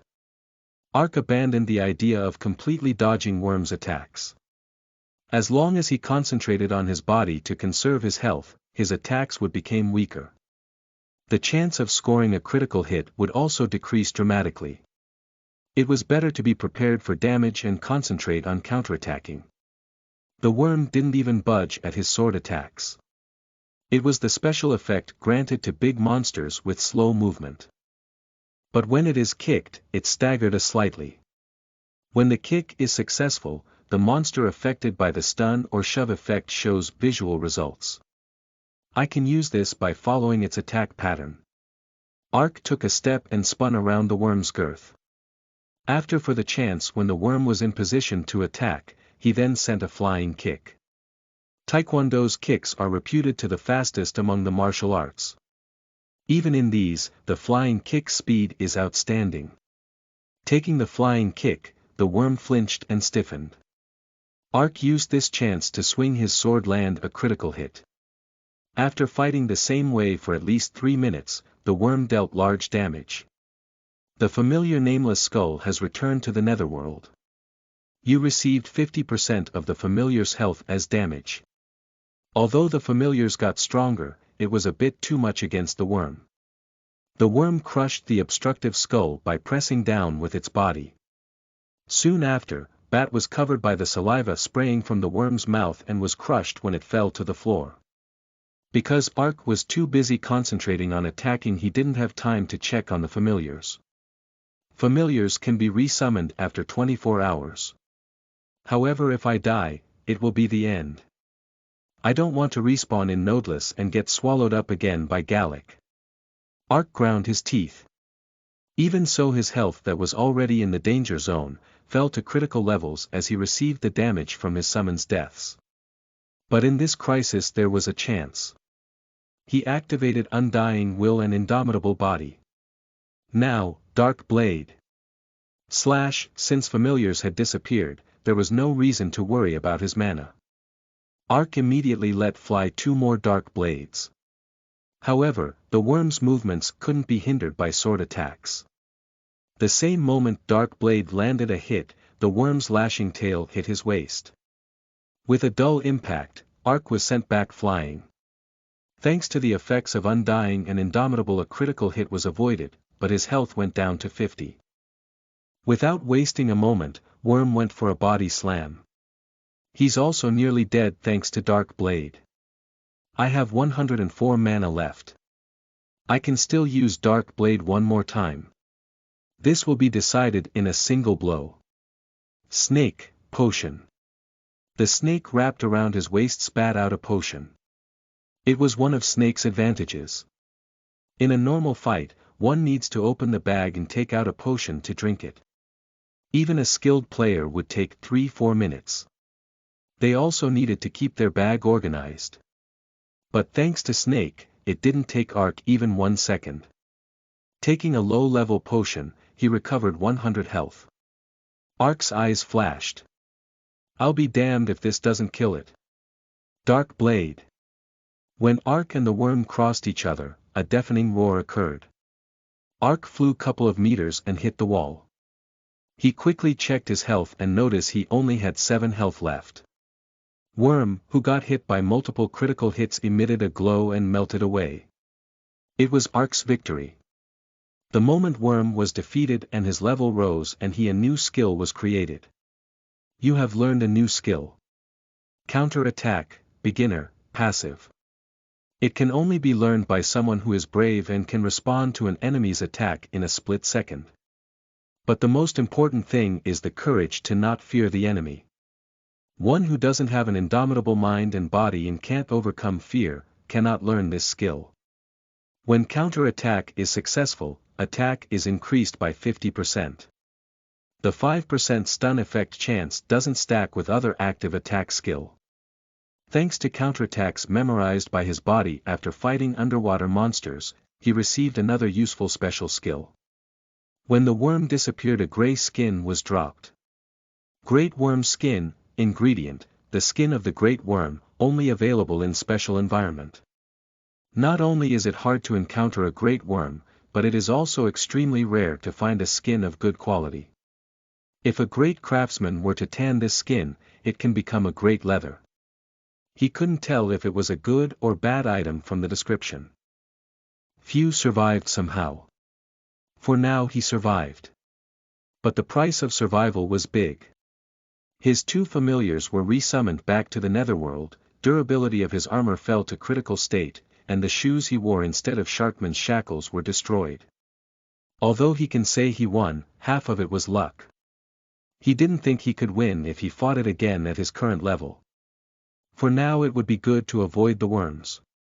Ark took out his toolbox. After tasting bitterness, Ark became more cautious. Unlike first time, he didn't dare sweep the dungeon blindly. He explored cautiously, one step at a time. Because Bat is gone, he couldn't scout. So he had no choice but to be careful. Also, whenever he hears something he felt suspicious, he quickly used stealth to hide. Since other worm monsters didn't spawn, the hunting went on without much difficulty. If there weren't any worms, this place would have been ideal hunting ground because of the high experience. Ark, who have explored dungeon, realized several things. In the dungeon, violent torrent occurs only once every 2 hours. Ark calculated the time, and when it was time for the violent torrent, he wore Sharkman's shackles. By wearing the Sharkman's shackles, it prevented him from being swept away even in a storm. Ark wasn't swept away by the torrent, but the penalties weren't a joke. So when the torrent passed, he took it off. It was really annoying, but the torrent wasn't all bad. When the torrent passed through, there were trash everywhere. Once in a while, he would find a useful item among the trash. In many ways, it was a pretty good dungeon. Ark got so obsessed in exploring the dungeon that he forgot to sleep. He passed 24 hours in this way. You've all worked hard. For now, eat this. Ark made food to congratulate Bat and Skull's hard work. When the health of the familiars was restored, he said to Bat. Bat, do you want to go against Dunphil again? What? Really? Bat asked in excitement. Bat haven't had a rematch after the 2 consecutive loses. Although they were busy with the quest, the real reason was that Ark believed Bat's skill was still lacking. The only one who suffers if Bat gets sent back is Arkansas. But this thinking had changed when he was alone for a moment. Without the water penalty, Bat became stronger. With Bat's current condition, there was a good chance of winning. No, Bat currently had high morale because of the sudden increase of strength. Therefore this was the most optimal chance. If by chance Bat loses, as long as I avoid great worms, Skull and myself is enough. Just don't forget all the training we've done. Be cool-headed and composed. Pay attention when I say something. You can't do anything about losing because you're lacking skills, but if you don't fight to the best of your abilities, then I won't give you any more chances. I understand, Master. I will do my best. Ark received the promise and summoned Dunphil. Dunphil, as always, talked in an annoyingly arrogant tone. What is it now? Did you not give up? It will be different this time. Humph, even so, Bat is still just a bat. In addition, he is a bat not of the vampire lineage, so he can't beat me, who is a noble of the netherworld. Bat didn't rush in even when Dunphil provoked him. Bat simple looked sharply at him. Ark nodded in satisfaction and said. Okay, Bat. Go ahead. Prepare yourself. Bat gave a battle cry and flew. Dunphil swung his fingernail as if ridiculing Bat. The situation was different from their past battles. Bat circled around Dunphil's arm like a snake climbing a tree and struck a blow to the neck. Ack! How can this be? Sound of confusion came out of his mouth. Because Dunphil saw Bat being slow underwater, he was stupefied when Bat became hundreds of times faster. Seeing the enemy's confused appearance, Bat's fighting spirit greatly increased. While swooping down from above and rising up from below, he hammered Dunphil's chin. The chain of attacks technique he had learned from Arkansas. This time, Bat showed a completely different appearance. It was enough to not prompt for Ark's coaching. When the attacks connected, Dunphil's body stumbled. You bastard! Even after all that harassment. Teed at this bastard. When his health fell to about 40%, Dunphil's body was surrounded by smoke. A big bat came out of the dissipating smoke and struck Bat. Transform. Dunfil judged it will be hard to keep up with Bat in terms of speed, and so he transformed himself into a bat. When Dunfil transformed, it became a dog fight. As the two bats got complexly tangled, they fought intensely. Being attacked and taking hits, the battle was so fast, Ark couldn't tell who is who without cat's eyes. As the fight continued, it seemed like Bat is being pushed back. They had similar abilities, but Dunfil's transformation seems to have bewildered Bat. In addition, Bat didn't have much experience fighting airborne monsters. Bat, there is no need to be confused. Think of underwater combat. If you can dodge jellyfish's tentacles, why wouldn't you be able to dodge Dunfil's attacks? Ark's advice had an effect. Bat hadn't fought with airborne monsters before. But marine monsters were able to move around naturally in water. In other words, they were no different from airborne monsters. In addition, while fighting marine monsters, there was a water penalty in effect. No matter how strong Dunfil is, it was no more difficult than fighting marine monsters with the water penalty applied. Bat's attack pattern changed. Just like when he was swimming underwater, he spread his wing wide and waited until he spotted an opening, then he would swoop down like a hawk. Control of attack speed. This was the fruit of Ark's beating. Cheater, to interfere in another's fight. Humph, you said it won't be a challenge no matter what. Did you change your mind? Bat shouted back, and the fight went back to its original situation. Dunfil's and Bat's health constantly remained the same. But since Dunfil had significantly more health, it wouldn't be an exaggeration to say Bat is overwhelming in terms of skill.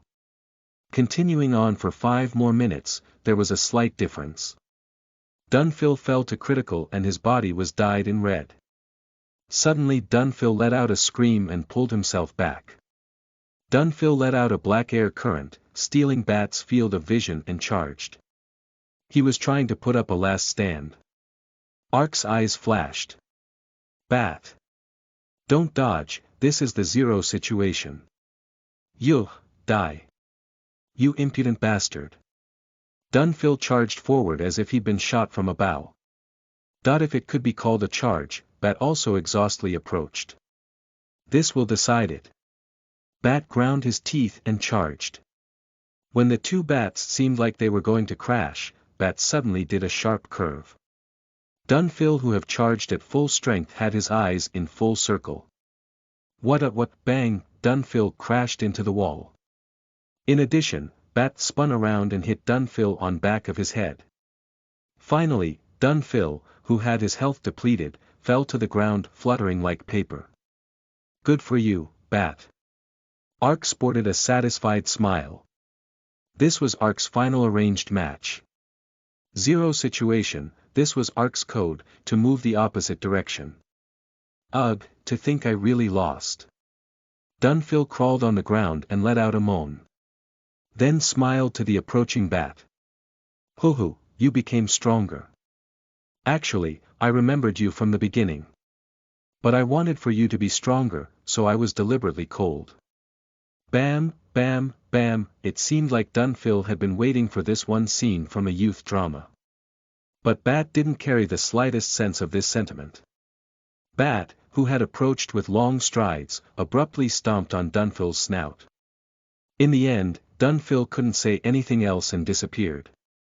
At that moment a message window popped up. Player's familiar hatred. Bearing Bat has defeated Dunfil. You can now fuse the summon to evolve it. Please choose one familiar to be the main.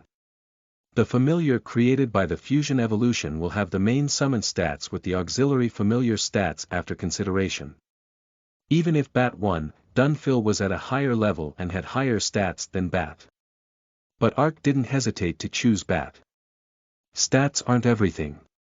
Although it was not indicated with a number, the experience gained with Ark through practice and battle was worth more than ability. Also, he didn't want to give up hatred. Bearing Bat and hang around with someone like Dunfil. Main, hatred, bearing Bat. Auxiliary Dunfil. As soon as Ark's decision was made, Bat's body was enveloped by light. His body also slowly changed into a human silhouette. With a black mantle and slicked back hair was a 10-year-old boy. It was similar to boy going to a Halloween party dressed as Dracula. All in all, one got the sense of cuteness, however the sharply raised eyebrows made his expression fierce. The familiar's fusion evolution has ended. After fusing with Dunphil, Bat has become a low-ranking vampire noble. For being in control during great troubles he has gained the name Diedrich. This is how Diedrich obtained his noble status. Lancel's sword is now Diedrich's artifact. By using Lancel's sword, a 10% collaboration attack bonus will be added. By owning the artifact, an additional skill was created. Diedrich, a vampire with a lightning fast ascension to a low-rank vampire, resident of Yug. Has lots of pride for his success and hates the indignity of being recalled. An effect of turning into a vampire: if it is not in a dungeon he cannot turn into a vampire during the daylight.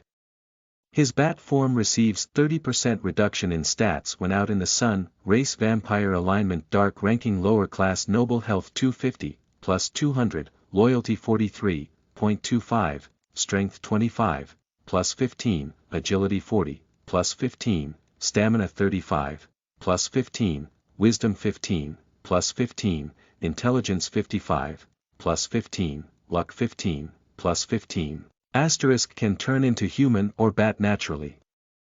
Asterisk dark dash can be used. Lets out darkness, temporarily turning enemies into dark status, then uses low class charges to inflict damage. Mana cost 30. Oh, isn't this pretty useful? Every stat had dramatically risen. General stats can be calculated to be around level 27.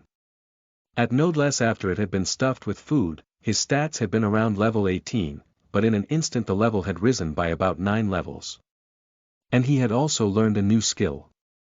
It seemed to be the ultimate skill Dunphil had used. Because the vampire affinity appeared there was a penalty, but overall it was satisfactory. But there was one thing that was on his mind. All stats had risen, but for some reason loyalty had a 0.25 penalty. That effect was quickly seen. Bat, good job. Bat. Who is that? What? Hugh, listen well. I am no longer the bat you know. I am the noble of the netherworld, Diedrich. So far I have been hit and tortured with food, but I will no longer bear with it. Ark's expression turned outrageously twisted. Listening to him, it didn't seem as if he had forgotten about the time he was bat. In other words, just because he became a bit stronger, he was defying his master. Ark was furious. He worked hard to feed his familiars and even trained them. Is that all? He had chosen Bat instead of Dunphil, who had better abilities. But the first thing he did was mutiny. Ark's voice became cold. So. Of course I am not defying everything. Whether my position went up or not, you are still my master and it doesn't change. But I will deny being a food test subject. Of course I want to grow, so I will eat, but I will choose to do so after seeing the effect. This is my obvious right. Right. Ark brightly smiled. It seems he is able to use difficult words because he has increased intelligence. What should he do? It was very regrettable. Why couldn't this guy understand what kind of person his owner is, after he became smarter than when he was a bat? In other words, Ark was someone who doesn't go easy once they've wronged him. It seems there is a need to now show this petted subservient position. Ark stood up and walked to Diedrich. Without any warning, Ark started to kick Diedrich. Even if he did evolve, he was only about level 27. Taking Ark's kicks, his health dropped steadily. Diedrich, who rolled on the floor, screamed in fright. Let's talk. This is violence. Didn't you know? I like violence. I'm a child. This is child abuse. But when doing something that deserves a beating, you get hit. It's said that kids without a conscience are a problem of society. Ark kept stepping on him, and eventually Diedrich's health hit rock bottom and was sent back. Skulls and Snake's eyes became full circles by Ark's sudden change in appearance. Ark spoke while having soft smile. "Don't worry, you haven't done anything wrong. But ones who defy me just because they grew slightly will be beaten. Of course you guys are kind, this will never happen with you guys, right?" Although he talked with smile, there was a cold atmosphere. Skull and Snake immediately nodded. Ark immersed himself with hunting with Skull like nothing happened. For witnessing Diedrich's misery, Skull worked even harder in fights. If it felt Ark was in danger, he didn't hesitate to become Ark's shield. He wanted to show Ark he was different from Diedrich. Seeing this, Ark gave Skull delicious food and was affectionate. But it was different for Diedrich. Ark stepped on Diedrich without saying anything after 24 hours have passed. Stop, I was wrong, I won't do it again.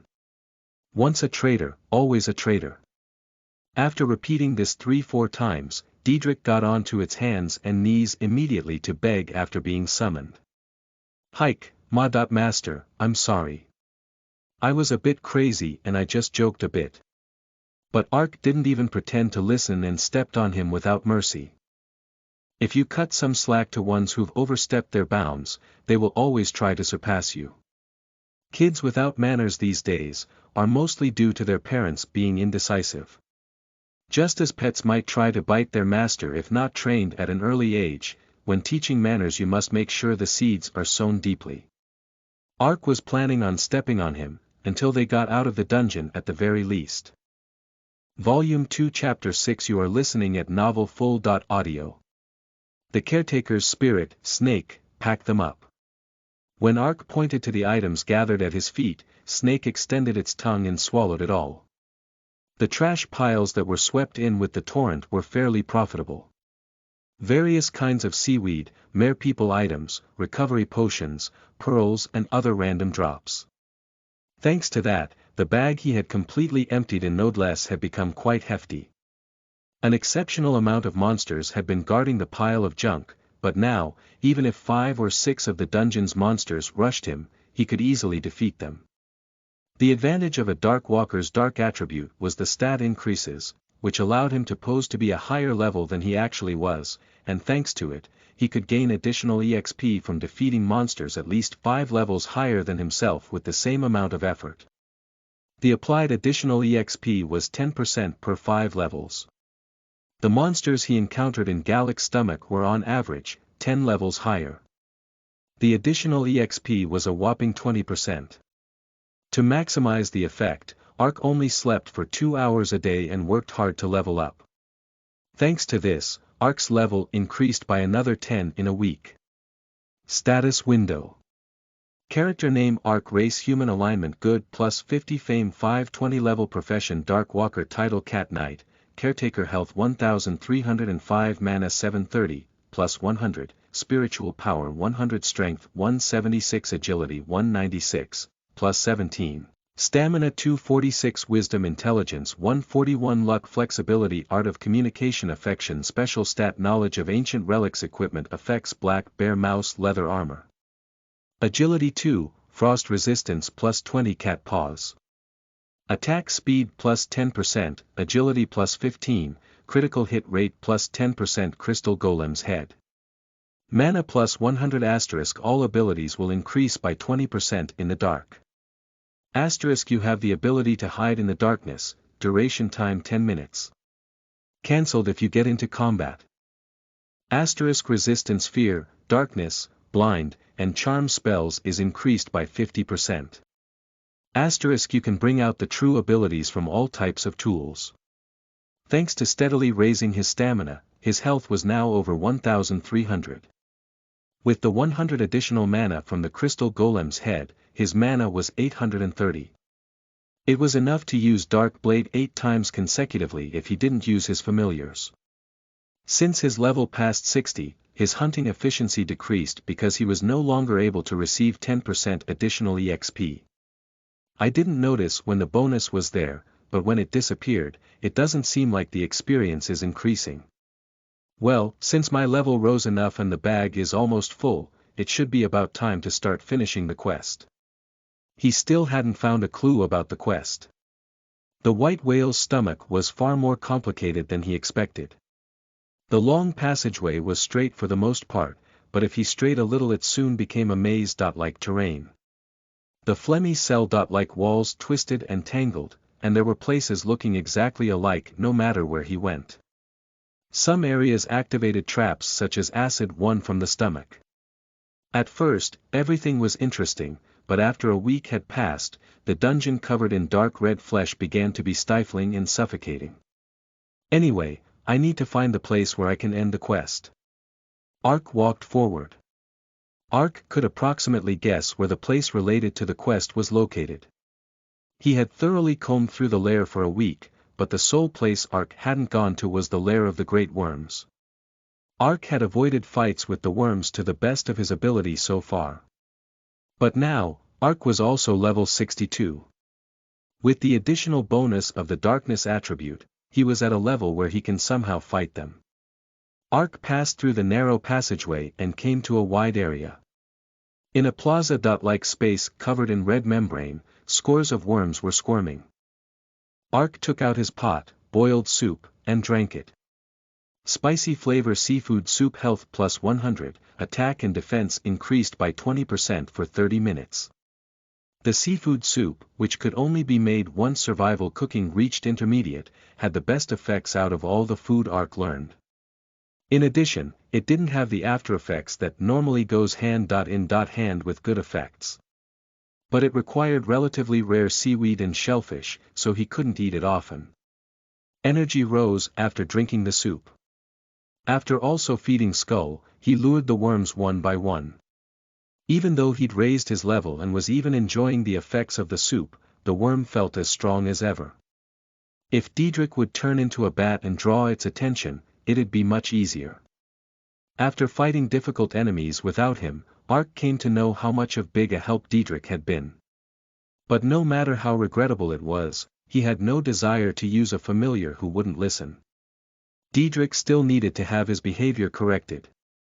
Although its stats grew a lot while Diedrich is being locked up.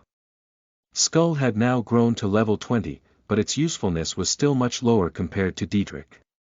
Its movements were slower than Diedrich, and it often ran about in confusion when the battle started because it wasn't smart.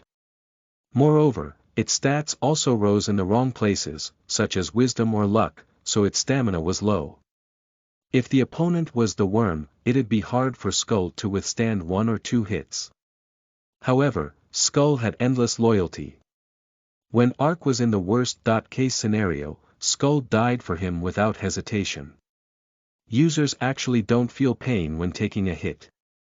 However, it was set so NPCs or monsters felt pain equal to reality and possessed fear of death. It was the same reason why Diedrich was getting beaten up by Ark and suffering. But no matter how well trained the pet or familiar was, there were almost no cases where they would die in their master's place. It was only possible because Skull was dull and had strong loyalty. Skull is my additional health. Skull's real role was to die for Ark in the worst situation. Skull also understood its role. If Ark's health fell below 10%, Skull went in front of him without any orders. Then, with his stats raised significantly by the Indomitable and Undying, Ark let loose a counterattack or dark blade at the worm and killed it. Skull also barely endured 1 or 2 hits. If the critical hit or dark blade missed by some chance, then Skull would be inevitably force recalled. However, thanks to the experience Ark had gained underwater, the precision of his techniques had risen enormously and skill failure was very low. The first time is always difficult. The worm has strong attack power, but its attack method is a repetition of a simple pattern. After killing a few worms, he got the hang of it. He just barely won against the first 2, but as he kept fighting, he had more health left. Later, he was able to win with at least 30% health left. If the worm was not a large monster, I could probably defeat 2 of them at once. A large monster had the ability to cancel many kinds of additional effects with a high probability. If not for it, it would be possible to fight several of them with consecutive kicks and sword strikes, similar to what he did with the crabs or shark men. Using the same method, all the worms were defeated in a span of half a day of hunting. You did well. As Ark patted his head, Skull rolled around to show its happiness. Skull became a more praiseworthy rascal in Ark's eyes. Even though he'd almost died a few times, if Ark patted it on the head once, it'd be completely okay. As Ark gazed proudly at Skull, Snake glared at Skull with a nasty look.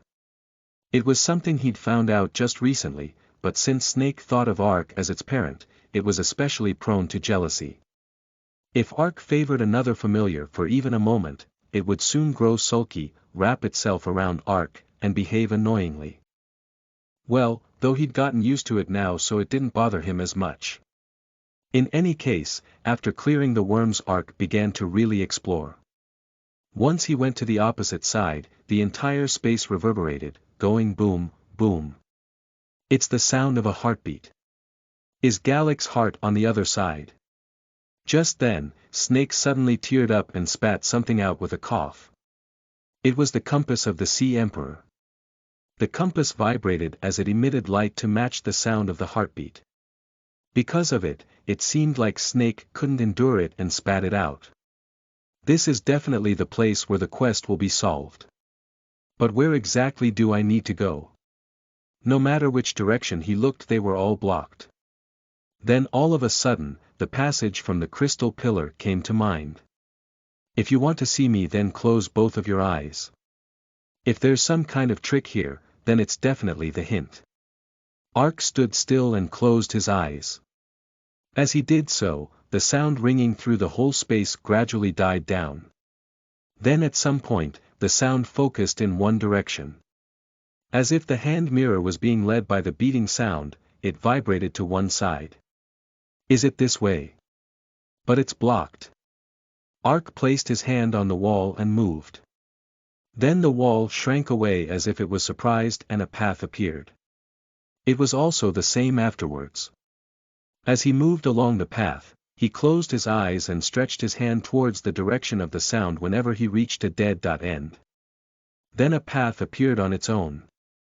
After walking for a few minutes or so, a place flashing with scarlet light came to view. In the center stood a stone statue in human form. It held an oval stone fragment in its hand. The stone fragment looked like it had been split somewhere. It had an aura so black that he could visually confirm it was being emitted. Found it. This is definitely the item she held, and disappeared. When Ark quickly reached out towards the stone fragment, the stone statue's eyes flashed as it raised its head and let out a piercing scream. Kaya. Warehouse what? Spiderweb. Like cracks spread on the stone statue. Then, as if it were erupting, it scattered all around, and the sight of a jet black figure emerged. As a whole, it looked similar to the Reaper he'd fought in the Shadow Forest. It had an enormous body big enough to completely fill the space. A demon with its eyes covered by a black cloth and draped in a black mantle. Behind it, black hair writhed all around like living snakes. Completely black, even the skin was as cracked as an old tree was black. Boss monster Adelaine has appeared. Quest has been updated. The guardian deity of the Mare people, Gallic. Encroaching darkness. At the end of your exploration of White Whale, Gallic stomach, you have finally arrived at the destination. The source of the strength that filled Gallic's stomach with darkness and revived monsters as undead was at its heart. It's certain the darkness caused Gallic to lose his mind.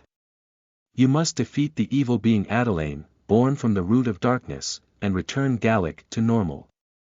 Difficulty +E. The quest was updated with the warning message.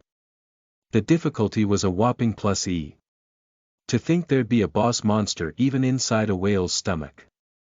Suddenly, the drooping hair spread out like tentacles and closed in to attack Arkansas. Ark quickly moved his feet to avoid a tentacle. He blocked it as if it were a jellyfish's tentacle. An electrifying fear scintillated through him. Even though he blocked it, his health went down by 200. Eyes of the cat. Adelaine's health and level came up. It was a monstrous 100-level boss monster. Warning bells of an impending crisis flashed across inside Ark's head. No way, I can't win with my current level even if I were to die and revive again. If you don't want to die, you have to accurately estimate the gap between you and your opponent's strength in an exchange of blows. O.org. Once the fight with the enemy started, it wouldn't be easy to escape. Since one would have to take damage from 2 or 3 backstabs while running away with back turned. If one felt he had to run, the secret to surviving was to escape with a little extra health left. There was the definite level difference, but more importantly, if he suffered a chain attack from many tentacles, he'd only be able to endure for a few seconds. Ark shouted as he spun around, "Skull, stop him." Pow. Pow. Skull courageously leapt forward, but it was immediately recalled when it was struck by 3 tentacles. Ark had lost 200 health because of this attack, but it also bought him a few seconds. Sorry, Skull. There was no other way. Ark held back the tears and madly ran to the exit. Now there was no choice. First he needed to get out of the exit and bide this time. It would take a long time, but he could raise his level to 80 by hunting worms exclusively within the White Whale's labyrinth. With the darkness effect bonus, he might be able to fight Adelaine somehow. Ark dodged the lashing tentacles and opened the exit by extending his hand. But while he was running madly, the whole dungeon suddenly shook as a howl rang out from behind him. For looking behind, Ark's face paled. Adelaine screeched as it swung its tentacles towards the wall. Every time it did so, the flesh of the wall fell in clumps. The shaking of the labyrinth was due to Gallic being unable to endure the pain and ran amok. But there wasn't enough time to feel sorry for Gallic's pain. Destroying the walls with monstrous strength, Adelaine was closing in on Arkansas. Adelaine was truly the manifestation of horror itself. Holy shit, it's moving really fast. Every time the tentacles whooshed in with the sound of the wind and grazed the back of his head, Ark's hair stood on its end. Damn it, I thought it wouldn't follow me if I got out of the heart. He was mistaken. Adelaine intended to follow him to no end. Ark estimated that even if Adelaine followed him, its gigantic body would be slowed down by the walls. If he took that chance to completely break away from its view and put a some 100 meters between them, the in-combat state would be cancelled.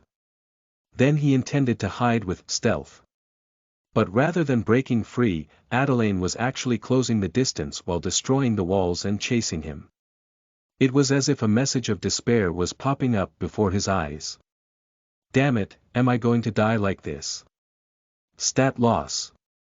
In addition, he had to explore the dungeon from the beginning.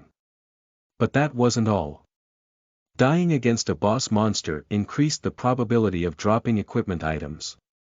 And monsters also picked up items if they saw them. What if he dropped Lancel's sword and Adelaine picked it up? The result would be him having to use a crappy sword until he defeats Adelaine. No way. Even if I die, I'm going to run until the very end. Let's see how far you'll follow. Ark ran through the heaving Gallic stomach without rest. Just then, something flashed across his mind as he passed a fork in the path. Wait, this way has always been. Of course.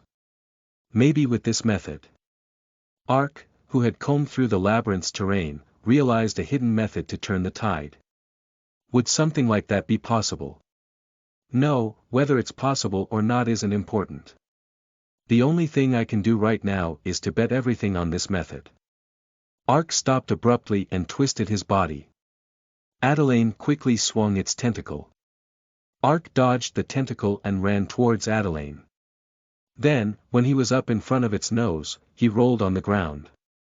As the tentacle grazed his side, he received enormous damage. However, Ark didn't fight back. Ark sprang up and passed Adelaine, then ran in the opposite direction. Then he leapt into the fork he'd passed earlier. It was a plaza filled with ankle-deep water. Ark stepped over the piles of trash strewn around as he moved to the center of the plaza, then turned around. Adelaine was pounding into the plaza. Ark grinned as he muttered, "Now, let's see if I die or you die." Kayak. Adelaine ran in shrieking, but stopped. When its feet touched the surface, acrid smoke rose with a hiss. Too late, Adelaine realized it was in some kind of danger and tried to back away. But Ark wasn't going to let it escape, for he had lured it in with such difficulty. Getting in is easy, but it's not so easy to get out. Snake, shield. As if Snake had been waiting, it spat out a tattered shield. It was the crappy shell shield he'd found in a trash pile. But right now, this shield was his only lifeline. Ark took the shield and positioned it above his head like an umbrella, then swung at the wall with his sword. The space rocked wildly, closing the entrance and exit. Adelaine screeched in confusion as it flailed its tentacles, but it just blocked the entrance more solidly each time it did. Simultaneously, a shower rained down from above their heads. Qua. Shield's durability has dropped by 10. You took acid poison damage. Damage 50. When the shower came down, it pierced holes on the shield. Even if a small droplet dripped onto him, his health dropped steadily. It was an obvious result. The liquid raining down like a shower was stomach acid. The place Ark had entered was no other than Gallic's stomach. Once Ark stimulated the stomach, the surprised sphincter blocked the entrance and exit, pouring down acid. "I'll be in for it if it doesn't die.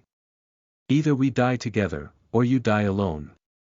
Adelaine was directly covered in the acid shower. Its swaying mantle was covered with holes, and tentacles were also breaking off strand by strand. Adelaine thrashed about madly. Once its health has decreased to about 50%, it approached Arkansas. However, with each step it took, a malodorous-smelling steam rose as Adelaine's health dropped. It certainly wasn't a relaxing situation for Arkansas. Restoration magic. Restoration magic. Restoration magic. Ark repaired the shield without rest as he drank recovery potions. Even so, his health dropped steadily. "From now on I'll fight patiently."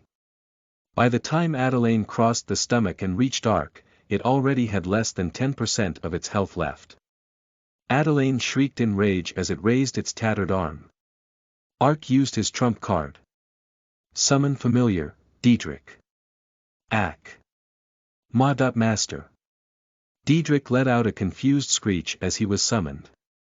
Master, please forgive. Shut up and do everything you can to block that guy. If you do a good job then I'll forgive you. Ha. Really? Without even knowing what was going on, Diedrich replied with an emotional face. Then he immediately turned into a bat and rammed himself into Adelaine's face. But Diedrich was forcefully recalled after just a few seconds of being baptized in acid. Arg, it's hot. Master. You. Promised. It was a brave end. Dirich's sacrifice had an effect. When Diedrich rushed in, Adelaine's hand slipped to the side. Although Ark lost some health, he was able to avoid a direct hit. Ark flipped the shield over his back like a turtle and jumped up. Dark blade. The magic sword released a dark blade. With a violent noise, he landed a critical hit. At the same time, a golden opportunity appeared. In tatters from the acid, Adelaine stumbled as it fell to one knee and allowed a double critical chance.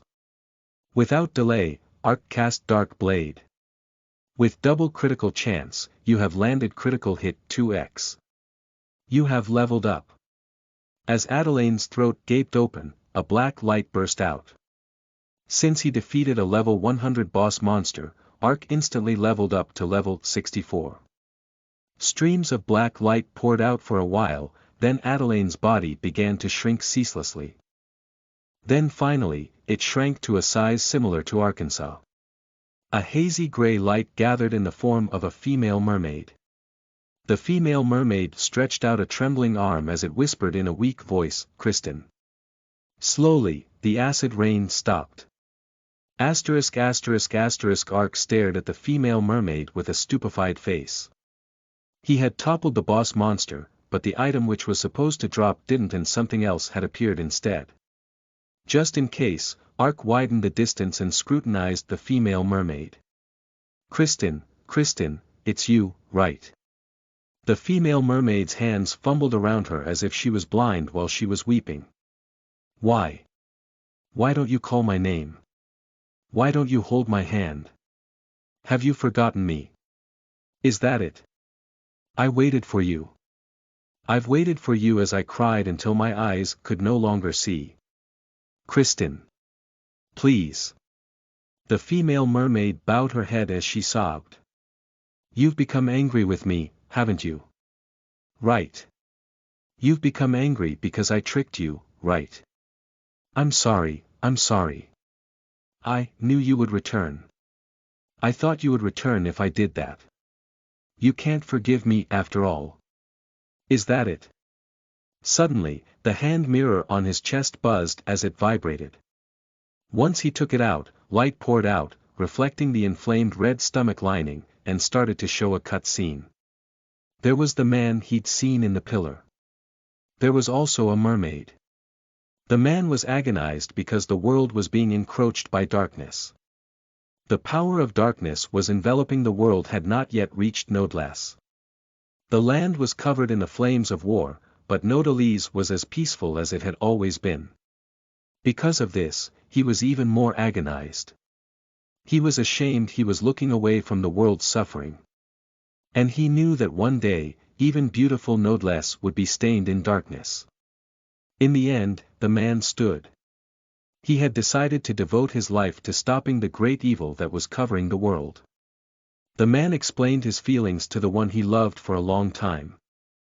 His lover understood him, it was all she could do. Because they were the words of the one she loved. But she didn't accept it. The lover stayed up on the last night, stole one of the man's treasures, and hid it. She believed if she hid it, the man would eventually give up and return again. But the man did not return. Even though 10 years passed as time flowed on and the force of darkness was eliminated, the man still did not return. The woman finally regretted it. The despair of having to wait for the lover who did not return changed her. Her hair fell and her skin cracked like an old tree. The never-ending tears even robbed her of her sight. And finally, her end came to her too. Knowing her nearing end, she entrusted her body to Gallic, her sole companion. So even if she died, the man's treasure would be protected. It was the only thing she could do as atonement. After imprisoning herself, she spent a long time regretting some more, and atoning. Ark felt her emotions far too strongly. The hand mirror even conveyed her emotions. But it wasn't the only reason. Why wouldn't he understand the longing, loneliness, and pain for a lost one? Ark had experienced the same thing, after all. 5 years ago when his father passed away, he felt the same indescribable pain. Even more if it had happened because of his mistake. The wounded soul trembled as it wept. I'm sorry. Ark lowered his shield and walked toward her. What could he do? What could he do for her? His heart was filled with sympathy. She was a girl who was turned into an evil spirit while waiting for her lover. Once the evil spirit's mask was taken off, there was simply a miserable lover looking for forgiveness. Having received her emotions, Ark cried as he grasped her hand. Adelaine. You've done nothing wrong. That's how love is. It can only be beautiful because it is so very selfish. That is love, and it is the same kind of love I shared with you.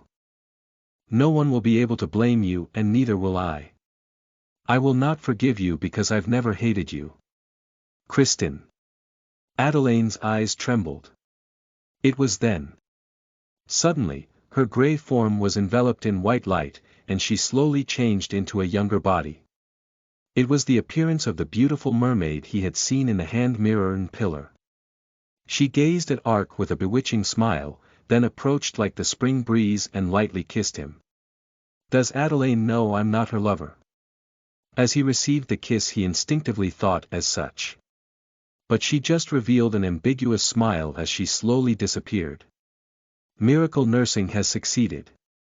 Through sorrow that arose from sincerity, you aided a fallen soul. People with bodily pains are not the only patients. Patients who truly need someone's hand are people who know an illness of the heart. An illness of the heart is a terrifying sickness that corrupts the soul. An illness of the body can be treated with medicine, but an illness of the heart can only be treated by a person who understands. Sometimes, just one word of comfort can demonstrate a miraculous strength no magic can replicate. With your sincere words of comfort, Adelaine's heart has now found peace, and she can be with the person she loves. For succeeding in miracle nursing, all your stats has increased by 1. Affection has increased by 10. Fame has increased by 50. Your alignment to good has increased by 50. Since you've succeeded in miracle nursing, your title has been elevated to Soul Caretaker.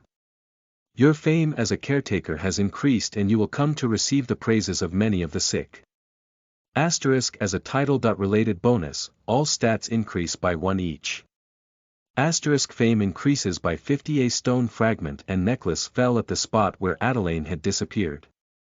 Mysterious stone fragment infused with ancient power. It is a mysterious stone that emits a dark energy from its surface. You can check it once knowledge of ancient artifacts becomes level 50. Until it is checked, the owner will suffer a 0.5% penalty to all stats. Adelaine's necklace, rare, item type. Necklace restriction. Level 70. A necklace used by Adelaine, it is a simple pearl necklace. However, it responded to the Adelaine's affection as she prayed for her loved one's safety and came to possess a magical power. Effect. Defense increased by 30, affection increased by 5. Special effect. Once a day, you can use the ocean's blessing to raise defense by 40%. It's a rare item. And an accessory. Users who hadn't been able to put on a single ring even at level 100 were among the majority.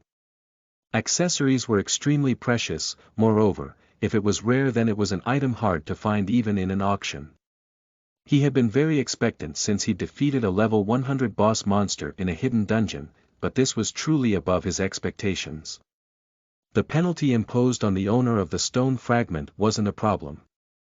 Once he put it in Snake's belly, it didn't affect Arkansas. As Ark drooled while grabbing the items, a humming voice rang in the space. Thank you. Adventurer. Ha. Who? I am the owner of the body you are inside of. Body. Then, perhaps White Whale Gallic. That is my name. Haven't you gone insane? I was insane. However, when you purified Adelaine, I came to my senses. Adelaine is my long-time companion. She spent hundreds of years inside me as she waited for someone who would not return. Her body died long ago, but her mind remained and waited for him. However, that was the problem. Gallic let out a big sigh and said in a bitter voice. Dark energy lies in the object she stole. It does not exert very much influence on a living being, but it is fatal to a soul. In addition, she was wrought with guilt over having betrayed him. Her guilt was as strong as her love. Because of it, she was consumed by the dark force the stone emanated. And I, who shared a spiritual bond with her, was also assimilated into that darkness, thus I lost my senses. Someone who would not return. What do you mean? Actually, he died before Adelaine came into me. What? Then why didn't you tell her? She also knew. Even though I did not like knowing, she came to know it. However, she did not acknowledge it. She drew her last breath, and her soul believed he would return. That is love. Although he was just a whale, he was talking about all sort of things.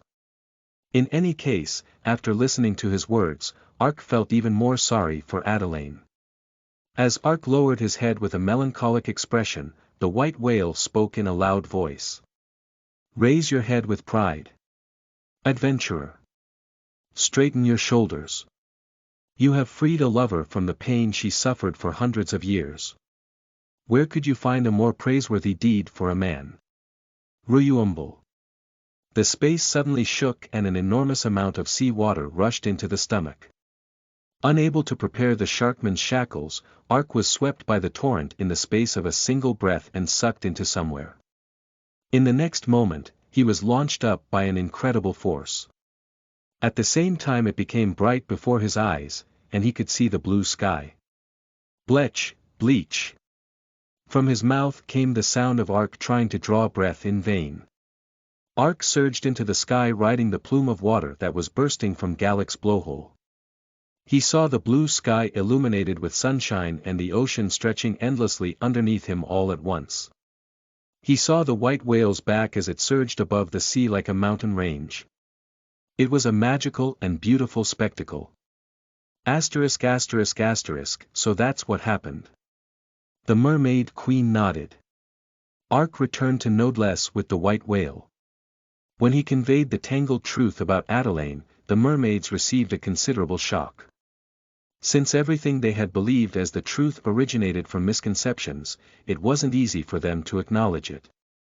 However, they couldn't help but believe the words of Gallic, who had witnessed the very truth himself. Your courage and love, which just looked foolhardy, have brought about a good result in the end. All mere people should feel ashamed for misunderstanding and hating the meow all this time from a hasty judgment. Meow. What is this absurdity? Until now, he had never once heard of the meow from the mere people. But why did this term suddenly pop up after everything had been settled? As Ark made a confused expression, the queen asked as if she was surprised, didn't you know? What are you talking about? Kristen was the hero of the meow. They also call him Hero Mabon. Hero Mabon. Ark was shocked. Dark Walker was Hero Mabon's initial profession. Because of this, ever since his job change, Ark had been examining tons of data to try and find information about Hero Mabon. All of New World's professions had a related hero. If you found information about that hero, there were many cases where you earned a linked quest. It was an essential quest that granted items, skills, or stats matching the profession. But Ark hadn't been able to find any information yet and had half given up. But to think the hand mirror quest was a quest related to the hero Mabon. That's right, why didn't I think of that? Deborah desired the power of Hero Mabon. Then the item he dropped could be hiding a secret to earning Hero Mabon's strength. And mere people are also related to beasts in the end. At last all the clues came together in his mind, though it was meaningless since everything was already over. Now he is called Hero Mabon, but back then he was just a meow boy. Because of that, many mere people opposed the former mermaid queen's love. Before then, the meow and the mere people did not have a good relationship. No wonder.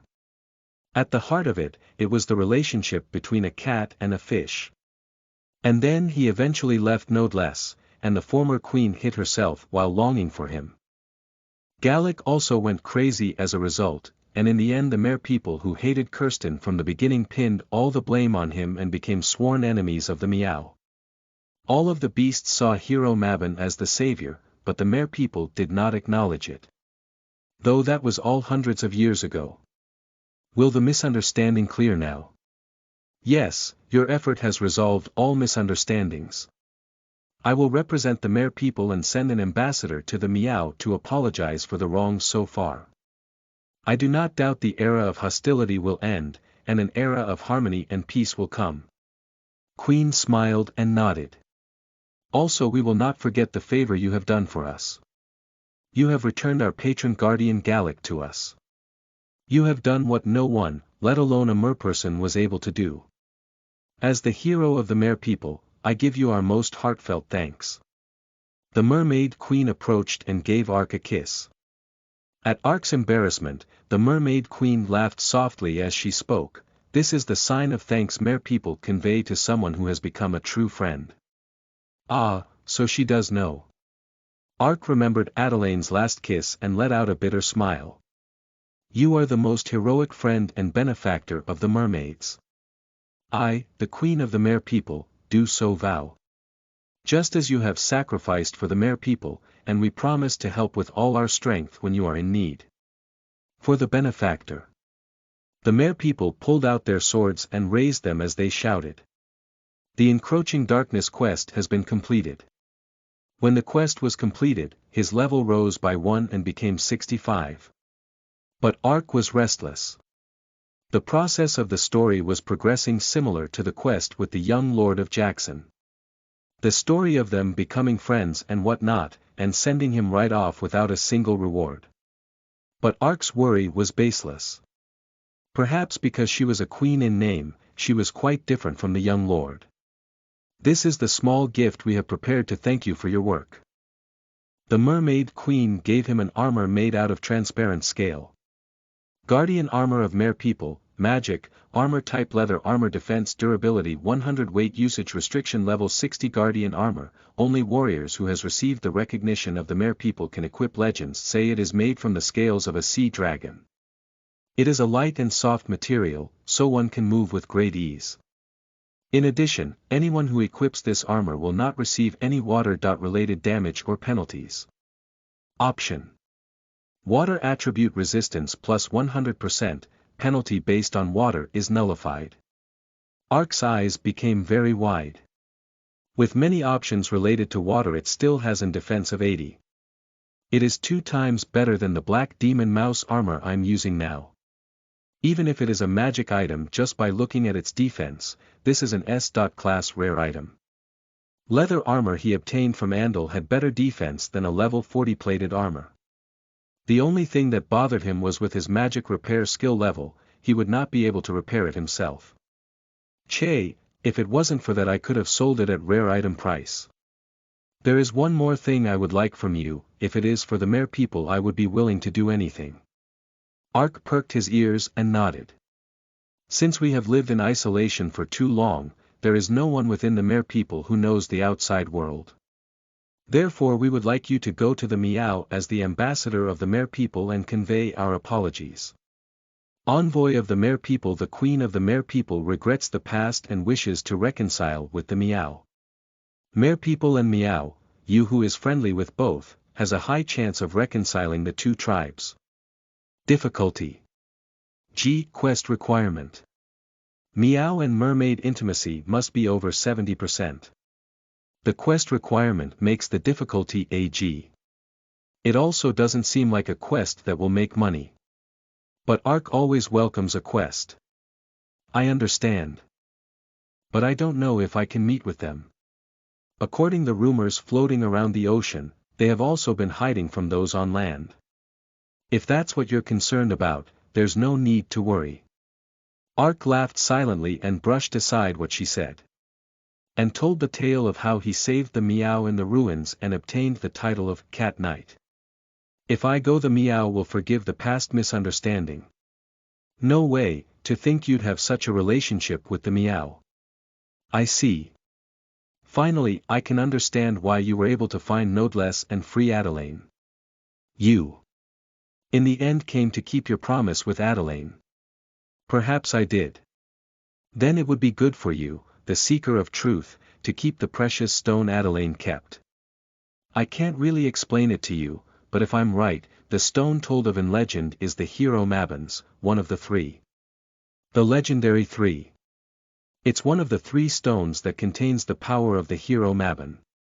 They disappeared with hero Mabon, so their whereabouts are unknown. It's a rumor that hero Mabon left one of the 3 in the subterranean when he traveled there. It's the information regarding quest for the next job. Ark immediately asked. Where is subterranean? That is something nobody knows. They are a small tribe like us, but before the Dark Age, the subterranean inhabitants lived disconnected.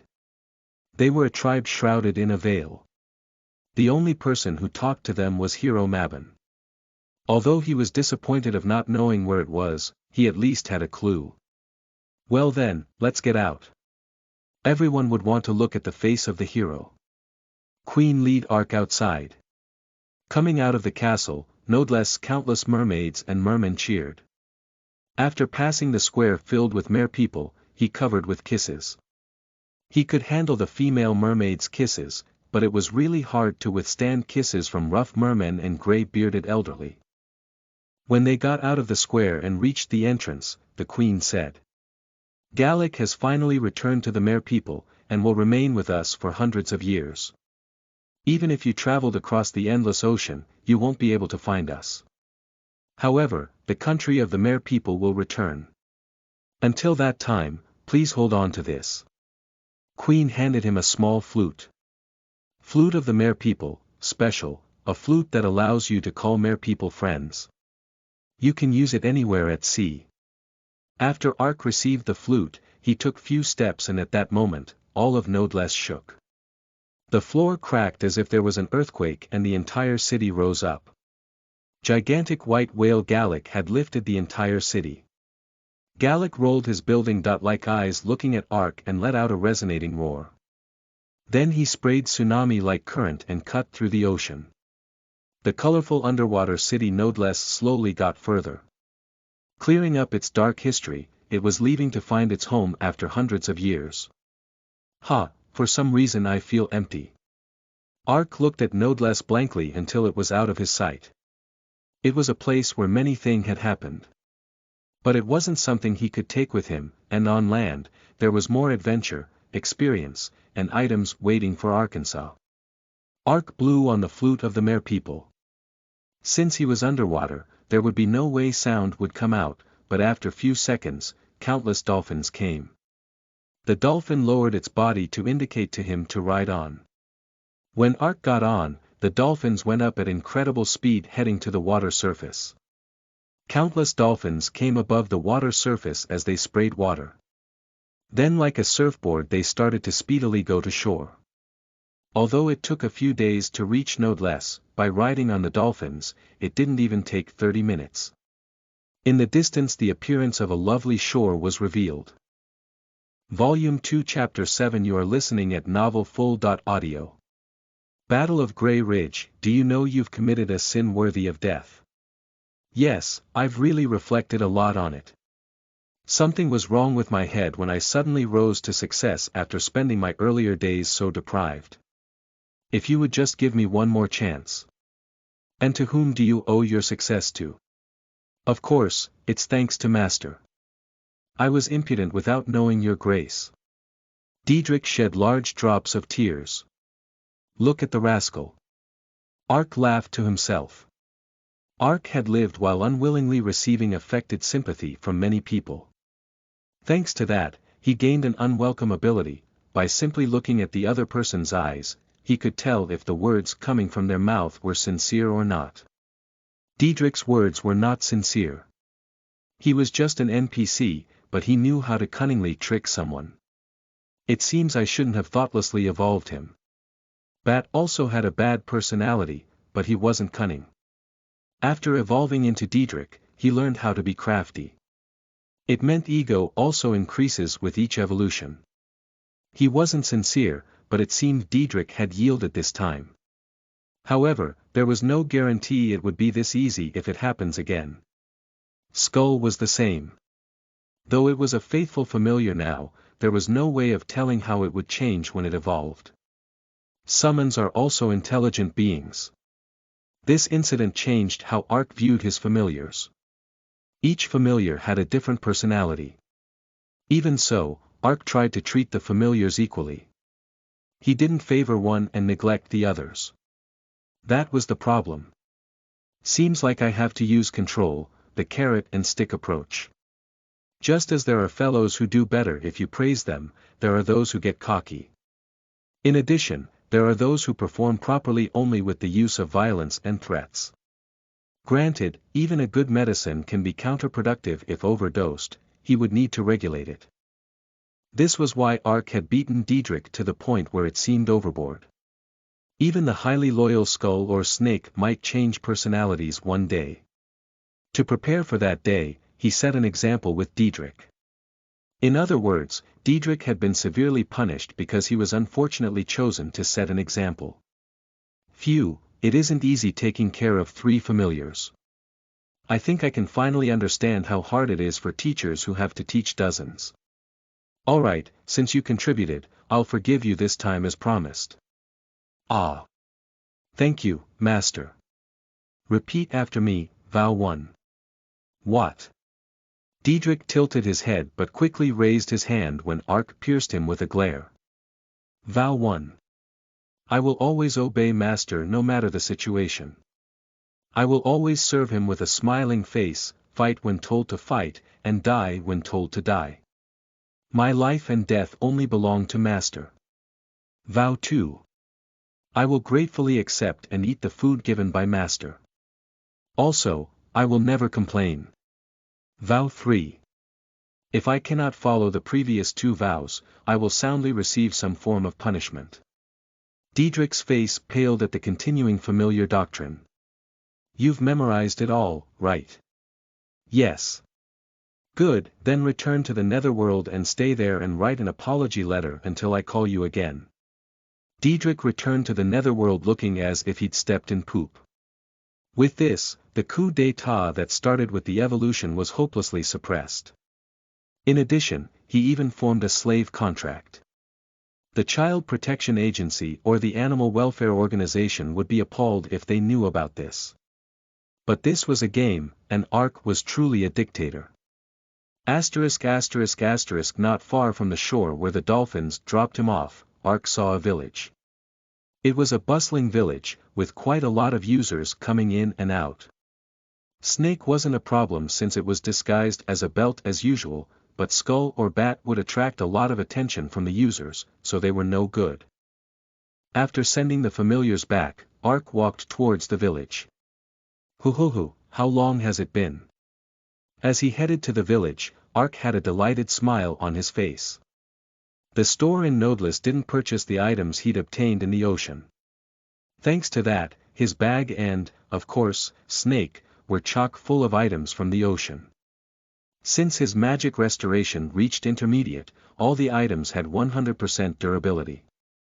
Still, though they were rare, they were still Japtum. They couldn't be sold for a lot of money.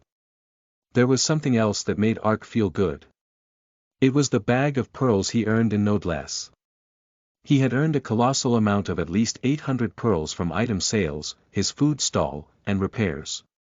Although it was a low-class jewel compared to others, it was still a jewel. So, how could he not be happy? After entering the village, Ark immediately sought out the general store. Welcome. What can I do for you? A pleasant-faced store owner greeted Arkansas. I wish to sell all these things. How much would you give me? As Ark took out the mountainous pile of Japtum, the owner's mouth opened wide. There was leather from all sorts of marines monsters, coral, and underwater equipment. Even though they were Japtum, they were items hard to see on land. The store owner calculated the prices one by one and proposed an amount. For all of it, it's 34 gold.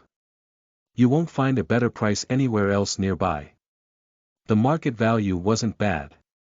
If it's this much, I won't make a loss even if I sell the pearls. Ark nodded as he held out the pearls. How much can you give me for this? Oh, these are pretty good quality pearls, and there's 800 of them. Where did you get them from? I can't give you the specifics. Well, there's no need for me to know. The store owner carefully inspected the pearls and flicked the beads on an abacus.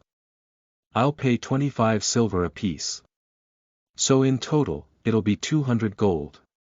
A look of slight disappointment spread across Ark's face.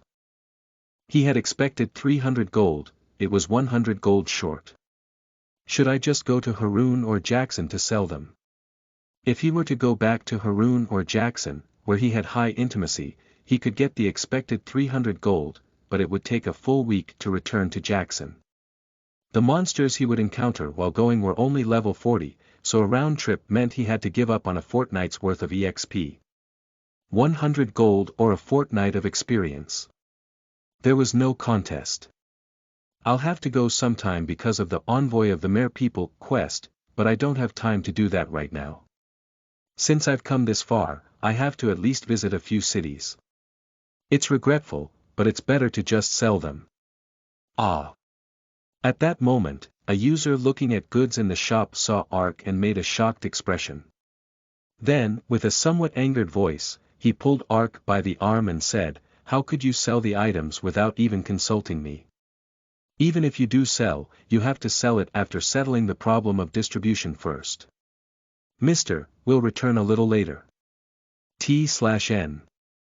The other user is pretending Ark is his party member, which is why he's offended Ark would try to sell the items without figuring out who gets what first. You do that. Ark, who was dragged out without being able to say anything, freed his arm. Who are you? I think you have the wrong person. Ah, I'm sorry. You were surprised because I suddenly butted in, huh? The man was a hobbit. He was short and had rounded ears. Since he was covered with many bags, he looked like he was a merchant. Actually, Ark had let himself be dragged out without a word because he thought it might be some kind of event. But after coming out, the manner of speech and behavior showed he wasn't an NPC. They call me Sid. As you can see, I'm a hobbit merchant. I'm Ark, but, do you know me? Nope, this is the first time we've met. But it was a pity to watch you, so I intervened. What do you mean by a pity? This village's store is famous in the area for having a low market value. The more you sell, the more you lose. Earlier, you figured the Japtum you were selling was at market price, but you can't find out the true market value like that. If items with high and low values are mixed, there are lots of times when you feel it's generally an alright deal since the sum is similar to what you expect on average. Plus, the value of pearls is low because this village is close to the seaside. If you take them to a city 2 days away from here and sell, you'll get about 40 silver apiece. 40 silver apiece. It that true? Didn't it mean he could get a whole 120 gold more just by investing 2 days into traveling? Cold sweat ran down his back. He had been about to squander 120 gold from a momentary mistake. Of course, and if I help you a bit, there's a way to earn another 48 gold or so. Sid laughed as he implied more profit. At this point, Ark was more wary than surprised. There's no such thing as free in this world though. Of course, it's give and take. There is something I want. Don't you want to hear the details? The profession of merchant was rather vague. Merchant was the sole profession who could carry 6 bags. In addition, they were able to learn all sorts of production skills, and they received a considerable bonus when dealing with NPCs. Even if their intimacy was at rock bottom, they could gain a 20% profit from buying and selling with high trading ability. Thanks to that, they could grasp a fair amount of money from their beginning days. The problem was combat. Since they carry a lot of luggage, they didn't have a single combat-related skill, and even received a huge penalty in combat. Even if they were over level 50, defeating a single level 20 monster on their own was too much. Additionally, the EXP they could get from defeating a monster was only 50%. A merchant raises their level through trading. They use the market prices of goods between various village and cities. They sell goods they bought at a cheap price in a place where it has a higher market value. This was the basic growth method of a merchant. Of course, they couldn't raise the EXP and earn money simply by trading, because the market prices constantly changes. For a merchant, information is their lifeline. If they weren't able to constantly keep their ears open and accurately predict the market value, they would suffer sorely. Even if they traded successfully, there were cases where they actually succumbed to bankruptcy. It was a complex profession, in its own way. It was hard to raise, but the growth factor had its own kind of fun. They traded while carrying bags in the beginning, but, later, they could buy a wagon or a merchant ship to ferry more trade goods. Moreover, they could ply the top ranks and take the lead in trade between kingdoms. The larger a single transaction, farther they go, and more they trade while passing through more dangerous places, the greater the EXP and skill proficiency they can gain. However, New World was a place with poor public safety. The travels of a merchant, with their non-existent combat ability, was an adventure gambling their life and fortune. If they encountered a powerful thief monster while traveling, they would suffer a huge loss. If it was really bad, they would even have to declare bankruptcy. Therefore, they needed to hire mercenary NPCs or high-leveled users as guards for long distances. This was also what Sid proposed to Arkansas. Jiren, a commerce city, is 2 days away from this village. It's like a capital for merchants and production-class users. And the pearls you have, Arkansas Nim, are a material greatly sought by production-class users. Many beginner and intermediate production items require pearls, you see. Of course, since the supply is always insufficient at Jiren, the market price is at its highest. Honestly, if I could afford it, it's to the point that I'd want to buy them right away.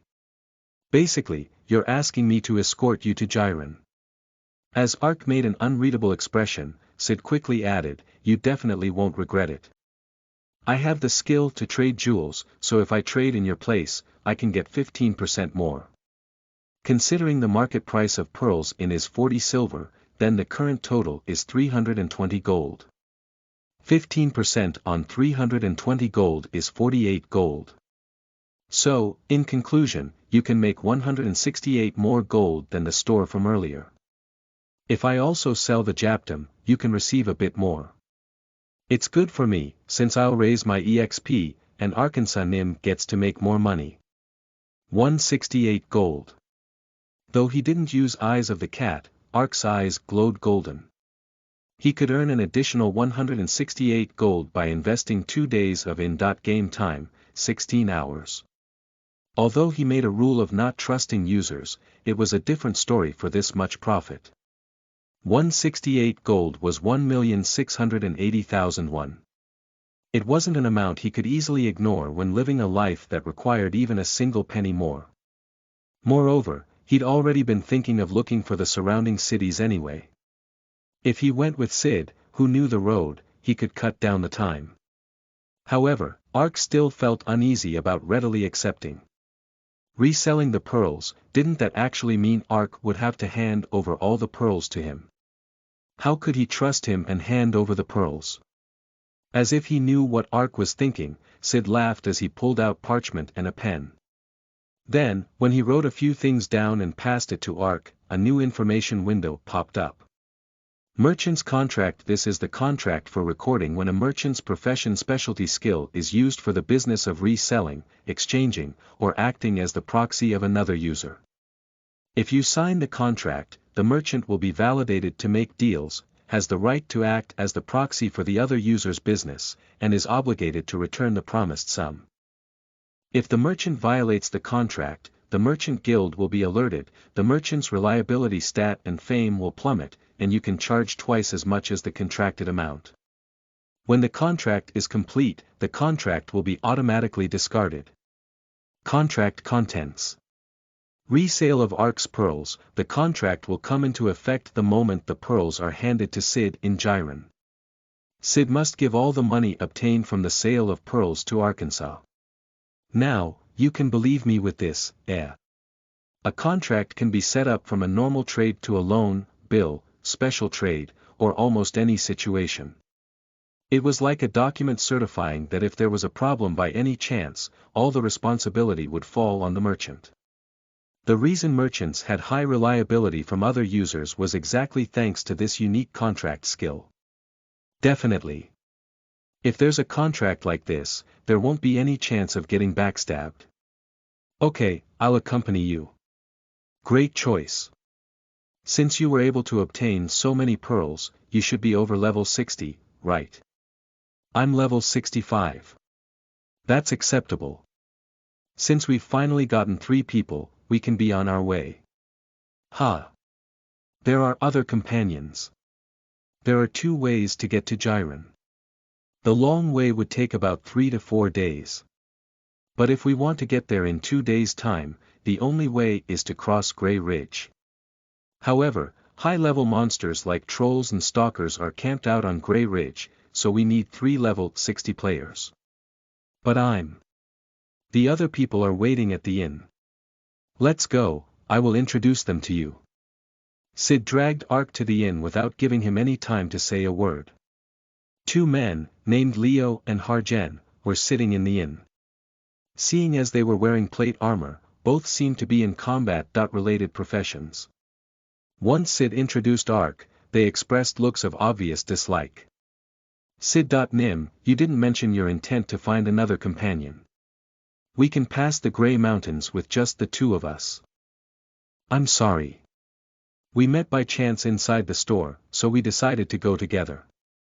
I know the two of you are enough, but as I've said before, I have a reason to get to Jiren as soon as possible. 3 is faster than 2. And the escort fee? Asked Harjen, who had an axe tattoo on his face, as he glanced at Arkansas.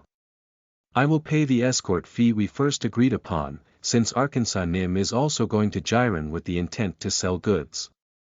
I decided to make the sale on his behalf as payment in exchange for escorting me. What did you agree to sell for him that would substitute for the escort fee? Pearls. Perhaps because he wasn't able to visit a village for a long time, he collected quite a lot. Sid was boundlessly talkative. Whether it was in game or real life, there are many humans who will cluster if it seems like you have some money. As expected, as soon as they heard Ark had items worth quite a sum, the two warriors examined Ark with gummy eyes. Though their appearances were unlikable, their actions were just as disagreeable. However, it would be no good for him to withdraw when he had already agreed to accompany Sid just because he didn't like them. I won't see them after 16 hours anyway, so I'll endure. After finishing his conversation with the warriors, Sid took out a scroll. It was a low-level inspection scroll. Then before we go, I would like to do a basic checkup. Please understand. The very first thing a merchant did when choosing a player mercenary or an escort was to check their information. If they were chaotic players, then there was the chance of being backstabbed. Since the scroll was low level, Ark couldn't check the information. Therefore, Sid explained for Arkansas. Leo.Nim is level 64 and Harjen.Nim is level 62, both of them job.changed to warrior. Warrior was an open profession, but it was a special profession that required 150 strength.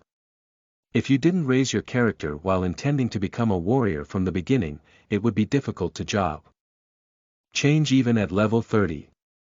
In other words, they were players who had prior knowledge before they began playing the game. They were users who knew much as information as Sid. Wow, Arkansas Nim is really level 65. With this party, 10 hours will be enough to cross Grey Ridge. But your profession is Dark Walker. This is the first time I've heard of it. What kind of profession is it? It's an ordinary thief, Ark answered lightly. Perhaps it was the image of the name Dark Walker, but Sid and the warriors nodded without thinking much about it. Thief-related professions weren't popular, so there were almost no people who knew the details behind them. Arkansas Nim is the highest level. Wise, but it'll probably be a bit difficult to take the lead since you're a thief. Please leave the front to Leo and Harjen and cover the back. Is that okay? Yes, that's comfortable for me too. Then, we'll leave after another 20 minutes. We're not going to go right away. When Ark, to whom every minute and second was precious, asked that, Leo snickered and asked, perhaps you've never rested in an inn before. The cheapest inns took 1 silver and the expensive places took up to 1 gold. Heath can be recovered while resting on the ground, so why would you pay money to rest at an inn? That's why Ark had never entered an inn. But Sid explained with a surprised expression. Like the time in the store, Arkansas Nim doesn't seem to know much about the game despite being level 65. The reason people pay to stay in an inn is because of the buff. Buff. You can get a buff if you rest at an inn. It's a buff that lasts 1 hour per 10 minutes, for a maximum of 3 hours. The inns have different prices because the buff effects are different. There are places that slightly raise strength or agility. Some places even have a buff that raise EXP gain by 20%. This place increases movement speed by 30% and health by 10%. There is merit in waiting for 30 minutes. He had no idea. He didn't think inns would have such a secret. No wonder everyone was visiting inns strangely often. It was information he could have used if he'd known beforehand. Basic information like this wasn't on the site forums. No, it could be that it was too basic to even put on the forums. In any case, Ark didn't even know such basic information because he'd never interacted with users much. Minor info like this can be a big help in the game. He added another goal of the journey. For 16 hours, I need to gather some info. He couldn't keep living as a beginner forever. Asterisk asterisk asterisk, bring it on, giant strength. At the booming cry, the muscles in Leo's body pulsed as they grew. It was the might of the job-specific skill that increases strength and stamina by 30. With increased strength, Leo swung his shield and hammer as he charged at a troll.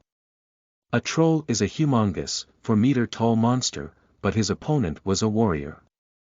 A fighter who specializes in hunting big monsters. As all sorts of skills were applied, the troll staggered as it lost its balance with each strike of the hammer. When the final blow was struck on its brow, the troll collapsed weakly.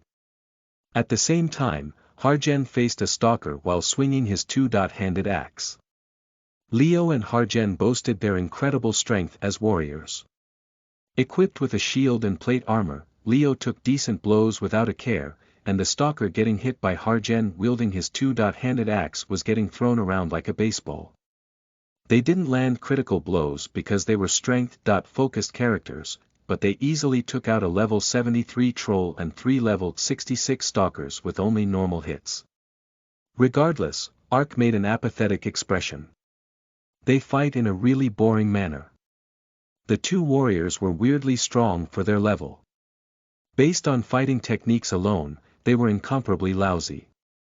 They didn't even consider avoiding the attacks coming at them. That was characteristic of fighters wearing high defense plate armor. They ignored incoming attacks and just blindly swung their weapons. They didn't pay any attention to distributing their power, managing the distance, or accuracy. They also kept using their skills until all their mana ran out. After clearing a group of monsters, Harjen hefted the axe onto his shoulder and boasted, "Ha ha ha, what did I tell you?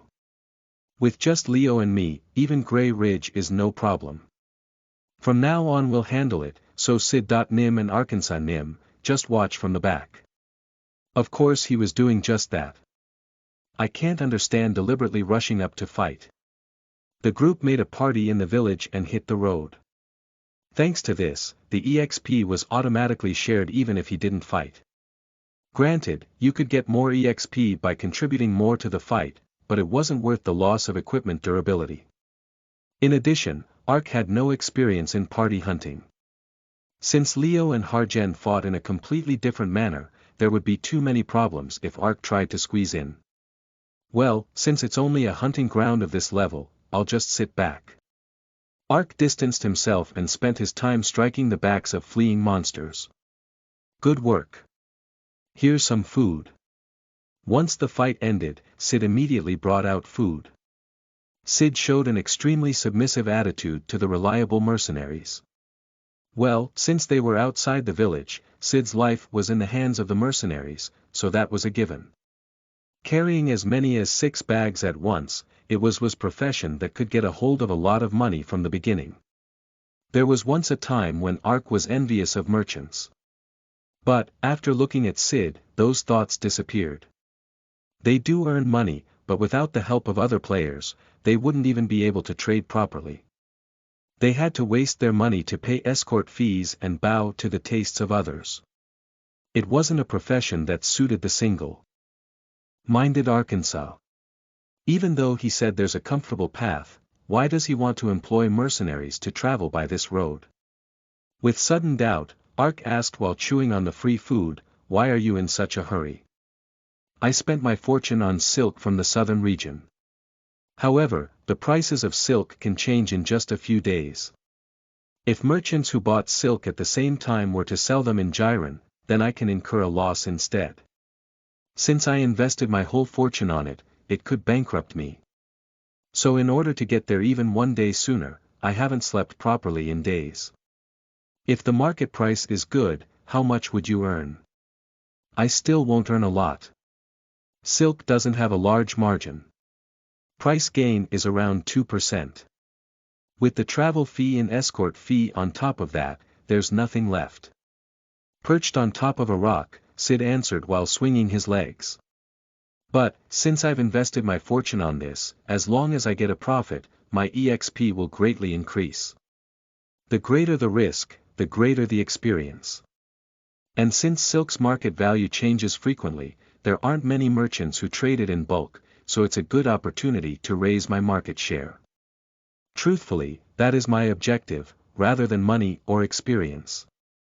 Market share. The lives of combat professions relied on EXP and items, but merchants relied on profit and market shares. Market share was a kind of reward provided to players who consistently traded one type of good.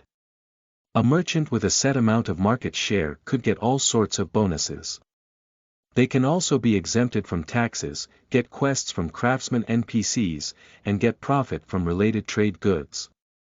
If they held the maximum share, they could even earn a monopolized trading privilege with a lord. The additional effects of that were enormous. You acquired info about which items would soon be in demand, and, once you gained a monopolized relationship, raising your level or making money was a cinch. Therefore, the merchants' fight to raise market share first was vicious. Some merchants even went as far as to suffer a loss to lower market value if they saw another merchant coming in with trade goods from afar. Even if it wasn't from player interference, prices plummeted and skyrocketed if New World's economy and political situation changed. Because of this, merchants always have to be keen and able to read the flow of the whole continent.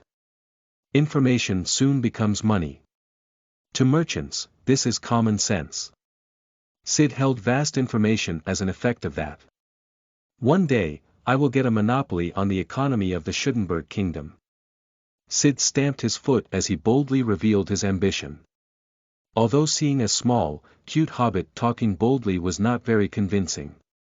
In any case, Sid was risking everything on this journey. He poured in his whole fortune in order to raise market share, and even bought silk with a loan from the merchant guild. If the market value plummeted before he arrived, it was instant bankruptcy for him, and he'd be reduced to sewing leather and getting peanuts in a corner of the city. Being a merchant isn't an easy profession either. Ark felt it was actually much harder to be merchant than a fighter. Then, while Ark and Sid were talking, Leo and Harjen were whispering amongst themselves from a distance. They'd been doing that more often after entering Grey Ridge. I have a really bad feeling about this. Out of nowhere, he suddenly got an uncomfortable feeling. Ark's ominous sense hit the mark. 2 hours after leaving village, the party had reached the entrance region of Grey Ridge. After sweeping another monster mob and resting, a message suddenly popped up. You have been kicked out from the party. Leo, who was commanding the fight in the front, had the position of party leader. In other words, Leo kicked Ark out of the party, and it wasn't just Arkansas Sid, who also got the expulsion message, tilted his head. Excuse me, Leo. Nim. I've been disbanded from the party. Leo suddenly changed his expression as he said, we aren't going any further. Ha! What are you talking about? Sid blinked as if he did not understand the situation. Leo grinned and swung his hammer around. Since there's no more business to see with you, I'm telling you to hand over all the silk and fuck off. Ark, if you leave all your pearls and scram like a good boy, I won't kill you in light of our time so far. You understand without further explanation, yes. Perhaps from the beginning. Of course. Do you think I, Harjen, followed you this far just to earn peanuts? Why that you can't? These goods are what I've bought with my entire fortune. If I lose this I will go bankrupt. I would rather die. If you say that much, then there's no choice. Damn it, even though this is expensive. Leo took out and ripped a red scroll. Target Sid, designated mark. Silk. Then, a stream of light came pouring out and hit Sid. Is it an attack scroll? Ark flinched reflexively, but Sid didn't receive any damage. It doesn't seem to be an attack scroll. However, Sid's face immediately turned pale, and he sank down while trembling. Tears poured from his round eyes. Please let me go. If I sell the silk in Jiren, I will give you 50%. Why would I do something that difficult when there is an easier way to earn money? Ark couldn't comprehend the current situation at all. When a character became chaotic, they received a huge penalty. They can't buy or sell anything from the store, let alone enter villages larger than a certain size. They also received criminal status. If they became chaotic once, they could remove the status by staying in jail for a few days and paying a fine. Of course, the jail time and the fine were based on their chaotic value and their level. For those above level 60, the jail time as well as the fine would be no small amount. No matter how much they wanted the silk, it wasn't worth turning into a chaotic player. So although Ark had been suspicious of the two's attitudes, he hadn't imagined the worst-case scenario. That wasn't all he couldn't understand. Since he was a merchant, there would be some Japtum inside his bags besides the silk. Even if Sid was murdered, the chance of the silk dropping was rare. However, Leo and Sid both seemed to think the silk was guaranteed to drop. Just what exactly is going on here? I'm sorry, but it's unavoidable since we also need to survive. As Leo abruptly rushed forward swinging his two-handed axe, Ark still hadn't come up with a plan. If they were monsters, he was confident he could take down 2 or 3 even if they were level 70. However, his opponent were players, 2 of them were too much to face even for Arkansas. Should I run away? Ark was thinking that, but then, damn it, then I will have to prepare for some losses. Sid quickly took out a scroll and, when he ripped it, disappeared with light. It was the effect of the incredibly rare and expensive, warp, scroll. That bastard, he was hiding a warp scroll.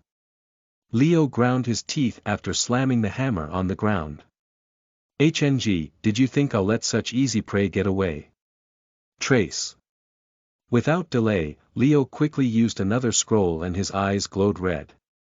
With glowing red eyes, Leo looked around and found Sid scrambling away about 200 meters away. It was an odd fight using all sorts of scrolls. Leo shouted while chasing Sid, Harjen, you take care of robbing him. You can face him alone, yeah. Of course. Harjen laughed as he looked at Arkansas, you don't intend to obediently hand over the pearls anyways, right? Harjen did the same thing as Leo, he took out a scroll and marked the pearls. As with before, Ark couldn't figure out the scroll's identity, but it seems it didn't deal any damage. Afterwards, Harjen immediately swung his two-handed axe as he charged. It was an absurd situation. What's with this guy? What does he believe in, to think he can stand up against me? Harjen was 3 levels lower than Arkansas. He definitely knew that fact. So why is he trying to take Ark down alone? Does he think he can take me down because I'm a thief? If so, it was actually welcoming. Ark had been worried because there were 2 level 60+ players. If there was one opponent, even if the opponent was a higher level, he was confident he could defeat him. Ark quickly did an evasive movement as he swung his sword. A heavy sound rang out, but Harjen immediately used the skill again as if he didn't receive much impact. Ark fended off the blow with this sword, but he still took an incredible amount of damage. What? Is this really damage of a level 62 player? It was completely different from what he'd seen while they were fighting monsters. Ark used Eyes of the Cat, and his face hardened. Huh?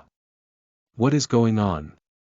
With Eyes of the Cat, he saw Harjen's level was actually 71. In addition, he was a chaotic player. He was certain Sid checked their levels and status before leaving the village. Level 62 with neutral status. But in just 4 hours, the info had changed to something completely different. After using his head for a moment, Ark finally understood the situation. I fell for it. Was Sid also a part of this? Sid had checked the info. And since Sid, whom he had met by chance, had said the info was like that, Ark had just believed him. That situation had been so natural that even the doubtful Ark had blindly believed it. So in the end, Sid and Leo had just been acting. They were aiming for me from the beginning. Damn bastards. Rage surged within him. I definitely shouldn't trust the likes of players. Alright, let's go at it then. I will make you regret believing in your level and coming at me alone. Dark Blade. Lancel's sword grazed a spot on Harjan's side that was glowing red. You have dealt a critical hit. Harjan flinched and took a step back. Even with his plated armor, he lost 10% of his health in one blow. This bastard, he has good luck. Though it'll be useless. Harjan still made an expression of overwhelming confidence. It seemed he believed the critical hit was nothing but a fluke. Harjan's level was 71, Ark's was 65. With a whopping 6 level difference, he believed there was no way he could lose. But it didn't take long for him to realize how terrible a misunderstanding that was. The accuracy and attack speed he had polished underwater. Ark's sword and kicks rained down like a flash. Ba.ba.ba.bam, kicks were different from sword strikes.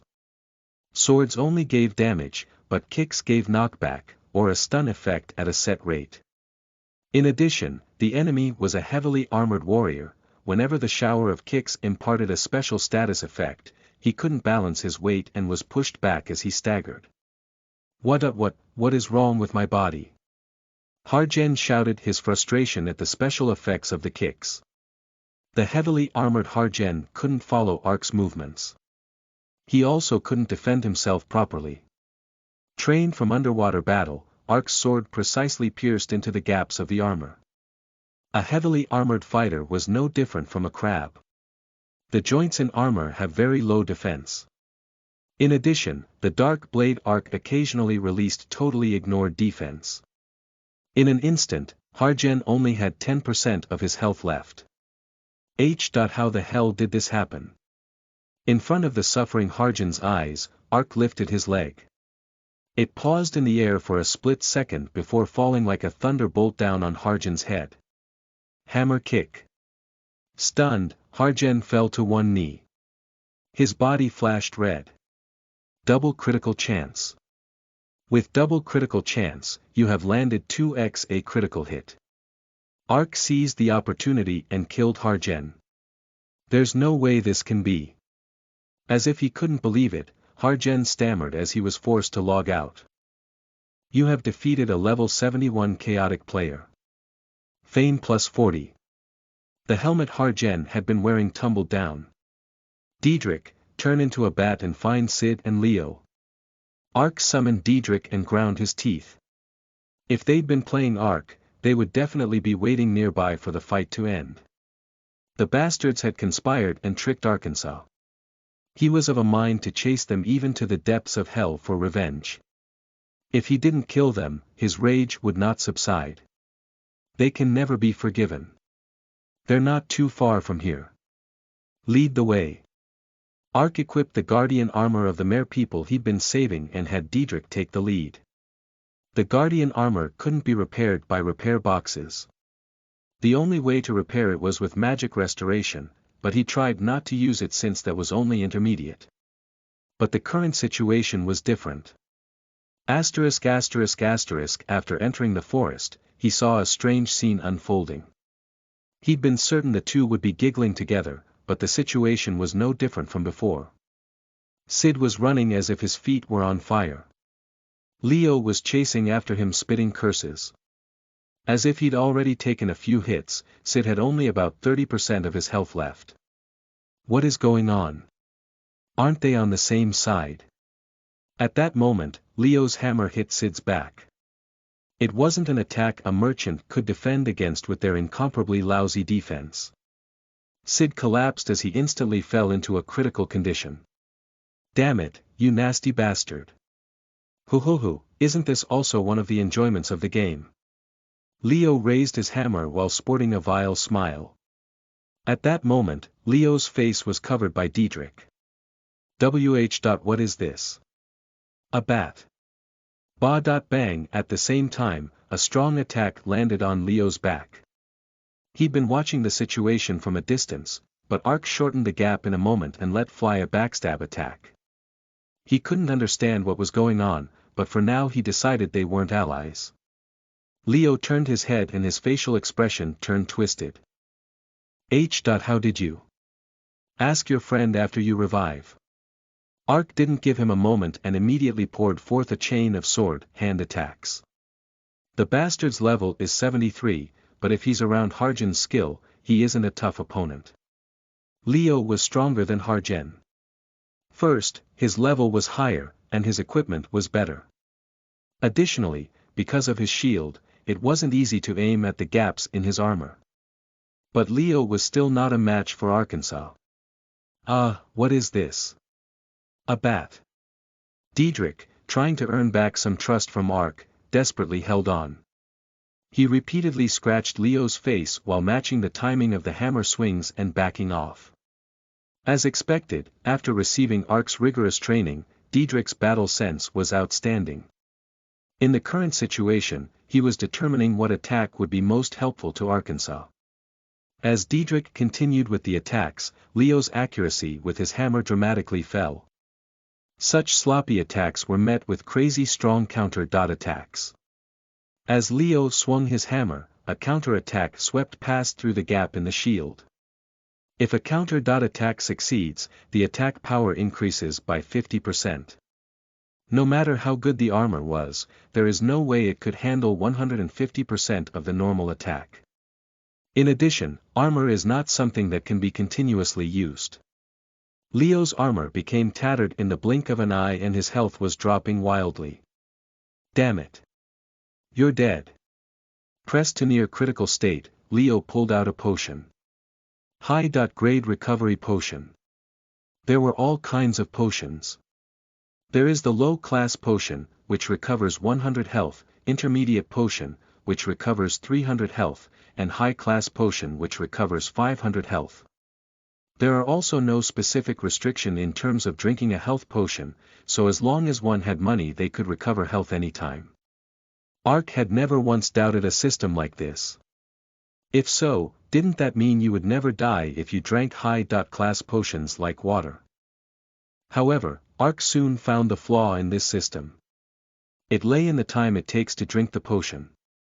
While opening the bag and drinking the potion, they are in a completely defenseless state. Of course, this will lead to a higher chance of receiving a critical hit. In the end, even if they drink a 500 health potion, if they were to lose 500 health while they were drinking it, it would do them no good. That wasn't the only disadvantage. You could intentionally interfere with the player trying to drink a potion. If you attacked the hand, you could make them drop the potion. Ark had learned that when Bat had shoved himself into Andel's mouth while he was trying to drink a potion. Because of this, Ark almost never drank potions even when fighting monsters. Of course, the same applied when facing players, who were smarter than monsters. Idiot, he was just a high-leveled moron. Dark Charge. In fact, Diedrich was of a higher level than Leo in the ability to deal with a situation. A black aura poured from Diedrich's mouth and blocked Leo's vision. Then, while Leo was confused, Diedrich charged powerfully and sent a flying kick. Ack! Oh ow, my head! With a thump, Diedrich staggered about with a fist-sized lump on his head. Leo, who'd been hurriedly about to drink the potion, shook and stumbled as if he'd taken quite a shock. Ark ordered without any delay, "Snake, it's an item. Eat it." Wrapped around Ark's waist, Snake opened its eyes wide and stuck its tongue out. Like a frog catching a fly, it wrapped its tongue around the potion and swallowed it. The so-called familiar combo attack. After seeing Snake smack its lips, Leo shouted his shock. Eh. What is this? What's what? You're dead anyways. Dark blade. Ah, no. Leo quickly held up his shield. But before Ark's blade reached the shield, it vanished. Then it appeared in front of Leo's nose and dealt a critical hit. Defense was ignored, and since Diedrich, who had been promoted to the magic sword's owner, was summoned, the attack power was even greater. With a violent scream, Leo flew back. He tumbled on the ground until he hit the trunk of the tree and was forced to log out. Along with 40 bonus fame, a hammer, 2 scrolls fell. Arkansas Nim. Sid, who'd been watching nervously, stammered with a surprised voice. Well, since the 8th-level lower Ark had defeated Leo, of course he'd be surprised. Thanks to you I survived. I was almost robbed and bankrupted. After collecting his wits, Sid jumped up and leapt onto Leo's corpse. The reason why the corpse didn't disappear for 24 hours was probably because the developers considered a use like this. This rotten bastard. Shitface. After panting as he vented his anger, Sid scratched his head. Because of me, Arkansas Nim was in danger. I'm truly ashamed. By then, Ark had furtively packed up his items. He turned his head.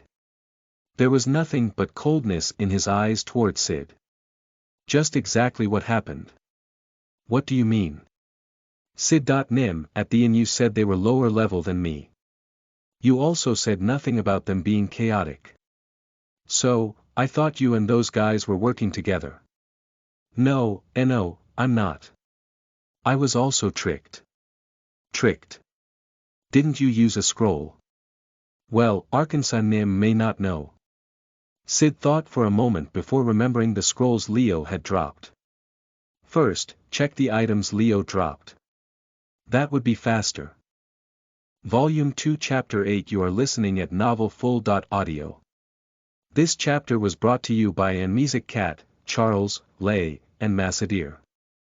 Ho ho ho, this leecher has infiltrated the Japdom ranks to bring you an early release of Arkansas. The chapter was completed ahead of time, and the staff wanted it to be released early. However, their evil overlord, Cat, wanted to release it only a minute earlier. I'm sure everyone is with me when I say, how could she? So I brought the staff over to my side. The good side. We held Cat captive, whipped her, and got her to post this chapter early. You may very well thank us. A random leecher. Gyron, a merchant's battlefield hammer of merciless destruction, magic, weapon type 1. Handed hammer attack damage 1520 durability 3150 weight usage restriction more than 180 strength. A hammer with a sharp, steel. Forged edge, it is difficult to deal with the massive weight, but the power is outstanding. It boasts power mighty enough to reduce decent armor to scrap. Option. Plus 10% armor destruction, 150% more damage to undead. Spirit of separation, magic, defense type steel helmet defense durability 1145 weight usage restriction more than 200 strength. A helmet with overlapping layers of thin steel and specially made magic. Resistant gold plate in between. Boasting strong defense, it has the effect of protecting the mind from mind-related magic. Option. Mind-related magic resistance plus 30%. Penalty. Agility 0.10, no penalty if used by a combat-related profession. Magic scroll, lie, usage restriction. Intelligence plus 60 scroll made a long time ago by a notorious rogue magician. When used, one can change their information for other people to see at will. Can even fool NPCs of their alignment, level, stats, and profession. However, level can only be adjusted to within the range of 10 levels of actual level. 1 hour duration. Single-use item. Magic scroll, robbery, usage restriction. Intelligence plus 60 scroll with the ability of a notorious pirate from a long ago. When used, one can designate an item from a user's bag. While the scroll is in effect, killing the opponent will have a 100% drop rate of designated item. Duplicated items are treated as one item. Note: an equipped item cannot be designated. Effect disappears if the caster dies. 1 hour duration, single-use item. The items Leo and Harjen had dropped were very useful, but Ark's attention was drawn to the scrolls. There were scrolls such as these. For a user who planned and chose to be chaotic, wasn't this the best item? Only then did Ark roughly understood the situation. The reason why chaotic players like Leo and Harjen were able to enter the village, and why Sid, who even checked their information, didn't know their identity. It was because of the scroll lie. Also Sid's terror was because of the scroll robbery. Since Leo used the scroll, he would have dropped all his silk if Sid had died. If he'd lost the silk he bought by investing his whole fortune, there'd be no hope for Sid. He could only declare bankruptcy. If I died to Harjen, I would have lost all my pearls. Belatedly, just thinking about it caused cold sweat to trickle. You get it now, right? Yes, I'm sorry for misunderstanding. Not at all, in any case, I would have gone bankrupt if not for you, Arkansas Nim. But the items Leo and Harjen dropped. In the craziness, Ark quickly claimed ownership of the items. Before there was talk of something else later, it was better to nail it down now. Sid nodded as if there was nothing to think about. Of course, Arkansas Nim should get them. And when we arrive in Jiren, I'll be sure to repay you for all this. My margin is low so I can't give you much, but I can give you at least 15 gold. Why go so far? Well, though I'd take it if you're offering. Unlike Hyun Woo, refusal wasn't in Ark's dictionary. Yes, I'll be sure to repay you. Arkansas Nim was almost in big trouble because of me, those bastards, just when will such guys disappear? Sid ground his teeth as if his rage was exploding again. Anyway, it's a relief it was settled well. By the way. Sid blew out a sigh as he slumped his shoulders. If we try to go back to the village and take the safe route, it'll take a few more days. That's the worry. I heard silk prices are falling a lot right now. Let's just keep going this way. I need to get to Jiren anyways, so I will protect you. What? But Arkansas Nim alone. Don't worry, Ark replied with confidence. It might take longer than when there were 3 people, but at this level of difficulty, I can protect you just fine. Of course, Grey Ridge had a high difficulty. As Sid had said before, at least 3 players between level 50 to 60 were necessary to pass through safely. But it only applied to those who blindly charged in like Leo and Harjen. There was no reason for Ark to do something so idiotic. If he lured them out one at a time with Diedrich and took them down with a concentrated attack with Skull, they weren't very difficult opponents. After all, Ark had hunted even more difficult monsters alone. Granted, now that the situation had turned out this way, there was really no need to look after Sid. But Ark had his own plan. Even if you fall, you never get up with an empty hand. But. Ark stopped walking and made a suggestion: if I take the role of Leo and Harjen. If we can get to Jiren, I'll give you the protection fee I promised to give those guys. For both of them combined, I promise 25 gold, quickly answered Sid, quick on the uptake. Of course the reward you promised would be separate. Yes. A look that said Ark was taking it too far surfaced in Sid's eyes, but when Ark spoke as if he would get what he should definitely get, all Sid could do was nod. Of course I'll give it to you. Then, for the trust between us, let's write up a contract. Immediately using what he'd learned, Ark's caution shone. In the end, Sid had no choice but to reluctantly write up the contract. But it was not the end of Ark's demands. And merchant bag space is spacious, right? It's just that I don't have room for Japtum. In other words, he meant to take all the items from hunting for himself. Sucking his victim down to the marrow once he caught them, Ark's tenacity was aroused. Sid nodded with a sullen face. I will see and do it for you. Since I have some space. I'd be thankful if you did that, now shall we go? Ark turned vigorously and went over the ridge. Only then did Sid realize how horrible a person Ark was. As soon as the bag space was acquired, Ark's attitude did a 180 flip. When they found monsters, they never just went past. And no matter how long it took, he annihilated them and stored away in the items. That wasn't all. He collected all the grasses and fruits that caught his eye. Needing to get to Jiren even 1 hour faster, Sid stamped his feet, but Ark acted like he didn't even notice. Sid wanted to spew curses at least, but somehow, Ark was his life's savior. Plus, they were already in Grey Ridge. He'd get killed by monsters if he got separated from Ark, so all he could do was keep his rage bottled up inside. Now, please hold on to this as well. Wah, can't you even see I'm in a hurry? Am I just a bag? Are you treating me like a bag? Is that how it is? Damn it, this is the first time I've regretted my choice to be a merchant this much. He hadn't been this bitter even when he was being chased by Leo. But no matter what Sid thought, Ark liked him. He liked Sid's cute appearance and pleasing personality. Plus, Sid was going to give him 40 gold as a reward and protection fee when they arrived at Jiren, so there was no way Ark couldn't be fond of him. The fact Sid had a lot of information was also helpful. To think that New World had such scrolls. In the future I shouldn't judge people by level. If the Lie scroll could hide more than 15 levels, then even Ark wouldn't be able to do anything but die. Robbery was also a scary scroll. Though they didn't impact the battle directly, they showed enormous power depending on their use. Merchants probably feared these two scrolls the most. Even so, Ark hadn't even known such scrolls existed. There's definitely a limit to getting info from a meager site forum. This experience made Ark keenly realize the best way to get information was to interact with other players. But Ark didn't trust players.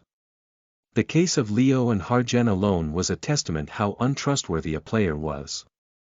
Therefore, as he headed to Jiren with Sid, he tried to get as much info as possible. Knowledge was now a matter of life and death. A red scroll that can be misused on a player isn't sold in a normal village. Then where can they be obtained? There is a village only chaotic players can enter. In the Schuttenberg Kingdom as well, there's a chaotic village called the Lawless City Kairot. Since merchants don't have much to do with it, I don't really know where it is. Anyway, they say there are lots of various scrolls and items there. Lie and robbery are famous among them. For the most part, chaotic players set on piking use them. What other scrolls are there? It's also good to be careful of the trace scroll Leo used on me earlier. As long as you know their name, it's a scroll that can find someone's location within a 1 kilometer radius. And there's also null recovery. If you get hit by this scroll, potions and recovery magic have no effect. There were many more. Peek let you look at the items inside an opponent's bag, and it was frequently used in combination with robbery by bandits. Of course, there were also scrolls that countered them. A typical one was Sword of Truth. If another person was using Lie, it was a scroll that dealt powerful damage while dispelling the effect. But Sword of Truth was expensive and the places that sold it were limited, so it was too much to use every time you hired a mercenary. There are more, but that's about all I know. Even so, it was a great help. Until now, I didn't have any interest in scrolls, but it's not something I can overlook. Ark realized the value of information anew. In fact, scrolls were such a specialized field that there was even a separate profession related to it. There were hundreds of types of scrolls, and among the rare class scrolls, there was even one that could deal a fatal blow to your opponent. And since the indirectly applied ones were also dangerous, even if he didn't use them himself, he needed to know them all to not be a victim. Kairot, a village where only chaotic players can enter. Since it was indeed a game with infinite freedom, it seemed there was a way for chaotics could live with other chaotics. Plus, Countless scrolls with unknown effects were only sold in Kairos. If he could use those scrolls freely, it would definitely show an immense effect. I should go look for it one day. Ark also asked for information on various regions of the Schudenberg kingdom, its specialties, and hunting grounds. Each time he asked, Sid answered him freely. For a merchant, information turns to money. Merchants who cleared routes alone didn't divulge such information lightly. No, other professions were the same. The reason why the information site forums were scanty was because information hoarding. Since Ark didn't share information about hidden dungeons, he couldn't blame them. But since Sid owed Ark a huge debt, so he couldn't refuse sharing information. It was valuable information money can't buy. Ah, do you by any chance know about a place called the Underground World? Underground World? I wonder. Ark asked on an off chance he might know, and Sid scratched his head. I haven't been there, but I heard that among the dwarven villages, there's even a place under the ground. No, I'm talking about a beast village. If it's a beast village, there's none I know either. I haven't even seen a beast myself, and players who choose to be beasts start in the Cineas Principality. I'm not looking for a player village. Really. If I get some info later, I'll tell you by mail. Thank you. But can't we please move a little faster? Of course, Ark pretended not to hear Sid's last words. Even so, since they were moving, their goal steadily got closer. After about 20 hours, Grey Ridge finally stopped and the site of the commercial city Jiren came into view from the base of the hills. Jiren was larger and more grand than any city he had gone to. Encapsulated by thick walls, Jiren was divided down the middle by canals, marking off several regions, such as trade, production, and magic. Each of the areas was bigger than Jackson Castle. As soon as they arrived in Jiren, Sid rushed over to the trading post. Ah, thankfully silk prices haven't dropped yet. After a long time Sid came out with a much brighter expression. Thanks to selling the silk, Arkansas Nims Japtum, and the pearls, my level went up by 5. Jewelry and textile trading skill proficiency both went up by 40, and my silk share went up by 2% as well. All in all, this trade was a huge success. Congratulations. Generous with free lip service, Ark confirmed the ample money sack in Sid's hand and also felt good. Then it's time to divide the money. Ah, yes, of course. Sid smiled bitterly as he nodded. Just the Japtum in Ark's bag and what he had left with Sid totaled 50 gold. Along with selling the 800 pearls at a 15% high price, the total was 418 gold. It was more than the price of the trade goods Sid had brought while flinging himself around the kingdom like crazy. Moreover, Ark's earnings had mostly no investment, so his margin reached 90%. He received more than half the money bag. But Ark still eyed Sid's money bag with greedy eyes. It was his silent pressure to be given the promised protection fee and reward. Here you go.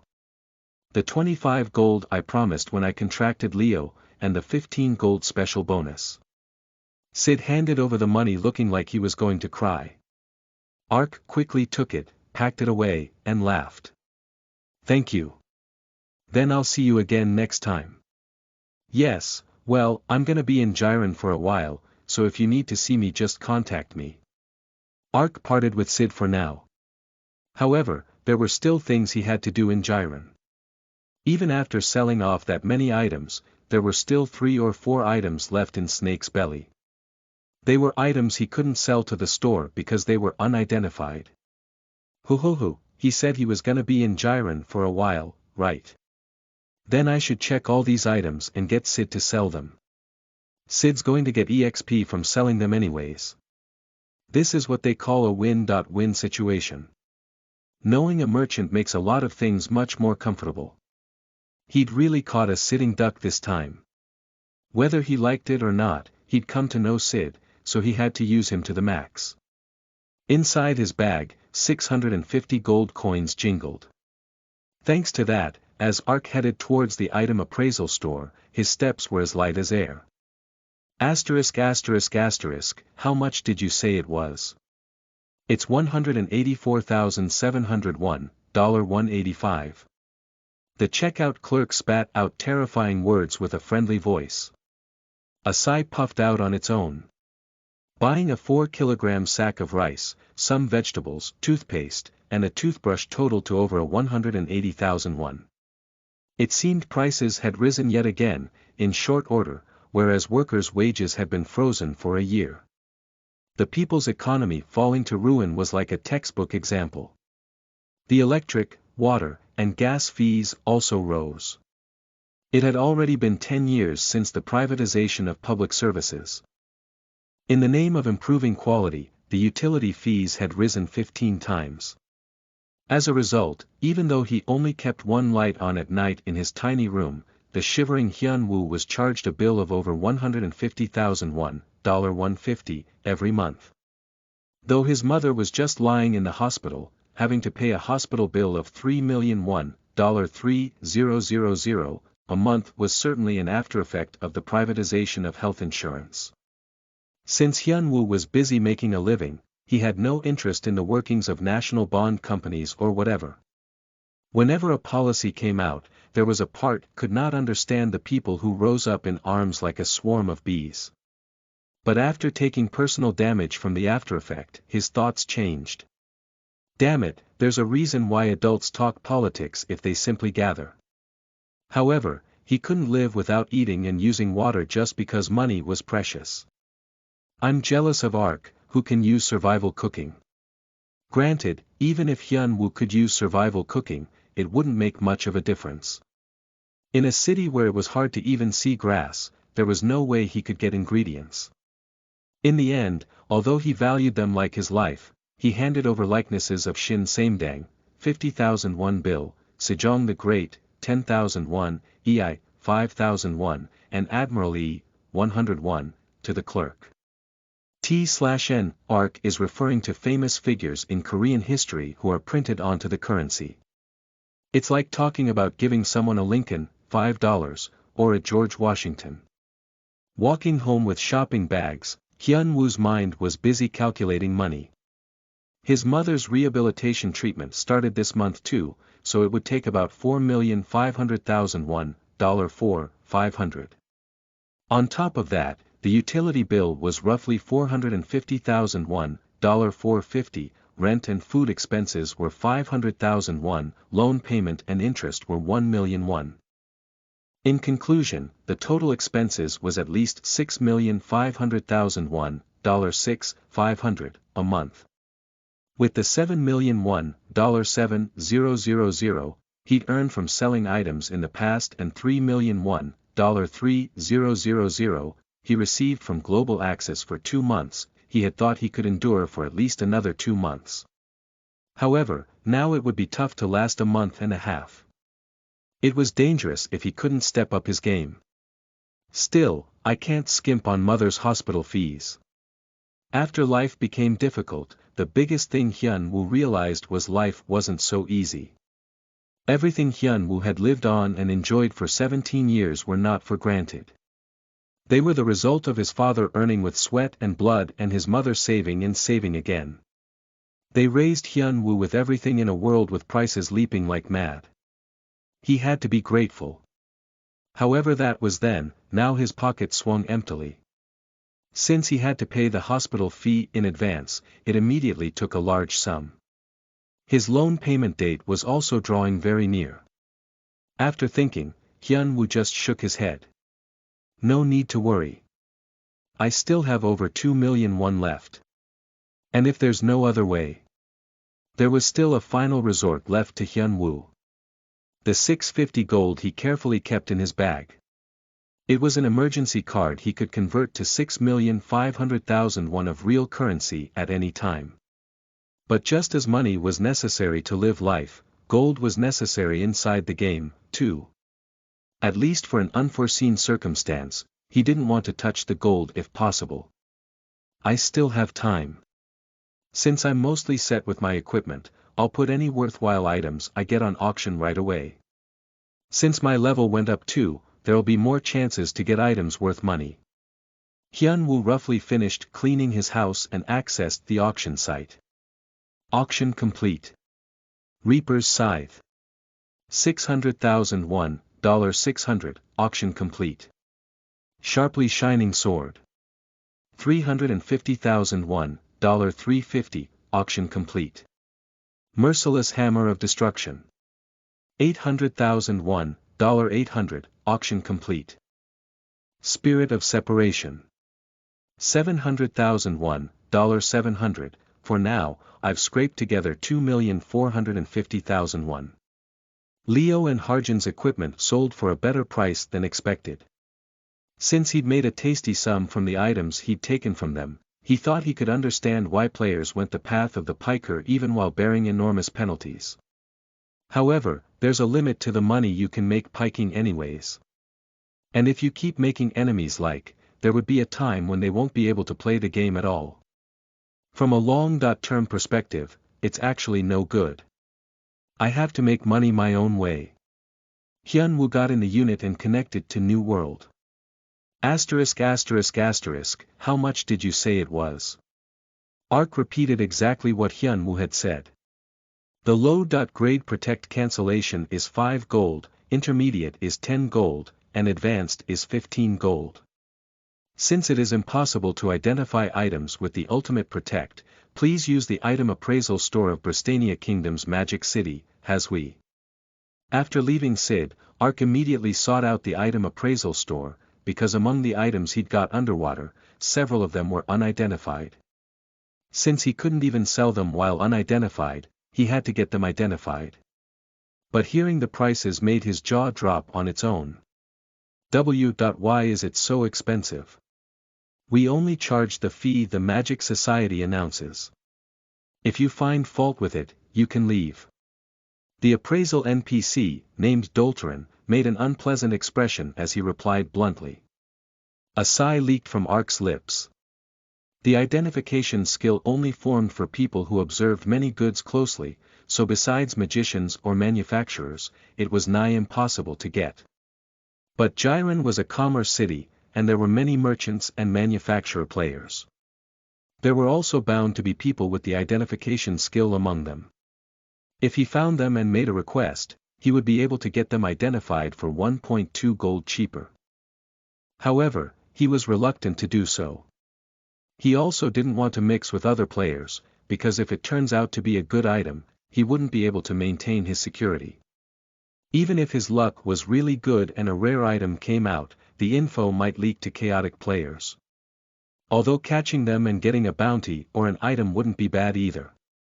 There was no guarantee he'd be able to win with luck all the time. Moreover, Jiren was a place where all sorts of high-level players gathered. He wouldn't be able to handle facing 2 or 3 players around the level of Leo and Harjan. Now he knew scrolls such as robbery existed, he had to be even more careful. I can't ask a player to identify it even while knowing of the danger to save 1.2 gold. In that respect, an item appraisal store run by an NPC was trustworthy. Can't be helped. Please check this first. Ark held back tears as he handed over the fee and requested the appraisal of a low-grade unidentified item. The only weapon among the unidentified items, it looked like some kind of tooth. Please wait a moment. Dolterin inspected the item carefully and the identification was soon complete. Sharkman Fong Dagger Weapon Type Dagger Attack Damage 4-6 Durability Weight Usage Restriction None A dagger made from a sharp fong of a sharkman, the mere people use it when collecting pearls.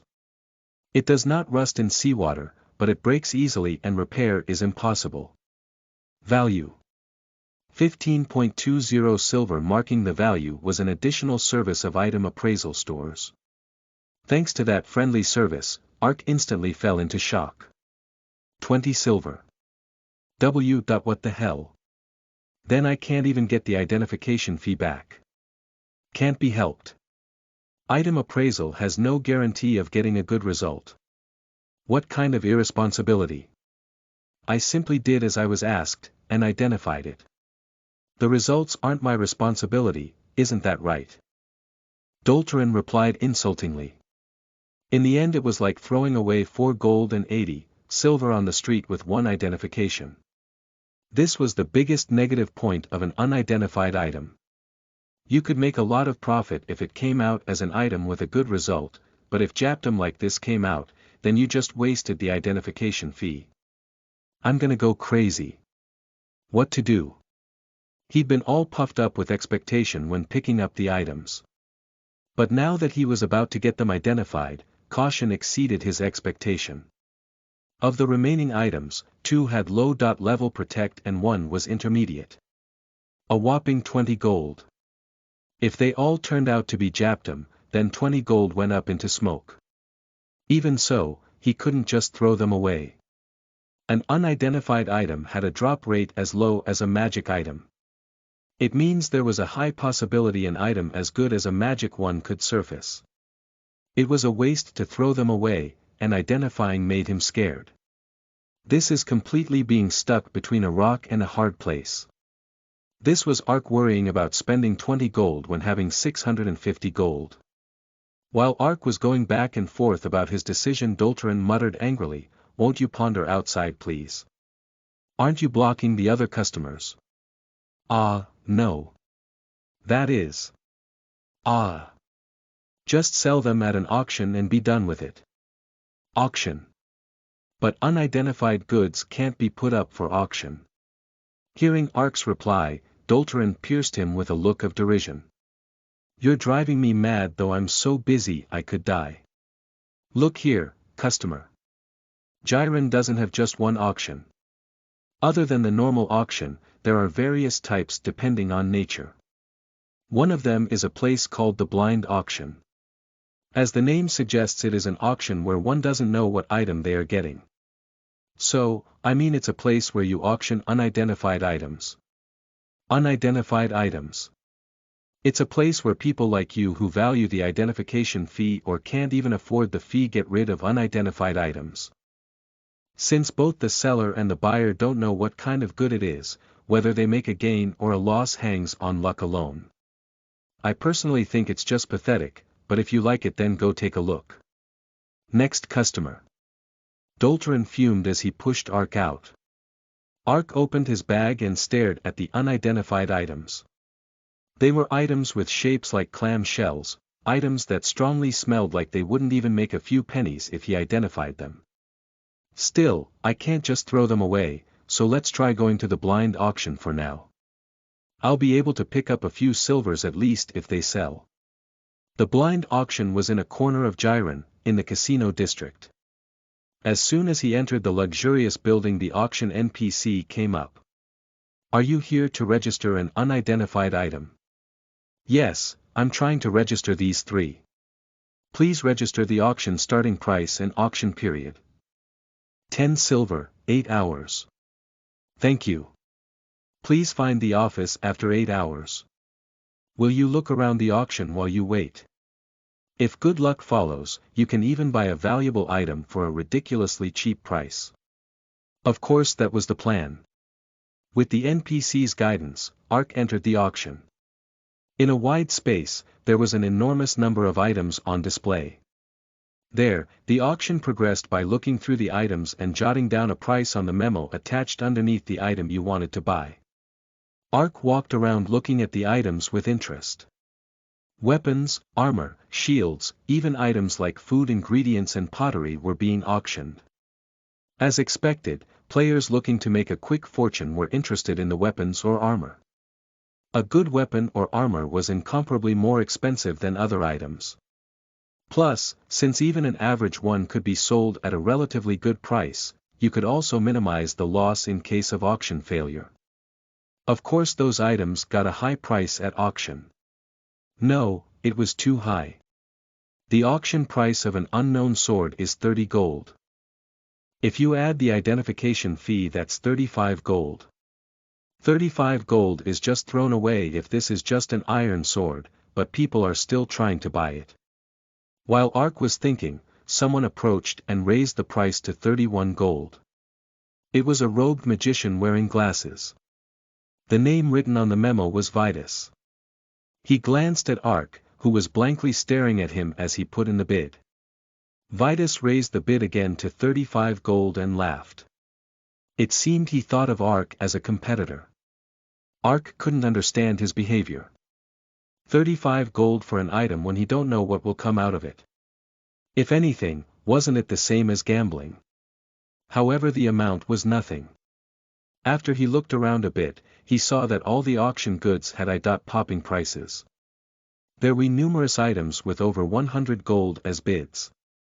For people to pour their money like this, it must mean there's that much merit. There was no way all the players were idiots. Participating in the auction while going as far as to pour in hundreds of gold, there was no doubt it meant they could make a greater profit. The smell of money wafted into Ark's sensitive nose. He was just looking, but if there was money to be made, he couldn't just pass it up. For now, I've got to figure out why people are going so crazy. As Ark went around the auction, he started gathering info. And he came to learn a surprising truth. The info was this. Just a few days ago, among the items sold in the blind auction, an epic item appeared. No matter how low its stats were, an epic was easily worth $10,001,10,000, at the very least, as its name suggested, it was a sensational item. Therefore, player interest was rapidly rising. That wasn't all. There was a rumor one player had gotten a rare armor with just 50 silver, and yet another player got a rare skill book for 5 gold. This is an incredible place. Ark was shocked into attention. Of course, there was no way such good fortune would come into his hands so easily. But depending on the situation, he could raise the profit by hundreds with a small investment. Moreover, Ark was in an immediate need of money. There was no guarantee anywhere he'd be able to obtain a rare item within 10 days with just hunting. If he could obtain a rare item here. This is an opportunity, I might be able to get money for this month if I use it well. The problem was, he could accidentally suffer a huge loss. Still, I can't just blindly buy auction goods. First, I have to learn the trick to it. There was nothing in the world that had no trick to it. After all, they say gambling is 60% skill and the rest was luck. After that, Ark spent the next few hours observing the people wandering the auction. Be it gambling or anything else, the first and foremost way to make money was to follow the expert. Someone with expertise in this field would have their own know-how. For now, the urgent priority was to find an expert. After 3 hours, the person Ark found was the magician wearing glasses he'd met not long ago, Vitus. Other people left after bidding on 1 or 2 items at most, but he went around bidding on scores of items in one go. That guy isn't just doing this casually. He's a person who buys and sells auction goods as a profession. Ark started to follow Vitus around. Vitus' work method was rational. He didn't just recklessly raise the auction price, and if he found a worthwhile item, he wrote down the expected price, auction start time, and auction period on a notebook. When the auction closing time drew near, he checked the latest price and bid within a safe range. Vitus successfully won most of the goods after a few minutes. Is he checking the price before the auction closes and buying if it's lower than what he expected and foregoing if it's not? It's the trick to buying with minimal investment. Ark decided to use Vitus's method. About 1 minute after Vitus bidded, Ark quickly bid 1 copper higher. After Vitus bidded, Ark used the last few minutes before the auction ended. Through that method, Ark successfully won 6 auction goods. Alright, shall we check the results? Ark immediately ran over to the appraisal store. The results. 4 were profitable, 2 were losses. Even with the auction and identification fee, there was a profit of 4 gold left. Inwardly, Ark cried out in joy. This is it. Though he wasn't completely convinced about the auction, for gold was left even though he'd only gotten the cheapest goods. It wasn't much money, but the important thing was that he definitely made profit. If he won more expensive goods, the profit would rise too. In addition, if he had good luck he could even hope for a jackpot item.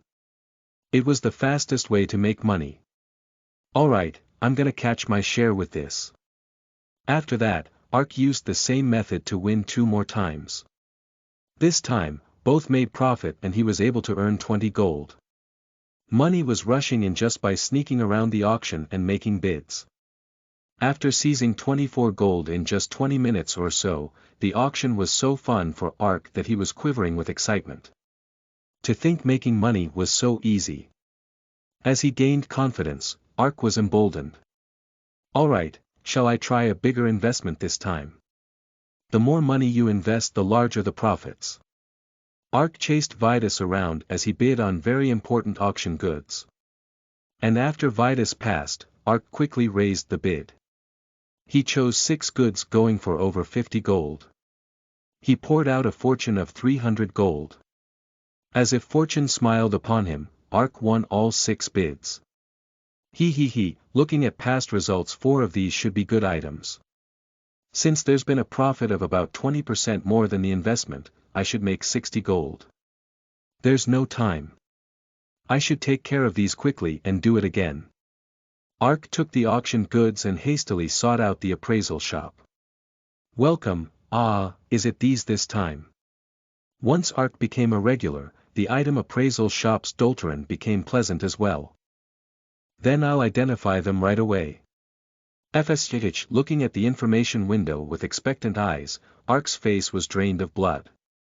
Broken armor type plate armor defense durability 2/2 weight usage restriction more than 150 strength armor in tatters from many battles. In this condition, it can't be used even after repairing it. You can only melt it down and recycle it. Value: 10 silver. The item he'd bought for a whopping 60 gold was recyclable trash. He was so dumbfounded that laughter started to leak out. The item you brought this time was really no good. Well, this is luck too. There's no way. Another one, identify another one. Work is welcomed anytime. As Dolterin checked the items one by one, Ark's face became steadily paler. The remaining items were recyclable trash like the first one. The most expensive one was only 2 gold. Calculating his investment and loss, 400 gold went up in smoke. At the same time, his extremely elevated mood plummeted to the ground. Was this the feeling of not even being able to scream? What have I done? His mind reeled in the dizziness. 400 gold. In just a few minutes, he'd lost 1 month of his mother's hospital bill. People who'd gone crazy with gambling and became homeless after losing their house came to Ark's mind. Whenever he saw such people, he thought they were pathetic. Though they had learned again and again, he couldn't understand why they were driven so far. But Ark had no right to curse them. He was no different from them. Once he made a little profit in the beginning, he'd gotten full of himself, as if he'd grasped the magic all on his own. Why did he believe such a weak idea was an absolute method and not question it? It was probably money, which clouded a person's eyes, the charm of gold. When Ark staggered out of the appraisal shop, Vitus rose from his seat in front of the shop and approached him. Have you come to your senses now? About to pass him, Ark flinched and raised his head. What do you? I've spent 2 months of real time in the blind auction. During 2 months, do you think there was no one who took what was mine with a method like yours? What? Then you. That's right, since you were using a very dirty method, I joked a bit to teach you a lesson. Even so, I didn't think you'd actually buy all of them. You must have lost about 300.400 gold. How do you feel? Your insides are souring, right? Why? You? Ark clenched his fists.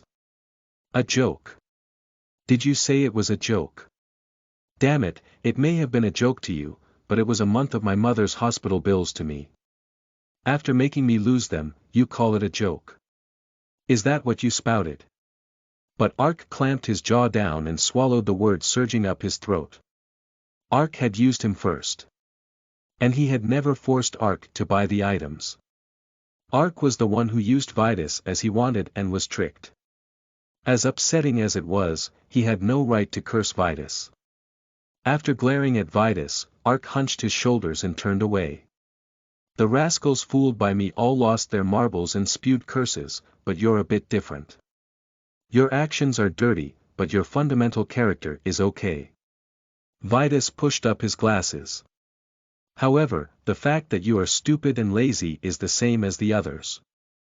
I really can't understand why people get one thing but completely miss the other. What? Using me alone may be a good method. Because when I choose an item, I can ascertain profit with a chance of roughly 70%. But why is it that you or the others aren't curious at all about how I can choose good items with a 70% chance? That's the problem with young fellows these days. They only think about making money easily. Ark finally understood where he went wrong. As he followed Vitus, Ark had considered himself clever. But after listening to Vitus' words, wasn't he wretchedly stupid? Ark had definitely only thought of making money easily, and he hadn't even thought about how Vitus was able to pick out items so well. His eyes had been clouded by the thought of getting fish that he hadn't even tried to learn how to fish. As Ark turned with surprised eyes, Vitus laughed as he said, "Well, since the situation is like this and I did cause you a huge loss, I'll give you a bit of advice. This game is virtual reality. The laws of reality apply directly to most of the things that exist here. Do you get what I'm saying? Just as items are worth money for a reason in reality, it means items in game were also worth money for a reason. Reason it's worth money. One more thing, I work in an auction-related job in the real world as well. To say simply, it's not something a youngster with no experience should recklessly stick their nose in. Learn your lesson from this and throw away your dream of getting rich quick. There's no such thing as a way to make money easily in the world." With that, Vitus went towards the auction again. Ark mumbled as he stared blankly at Vitus' back. He works in auctions in real life, too. It finally felt like the fog filling his mind was lifting. Just as Vitus had said, this place was a virtual reality. In other words, it was a copy of reality. Until now, Ark had just thought of the auction goods as unidentified items. It was a misunderstanding. He had misunderstood everything from the beginning. In the first place, there was no such thing as an unidentified item in reality or in New World. They weren't identified, but the shape of the item could be checked by eye. He should have personally judged the value with his eyes, not with an information window. That was the strategy for the blind auction. Holy shit, how could I have just left everything to luck? He'd been tricked by the fact that the blind auction was in the casino district. Because of it, he had unconsciously thought it was a gamble. But the blind auction was not a place to gamble. Rather, it was the most realistic place. The ability to carefully appraise an item and judge the value. It was a place to test and compete with that ability. In the end, that means you can work hard to succeed.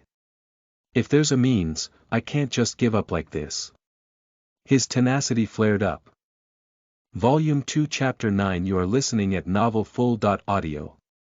Kakik, I'm sure you're all wondering why Japdom didn't pull any prank this April Fool's Day, and I must admit, I stopped them from destroying the hopes and dreams of all leechers.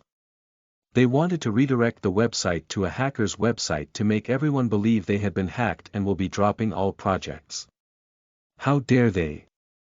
When I got a hold of the information, thanks to my secret source, I managed to prevent it from happening. There will be no bad pranks on my watch. Only favorable and satisfying news. For example, another early release of Arkansas. All leechers must hail me.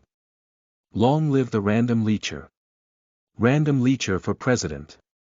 For overlord. World domination. A random leecher. P.S. If I disappear from the face of the earth after this release, my murder should fall on Kat, the previous overlord. She has informed my secret source that my head is getting too big. I'm stealing all her dazzle. PSSH. But who can blame her for being jealous? I'm much more liked by the readers. Hero Assembly, I deliberately gave him advice but he still came back. He's a much more foolish fellow than I thought. Vitus tooted after he found Ark fearlessly snooping around the auction again. Well, no need to concern myself about it. Since he took a beating once, he won't follow me. If he does, I'll just give him another bitter experience. Just as Vitus predicted, Ark didn't follow him around. Actually, he didn't even participate in the auction for a few days. He just went around the auction looking at the items with hungry eyes. Ark finally participated in the auction after 3 days of nosing around. He bought cheap items worth a few silver and checked them, but 80% were failures. He suffered a loss of nearly 20 gold in no time, but Ark didn't give up. There's definitely something to it. Ark steadily bought cheap auction goods after that. 2 days later, he began to see a change. His success rate went up from 20% to 30%, and once it started to rise, it didn't take very long to rise to 40%.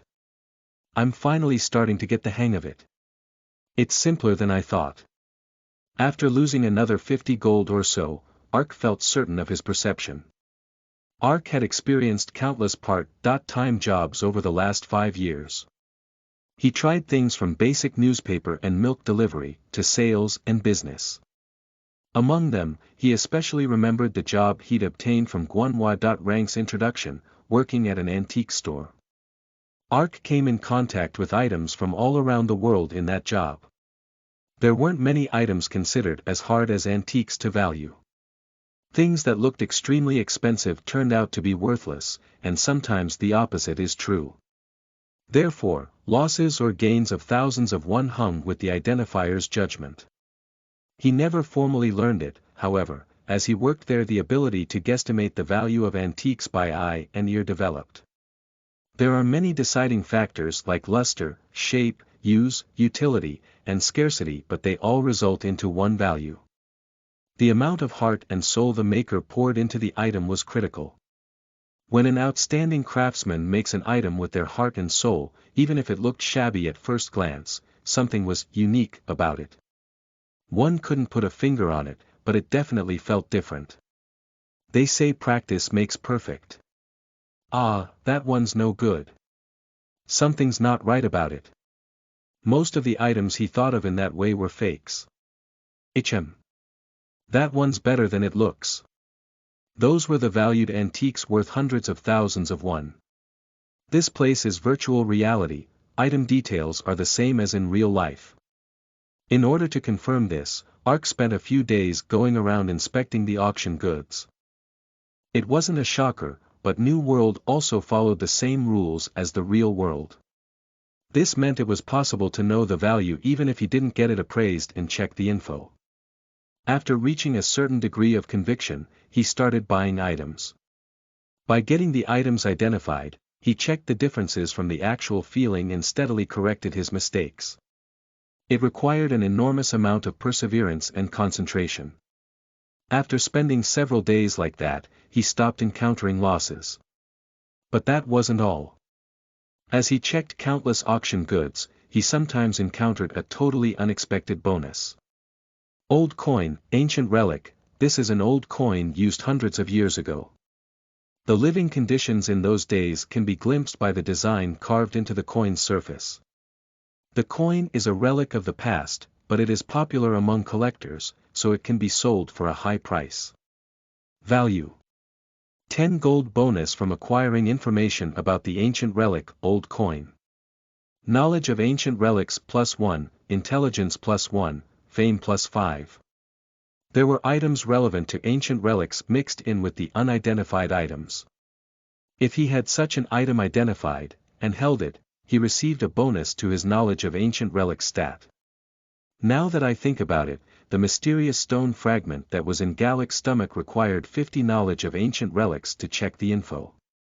I was worried about how to raise the stat, but there's a method like this. Currently, the stat was at 36. Although it only rose by 1, there were still many auction goods. It wouldn't be too hard to get to 50 if he steadily appraised them. Moreover, the intelligence that rose along with the knowledge of ancient relics was critically necessary for Ark, who summoned familiars. I found yet another reason to stay in the auction house. Okay, I'm getting more and more motivated. Once Ark made up his mind, it was scary how persistent he was. Besides a few hours of sleep, Ark just about lived in the auction house. Slowly, he grasped how much to bid for each item. As his success rate steadily increased, his money also started to pile up, if only a little. Once he made some surplus capital, he dragged Sid to the auction. Sid.nim, from now on I will point out some items, so please bid on them at the auction closing time. Of course, give up on it if it exceeds the max sum I tell you and aim for another item. What? But I was just about to leave for a trade. Please do this as a favor. Didn't we cross Grey Ridge together? Ark held Sid's shoulders and stressed Grey Ridge. This isn't receiving help, but holding them by the scruff of their neck. In the end, even Sid became a zombie wandering the auction house. Completely caught by Ark, Sid heaved sighs, however, it was profitable for him as well. Ark stockpiled the items from the auction and sold them through Sid. Thanks to this, Ark made a profit and Sid's EXP rose steadily. Of course, no matter how trustworthy Sid was, the trade contract was indispensable. Thanks to Sid, Ark gained some free time and immediately started another job. He re-auctioned items he'd bought cheaply when there were few people. This one can be sold for 13 gold at most. Since it has intermediate protect, once I spend 10 gold on identification, there'll only be 3 gold left. He re-auctioned such an item with a starting bid of 3 gold. However, Ark wasn't as naive as to just wait for the item to sell itself. The auctioneer can't place a bid on their own items. But an NPC can.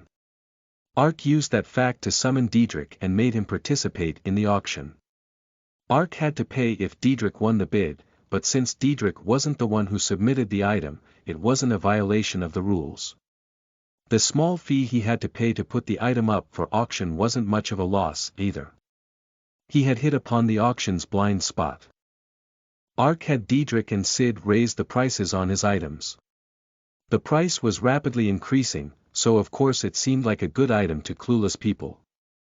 After doing that for a few hours, they hooked 1.2 blind fish. At that point, the two who had been raising the price for a while immediately backed off.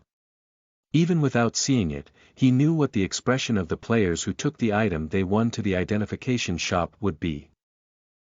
Arkansas Nim, this is a scam. Of course not. Not knowing is a sin, that's the world of auction. Is that so? Yes, it is, Ark concluded, with a completely remorseless expression. What he said wasn't wrong. After all, Ark had learned it from Vitus. Ark spent 10 days like this. Except for when he appraised and sold auction goods, he lived attached to the auction house. Money kept coming and going so crazily that he couldn't tell how much he made or lost. One thing was for certain. He was making money. No, it was only inevitable he would make money. By now, I've probably recovered more than the 400 gold I wasted in the beginning. It was what Ark was thinking of as he headed to the auction house again when a message box appeared with a cheerful sound effect. You have learned a new skill. Discerning Eye, Special, Passive, Beginner. You have seriously identified countless items for a long time. As a result, you have gained an outstanding eye for sorting out items. Mana cost. 20 *. You are now able to clear low-level protect of unidentified items. * You can now immediately determine the value of items whose market prices have been checked before. What's this? Ark's mouth fell wide open. The identification skill could only be learned by production classes with over 300 wisdom or magicians with more than 500 intelligence. The only exception was to use a rare skill book. However, Ark, a dark walker, was able to learn a skill of the same effect without spending a single penny. In addition, he also gained the ability to immediately determine the value of an item, which was only possible at the identification shop. It wouldn't have been possible if he hadn't sharpened his eye at the antique store. That's right, in this game, if one fully concentrates on one thing then a related skill will form. However, to think I was able to learn an appraisal skill when my class isn't production or magician related. There was a benefit to spending over 10 days in the auction house. The new skill further increased Ark's earnings. It was only low grade, but 10 identifications was 50 gold. In another 5 days, even after selling 300 gold to pay the hospital fees, he still has 900 gold piled up in his bag. In the end though, there was a limit to the amount of money he could make at the auction house. I don't see any more useful items now. Ark looked around the auction with regretful eyes. It has been half a month since he started his auction house life. Now, Ark had a success rate of almost over 70%. Since he bought all the useful items like crazy, there were only lousy-looking goods left. It was an auction that only dealt with items users put up, so there was no way the auction goods would be submitted infinitely. Is it about time to leave this place? Ark was torn.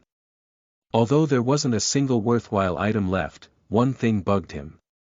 The auction item currently in front of him. It was a sooty sword blade without a handle. On the surface it looked to be trash, but, if inspected closely, there was a peculiar aura emanating from the blade. The problem was, the feeling he sensed from it didn't feel like it would make money. No matter how you look at it, this doesn't seem like it's going to make big bucks, although it feels like there's something there. Normally, he probably would have just bought it, but, the circumstances was a bit different this time. Just who is this guy named Daniel? The item's starting bid was just 10 gold. Even so, nobody bidded on the item for the next few hours. It just showed how shabby the item looked. That was why Ark thought he could get it easily and bid 10 gold and 1 copper. But the moment he took his eyes off, a player named Daniel raised the bid to 15 gold. Because of him, Ark's competitive spirit was aroused and he kept raising the price. Before he knew it, the price had rose to a whopping 40 gold. What the hell? Why is this Daniel guy so obsessed with this item? I haven't seen his name in the auction before. Seeing the price higher than he imagined, Ark placed a bid for 40 gold and 1 copper as a test. Perhaps because Daniel's competitive spirit was flaring up, he bid a whole 100 gold.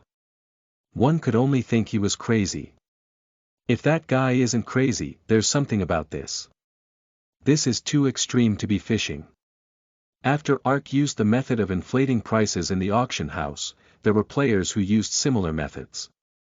Such a method, which he called fishing, was used with discretion to the situation. If he raised the bid to 100 gold in one go, what kind of madman would get hooked? This was the reason why Ark was concerned.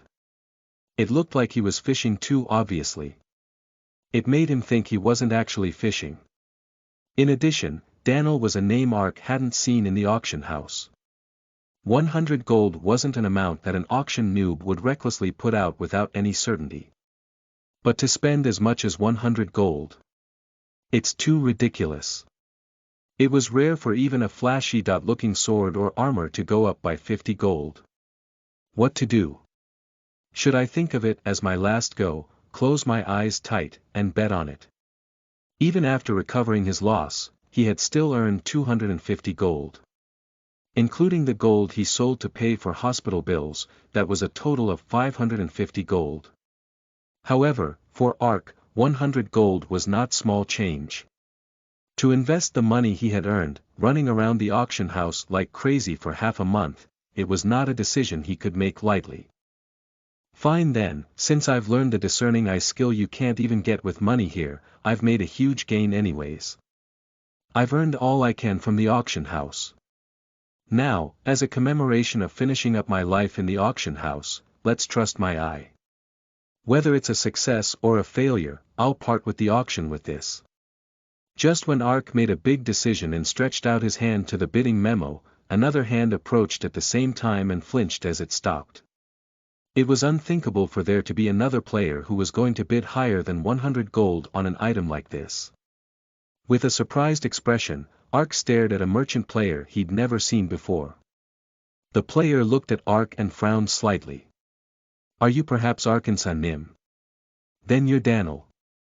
The merchant nodded and said, I don't know why you're trying to win this item, but I absolutely need this item.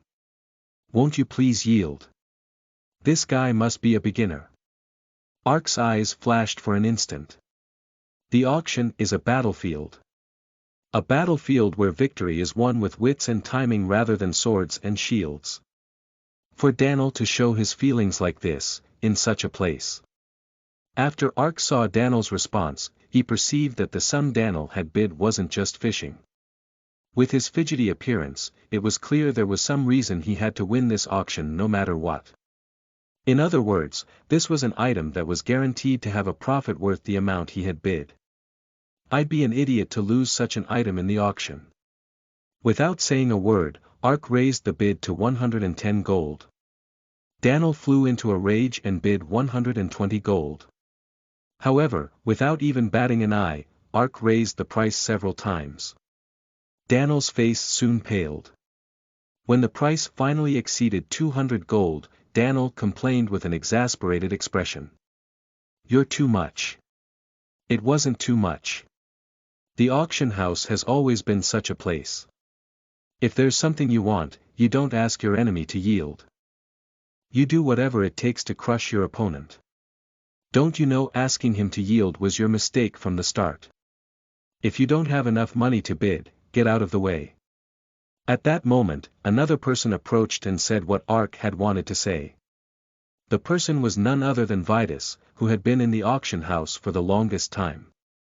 Vitus glared at Daniel with disparaging eyes. Daniel made an enraged expression, but he walked away as if he had nothing to say. Then, Vitus' gaze settled on Arkansas. Are you also set on this? There isn't any other worthwhile item. You seem to be buying up quite a lot of items. It only takes a rough calculation, you must have made a few hundred gold. I wasn't following you, Vitus.nim. I know that much. I saw you buying even items I gave up on early. Vitus studied Ark with fresh eyes. But this is truly amazing, just how did you learn how to judge items properly in a few days? I may have given you a hint, but it shouldn't have been easy. What's more, looking at the bids you've made, your eye for judging an item's maximum price seems more precise than mine. To be able to judge an item not by silver but down to the coppers. Is there some sort of method I'm unaware of? It was the result of his tenacity to save even a single copper. I didn't know it then, but my eyes are somewhat high quality. As Ark answered while grinning, Vitus nodded. So your high-quality eyes have set their sights on this item. Then, I too can't just yield it to you. Since my income isn't the same as before because of your unruly meddling, I'll make up for it with this chance. Are you saying you want a bidding war? That's right. Vitus laughed as if amused by the bellicose Arkansas. However, since that fellow has dropped out thanks to you, there's no need to raise the price too much, right? It's ridiculous for professionals like you and I to senselessly raise the price like crazy. It's not good to shed each other's blood. Therefore, I'll make a proposal. Please continue. There isn't much time left before the auction closes, so there is no need to drag this on. We'll write down the max we are willing to go. And the one who writes the higher amount gets the item. How's that? Sounds good. Ark answered without hesitation. After all, if they had a price war there was no way Ark would win. Vitus, who had been earning money at the auction for a long time, would have many times more capital than Arkansas. In fact, Ark was certain Vitus was the player who had bought the epic item, wandering around the auction house. There was no way he could win with money against such a well-endowed player. Even if he did win, he couldn't hope to recover his losses after raising the price even more in a battle of pride. Alright, how much should I write down? How much will Vitus call? Now that the match had started, he found it quite difficult. Ark agonized for a moment, thought of something, and quickly wrote down a price. Now, at the count of 3, we'll both reveal them. At the same time, they both showed their prices. Vidas had written 220 gold. After checking the price, a triumphant smile spread on Ark's face. It's my victory. Damn it, how did you know how much I was going right? I remembered the time I spent following you. Vidas.nim, you have a habit of betting exactly 10% higher when you are bidding decisively. Vidas winced, then let out a sigh and shook his head. I lost. I completely lost. Then I will take this item. Ark wrote 220 gold and 1 copper on the item's memo. As soon as Ark wrote it down, the sound ending the auction rang and the NPC managing the auction came to collect the item. Once he went to the management office and paid the price, it'd be his farewell with the blind auction. I'm leaving this place today. So don't worry and keep making lots of money. Look who's talking. You cleaned out all the profitable ones in just half a month, you scary bastard. Watching Ark run off with his backpack jingling, Vidas stuck his tongue out. Raising the price by 10% at a time was a habit he'd picked up while managing auctions in real life. But who would have thought a rookie would pick up on the habit he himself had forgotten all about? With an eye of that level, it'd be fine to leave him the entire auction house. Should I have asked where he lived? Seeing how fast he picked it up, he's probably working in the field already. Shame.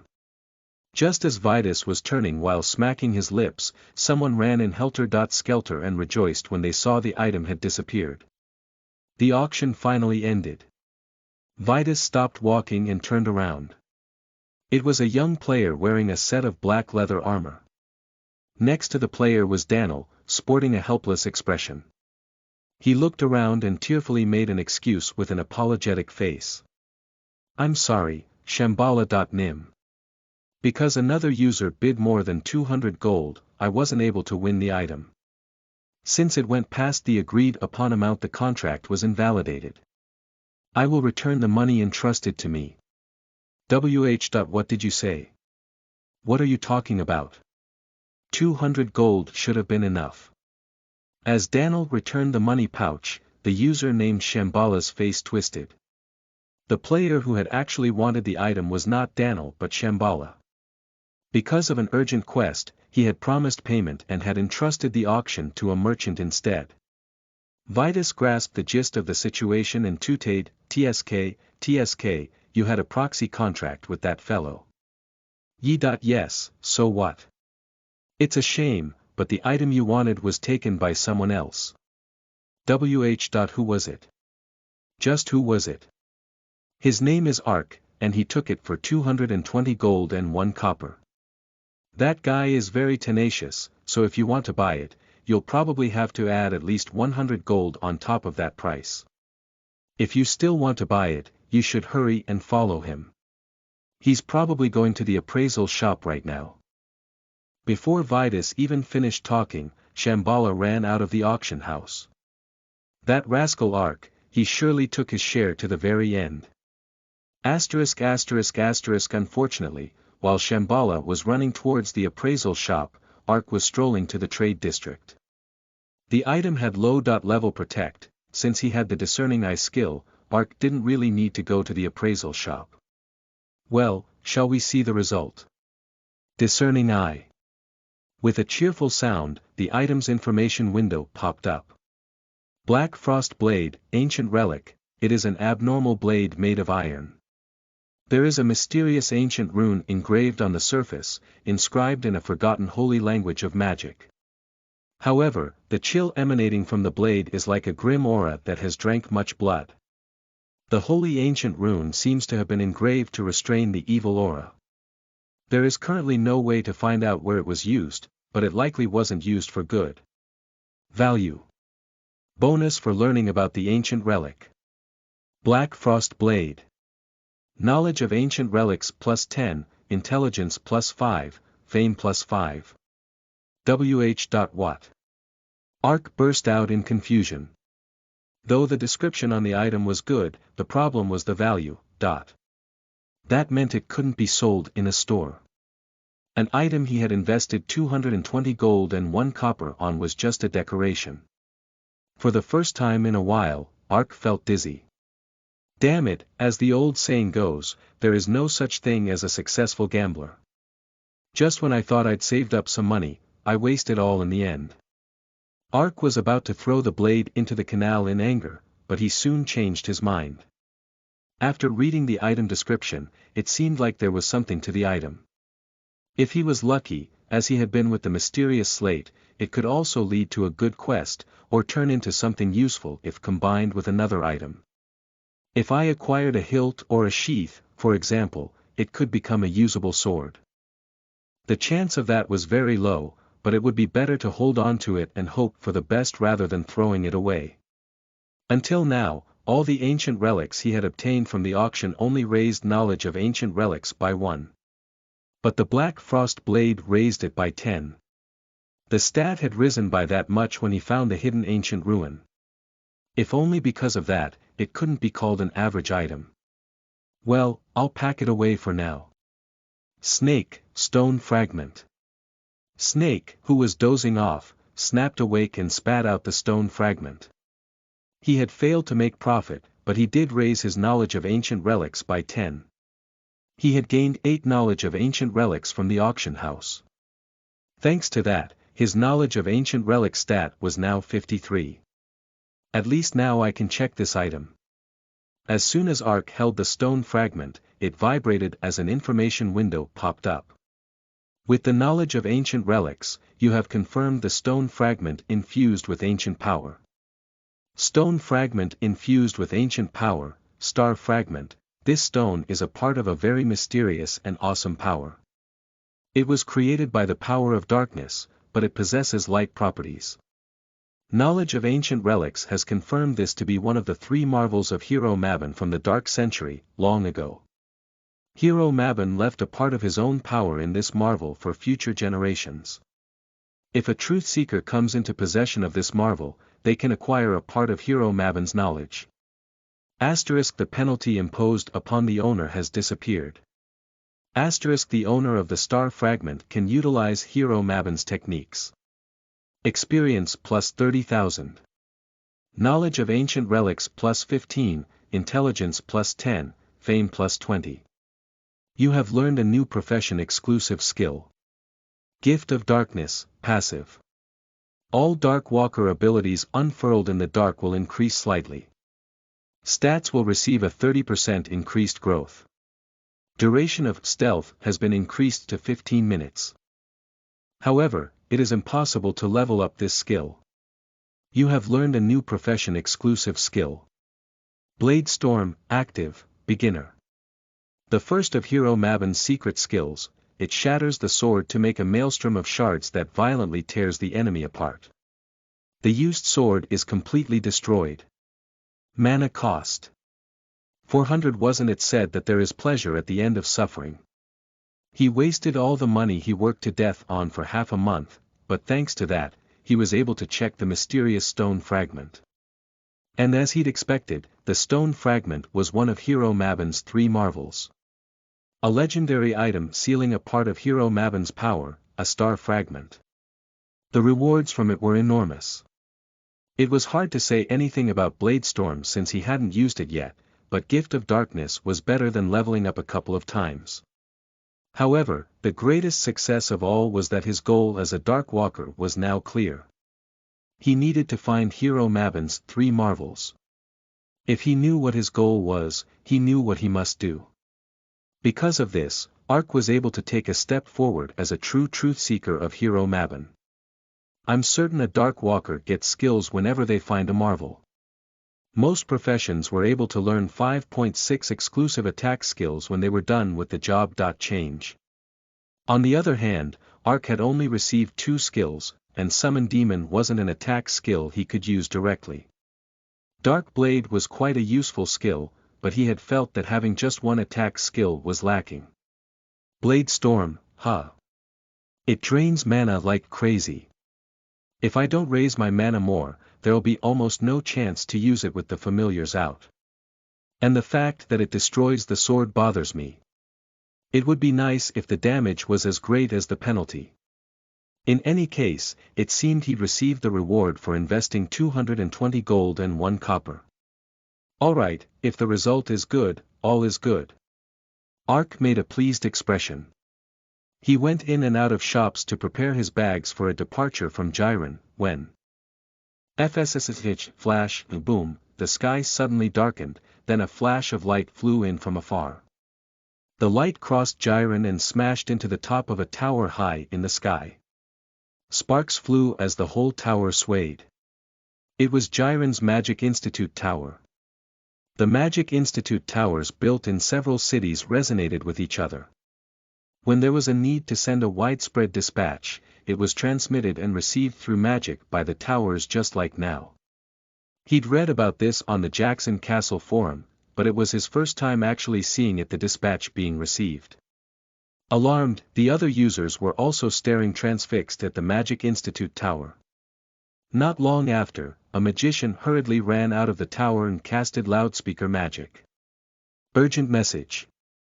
A few hours ago, an unknown dark army launched a surprise attack on Jackson Castle.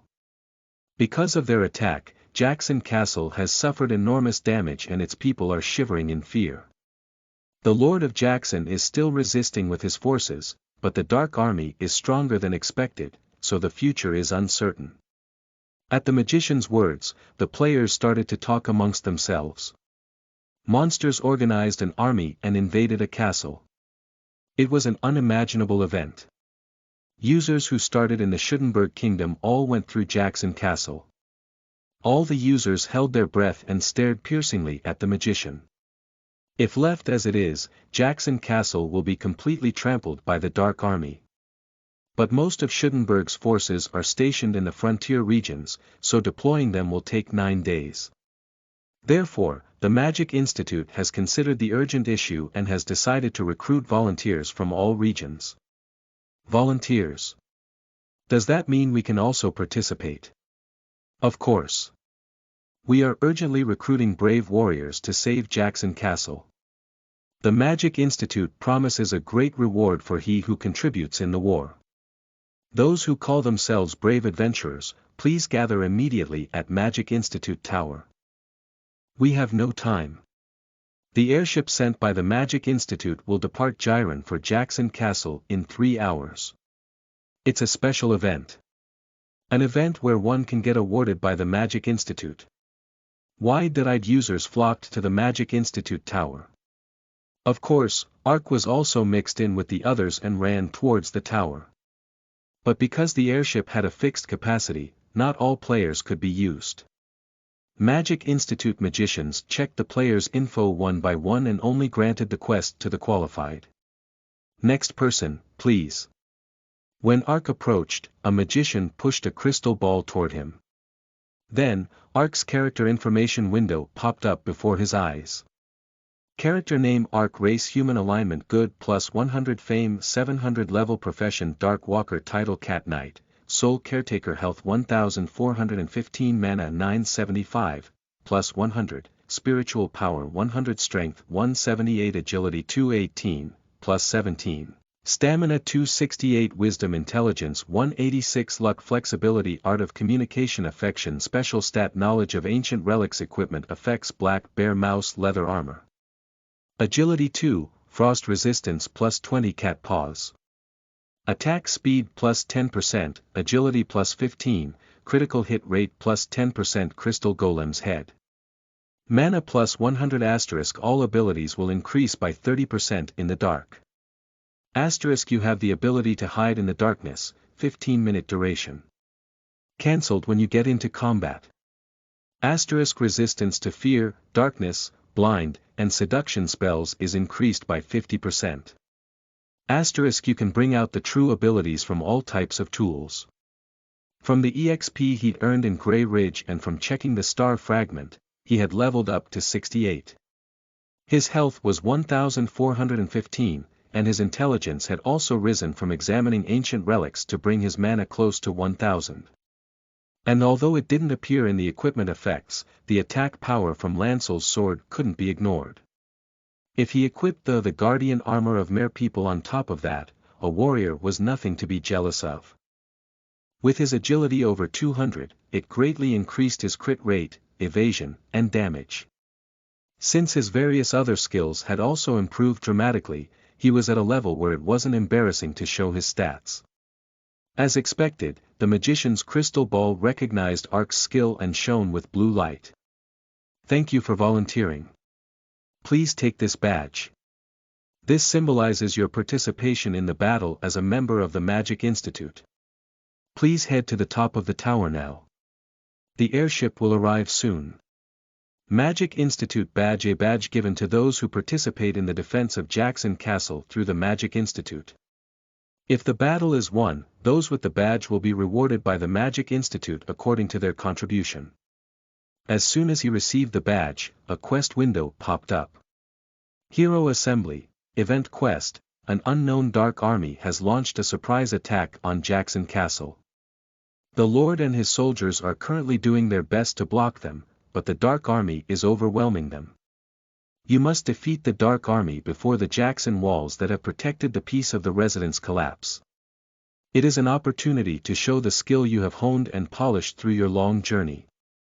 The hero who contributes greatly to the rescue of Jackson Castle will receive the reward prepared by the Magic Institute. You must protect Jackson Castle or defeat the Dark Army after 3 days in real time or until the arrival of the Schuttenberg Kingdom's forces. If you die, the quest will be automatically failed and you will not be able to log in for 72 hours as the quest progresses. Difficulty ++C quest restrictions. Level 60. A player under the minimum level cannot be recognized for their contribution even if they participate in the battle, *****. As he checked the system after eating dinner, Kim Gwon-tae cried out in surprise. The monitor suddenly turned black as an enormous amount of data came up like crazy. What's it doing all of a sudden? Startled, Kim Gwon-tae focused on the data screen. The data coming up like crazy was all in preparation for a single event. After hastily flipped through a thick booklet and compared it to what was on the screen, Kim Gwon-tae screamed. Team Leader, a Protect.type Level C event has activated. What? Ha Myung-woo came running in as he asked, what are the activation conditions? I will check it now. Kim Gwon-tae took out a laptop, connected it to the main computer, and checked the data while typing as if possessed. He found a few conditions and answered, it's an event having to do with the 7 heroes. The starting condition is that there have to be at least 4 players with a hero-related profession and 2 of them have to find a clue about the heroes. Damn, it's progressing too quickly. Kim Dae.ri, do we have any way to find the players with hero-related profession? If you can also find the players who found the clues, even better. It's impossible at this time. There are scores of hero-related professions.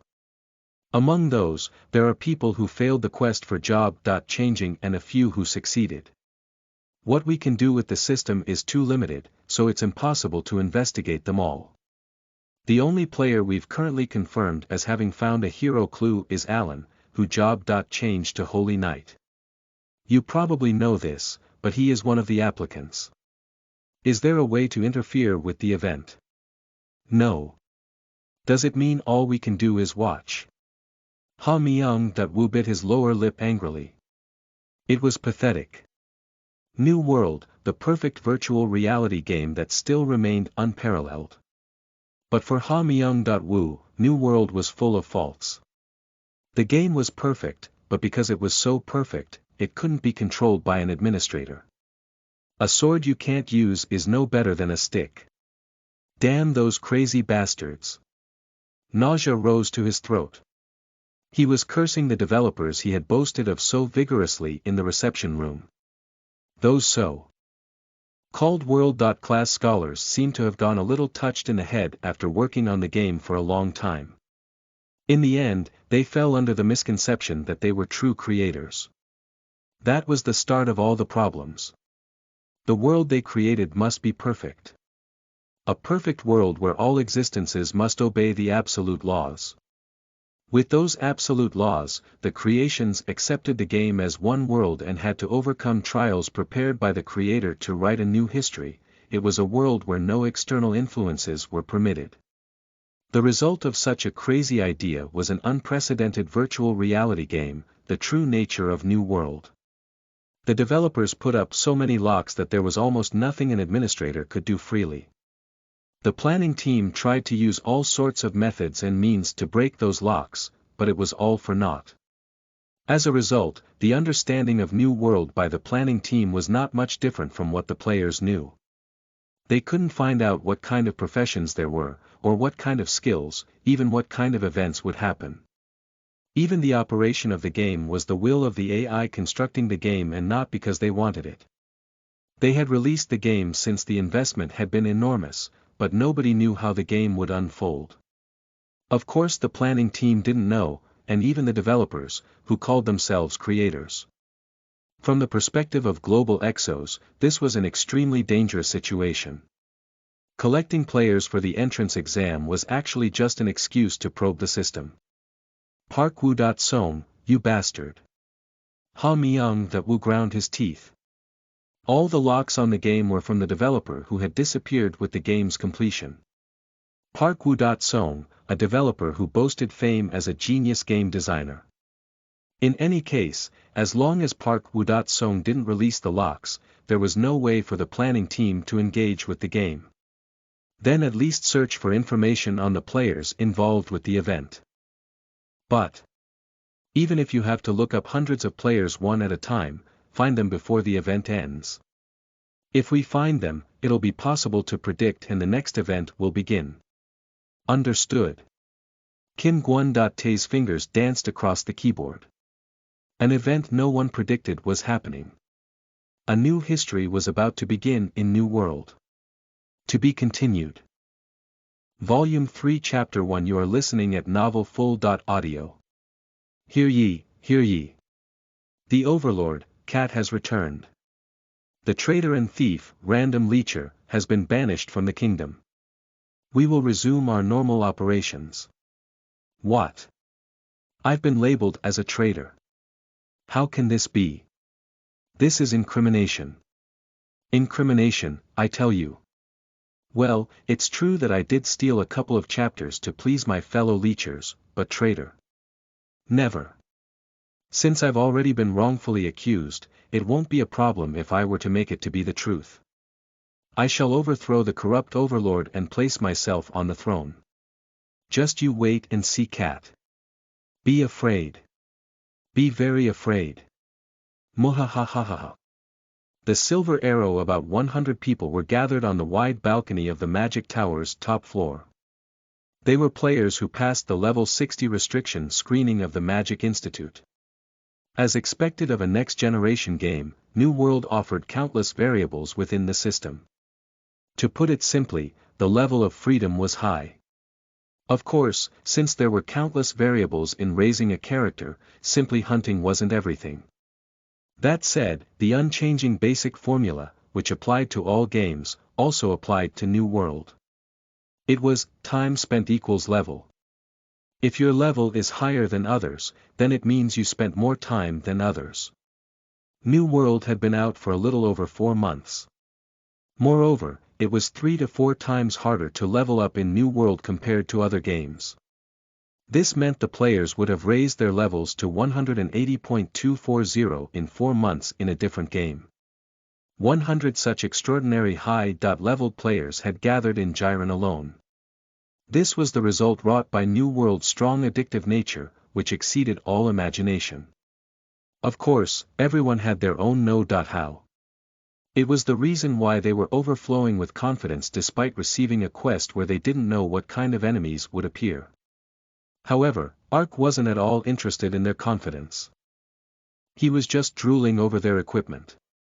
This is no joke, just where did they get such items? Ark thought he was pretty lucky with items in his own way. But after looking at the gathered users' equipment, his confidence vanished. That one's definitely at least a rare item. A brightly shining, horned Viking helmet, gloves studded with sharp blades from the back of the hand to the elbow, shoes made of bones as red as dripping blood, a two-handed sword with a saw-like blade. They were all unusual pieces of equipment. In addition, although there were 100 users gathered, he didn't see any pieces of the same equipment. It felt like he'd come to an exhibition of high-class items. He was gulping down his drool. If you converted all the items into money, just how much would it be? Ark's keen eye was further honed at the blind auction. After making calculations on the spot, each person was wearing equipment worth around 400.500 gold. With 100 users, that's at least 40,000 gold. 400 million when converted into $1.40,000.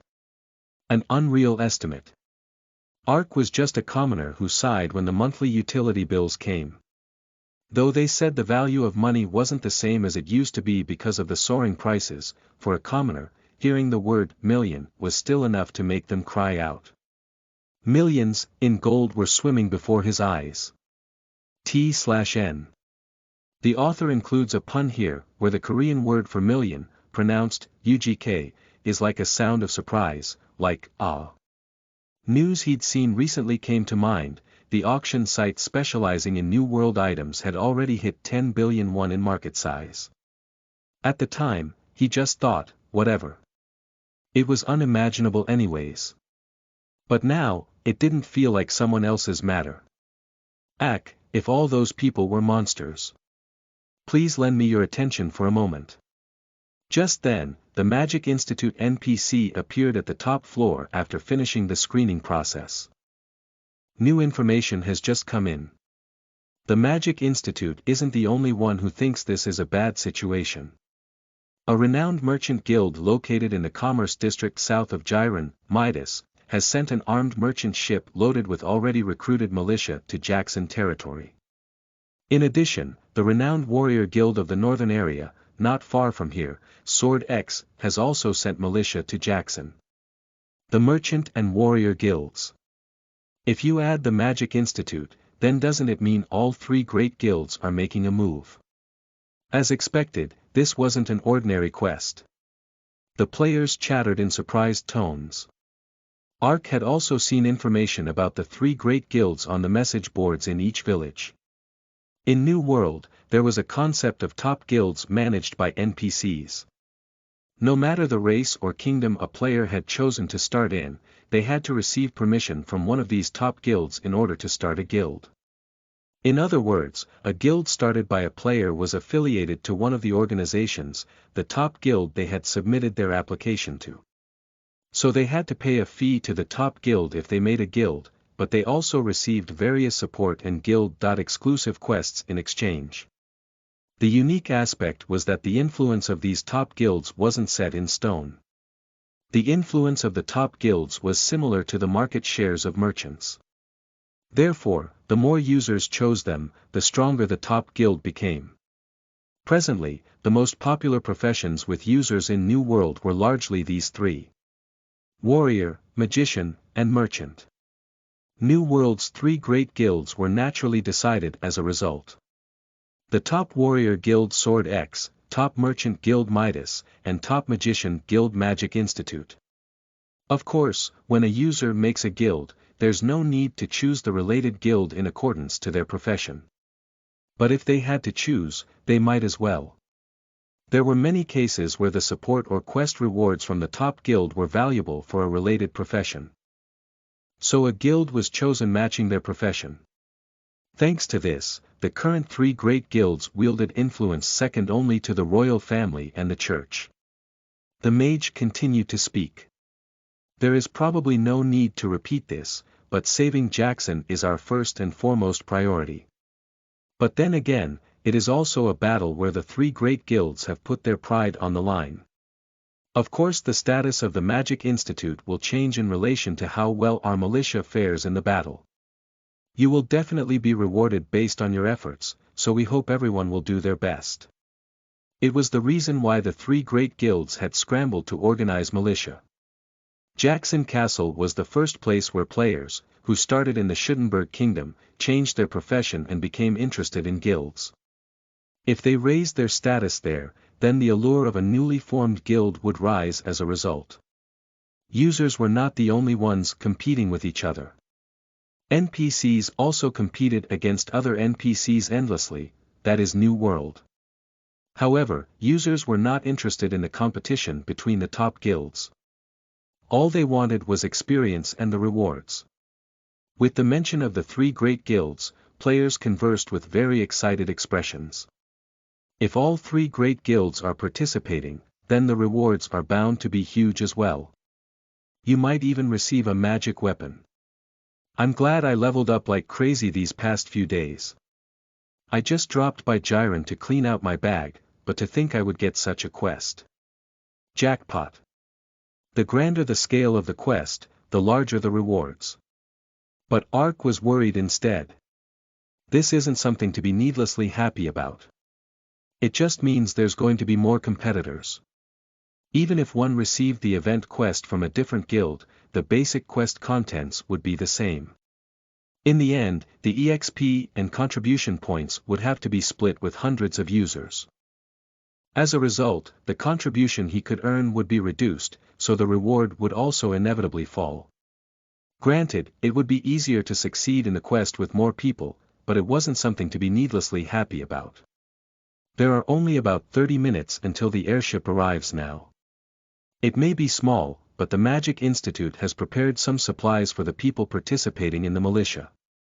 Please come and get them in order. We couldn't fully prepare since we were short on time, but it will be helpful.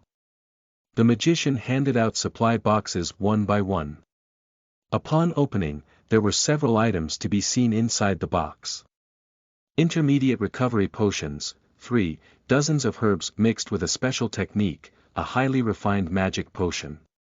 It is an essential item for warriors that can instantly heal wounds from battle.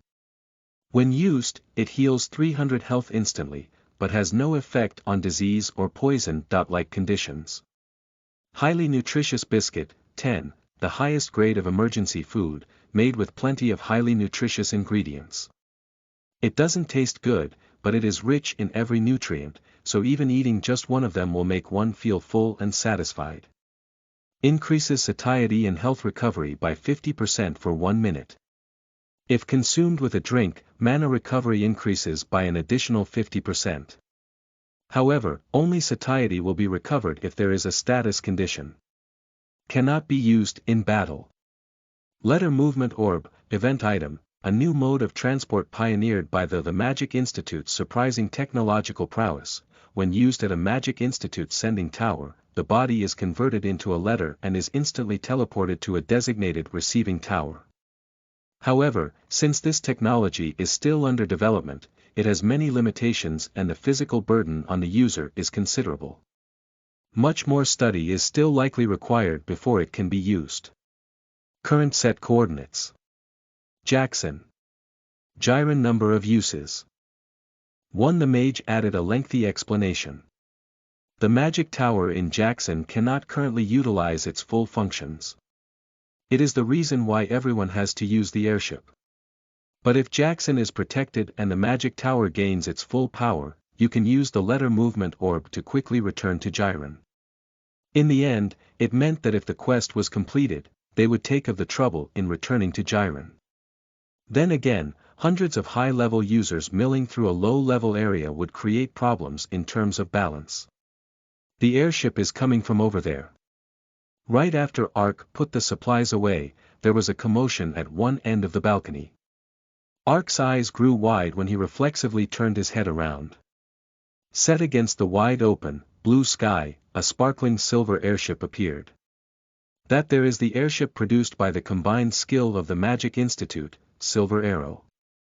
It is 200 meters in length. Not only can it fly at 300 km per hour thanks to the 4 engines driven by powerful magic, but it is an all-weather aerial battleship with a gun also referred to as the Spear of Thor installed. This Silver Arrow will take all of you to Jackson Castle. With a proud look on his face, the magician bragged about military secrets. But the name the magician babbled and what Ark suddenly recalled were totally different. Hindenburg. Hindenburg was an enormous German airship, made in the 1900s. But unfortunately, it disappeared due to an explosion of unknown cause during the test flight.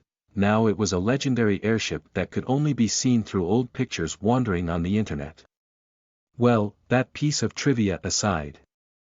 In any case, the airship's basic form was the same as the Hindenburg. Shaped like a ship 3 to 4 times larger than a soccer field, the balloon at the top controlled altitude and the 4 engines at the bottom provided thrust. However, those functions were the only similarity. The elegance of the Silver Arrow was so beautiful, it couldn't be compared to the coarse Hindenburg. Engraved into Silver Arrow was a complex, gilded pattern, and around it was a complex array of metal pipes one could only guess the use for. Like a surreal work of metallic art, it boasted perfect aesthetic beauty. When the airship pulled in next to the balcony, the players swarmed aboard. "We pray for your good fortune in war." The magician shouted loudly. "Are all the militia on board?" "Yes, Captain." "All right, turn the Silver Arrow 30 degrees to port, the destination is Jackson," ordered the white-bearded captain, with a voice heavy with sleep. Simultaneously, the air stirred on both sides of the airship as it moved and steadily changed direction. The nose pointed towards the southwestern Jackson territory. Quickly. "The Warrior and Merchant Guild militias left long ago. If we arrive late, the Silver Arrow will be a laughing stock. Set sail at top speed. Roar." Boom. A roar burst from the 4 magic engines. Befitting its name, the airship shot away like an arrow. "Whoa!" Gasp, I almost fell off. The users on deck fell to one side. If Ark wasn't holding onto the rail, he would have fallen into a pile with the rest of them. "Mwahahaha, hold on tight, you rookies. It's not my fault if you fall off." The captain's hearty laughter came from the steering room. Asterisk, this doesn't feel too bad. A refreshing breeze fluttered his hair. The airship going at max power raced across the continent at great speed. At first, he was taken aback by the speed. 300 kilometers per hour. It might not be an impressive speed when flying, but the airship didn't offer the same comfortable travel a modern airplane did. Sometimes gusts rocked the ship and the wind rushed in undeterred onto the unstable deck. But once one got used to it, such things actually became strong points. The totally unobstructed view at the highest speed allowed one to amply enjoy the sense of liberation. We already passed the Argus Mountains. As he gazed downwards, the mountains and fields zipped past by like a video fast-forwarded ×4. It didn't even take 40 minutes to fly across the same Argus Mountains he had struggled traveling through for several days. Now, once they traversed the wide plains, Jackson Castle would soon be in sight. While Ark was thinking about it, the surroundings abruptly began to darken. What's this? There's still a lot of time before nightfall. At first, it gradually darkened, as if there was fog, but their surroundings were soon covered in pitch-black darkness. Once they were confined within the black fog, there was suddenly a heavy feeling, as if gravity had increased. Perhaps because of it, the airship which sped forward at top speed, shook as it rocked. At the same time, the users all got the same message. The airship has entered the influence area of dark fog, which was created by an unknown magical power. All players in the influence area will receive a vision penalty and stats will decrease by 10%. However, players of the dark attribute will not receive the penalty. What is this? Dark fog.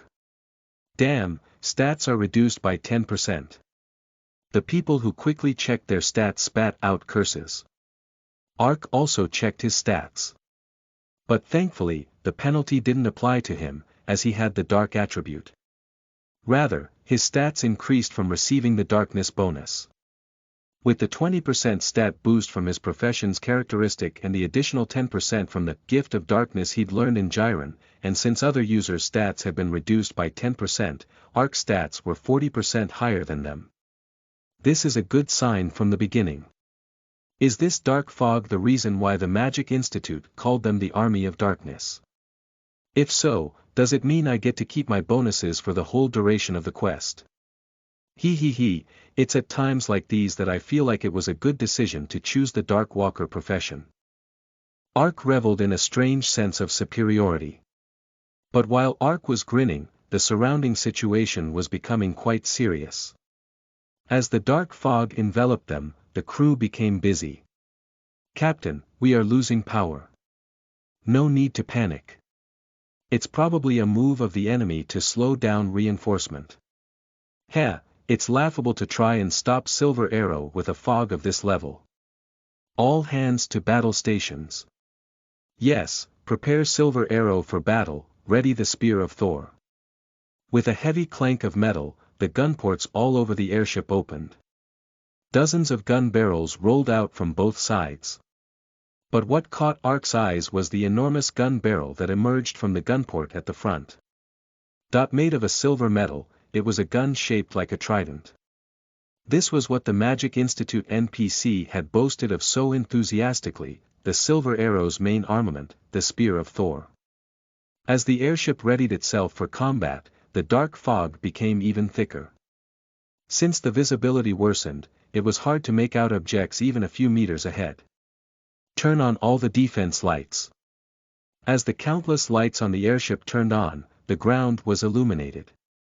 It was then that the faces of the users gathered on the deck became ashen with shock. Gasp, are all those monsters? Aren't those monsters we've never seen till now? Holy shit, do we have to fight them to finish the quest? There was an enormous number of monsters covering the ground underneath. It was hard to get an accurate number since they were far away, but there looked to be at least 1,000. They also looked different from the monsters they had faced until now. Most of them were black humanoid monsters, while a few giant monsters reaching a few meters in height were also mixed in. As the light hit them, they shot arrows and threw rocks. "They are attacking. Evade." The users who were stupidly looking down were slaughtered by arrows and rocks. For a level 60 user, an arrow or two didn't do much damage. But because of the sudden attack, a scuffle broke out as the rest urgently backed away. In the panic, a few users fell overboard. Sorry, damn, you bastard. Users who fell were torn apart by the swarming monsters even before they hit the ground. The players' faces turned gaunt. It wasn't because of the gruesome deaths of their comrades. This quest was cut from a different cloth than the other quests. Not only did you fail the quest if you died, but you couldn't even log in for 3 days. As the users were seized with fear, the captain snorted, "Pathetic squirts, there's no need to be afraid. The pride of the Magic Institute, the battle airship Silver Arrow, is not so weak as to shake from such a weak attack. Captain, all guns are fully charged." "Good. Give those stupid monsters a taste of Thor." "Yes, ready all guns for firing. Aim 30 degrees to the ground." With a mechanical whir, the small guns and Spear of Thor pointed to the ground.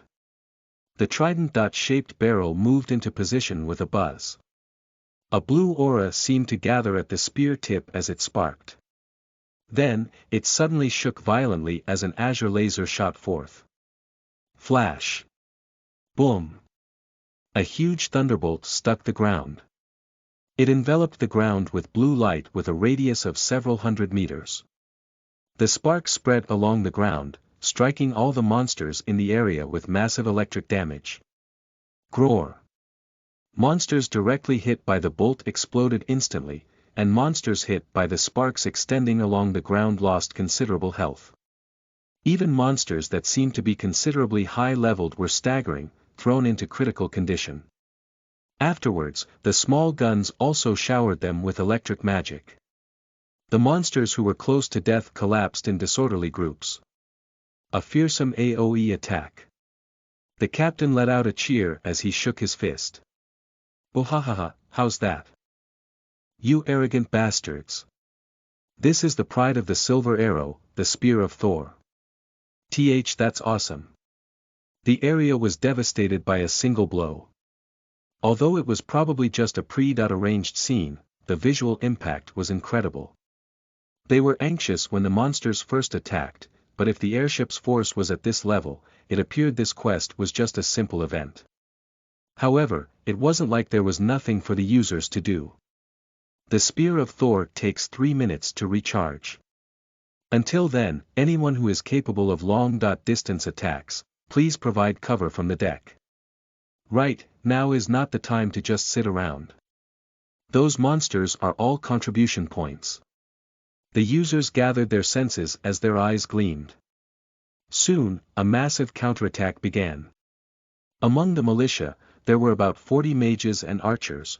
40 people using magic and skills at the same time in the darkness was a sight to behold. In addition, there were 30 airship guns capable of continuous fire. Already in critical condition, the monsters literally melted. The warriors also pitched in, pulling out throwing weapons and bows. As soon as they started the counter-attack, the badges on their chests sparkled continuously. The collapsing monsters were being turned into contribution points. Thanks to this, Ark's insides were burning. TCH, if I knew it would be like this, I would have packed a bow and arrows. Even if a player weren't an archer, they could still shoot a bow. Range and accuracy paled in comparison to an archer, but that was no problem if one was going to shoot from the sky with a mass of targets left and right. But because he'd sold off all his Japtum in Gyron, Ark didn't even have a common wooden bow. No, let's not be hasty. This is just the start of the quest anyways. It's going to continue for 3 days, so there'll be plenty of opportunities. Let's just do what I can for now. Everyone, please do your best. We are the only ones who can rescue the trembling citizens of Jackson. Ark ran about the deck using his nursing skill. There was no effect on people who had 100% health. But since the monsters counterattacked, most of the users were hit by arrows and rocks once or twice. As a result, they all received courage and vigor, which influenced overall fighting ability, an increase in stats, and a low-level blessing. Thanks to the effects of nursing, the attacks of the allies became stronger and more accurate. However, the players just thought a priest-related buff magic had been used. Ha! What's this? My stats went up. This is the effect of a blessing. The chance of status effects went down. I don't know who it was, but thanks. Contribution points have risen. Contribution plus 15. Whether or not people noticed, his contribution went up. As expected. Even if I don't personally kill monsters, contribution points rise as long as I contribute to the battle. After checking the message, Ark's motivation soared. After that, Ark ran around the deck using nursing like crazy. Since many users were affected in one use, it also gave a lot of contribution points. Contribution quickly passed 100. Since he was running around on the deck, he didn't have to worry about getting hit by enemy arrows either. Hahaha, this is like taking candy from a baby. During that time, the main gun finished charging and released another thunderbolt. The terrifying thunderbolt ripped through the darkness and bathed the ground in blue. The several 100-meter AoE electricity damage, along with the chain attacks of users. The monster swarm melted away terrifyingly. Hahaha, let's sweep the monsters like this. The hell? They're nothing much. I was nervous for no reason since they were new monsters. As long as we have the airship, this quest will be easy pickings. The confusion had long since vanished from the users' faces. Arc 2 was half filled with excitement, but there was something they were forgetting.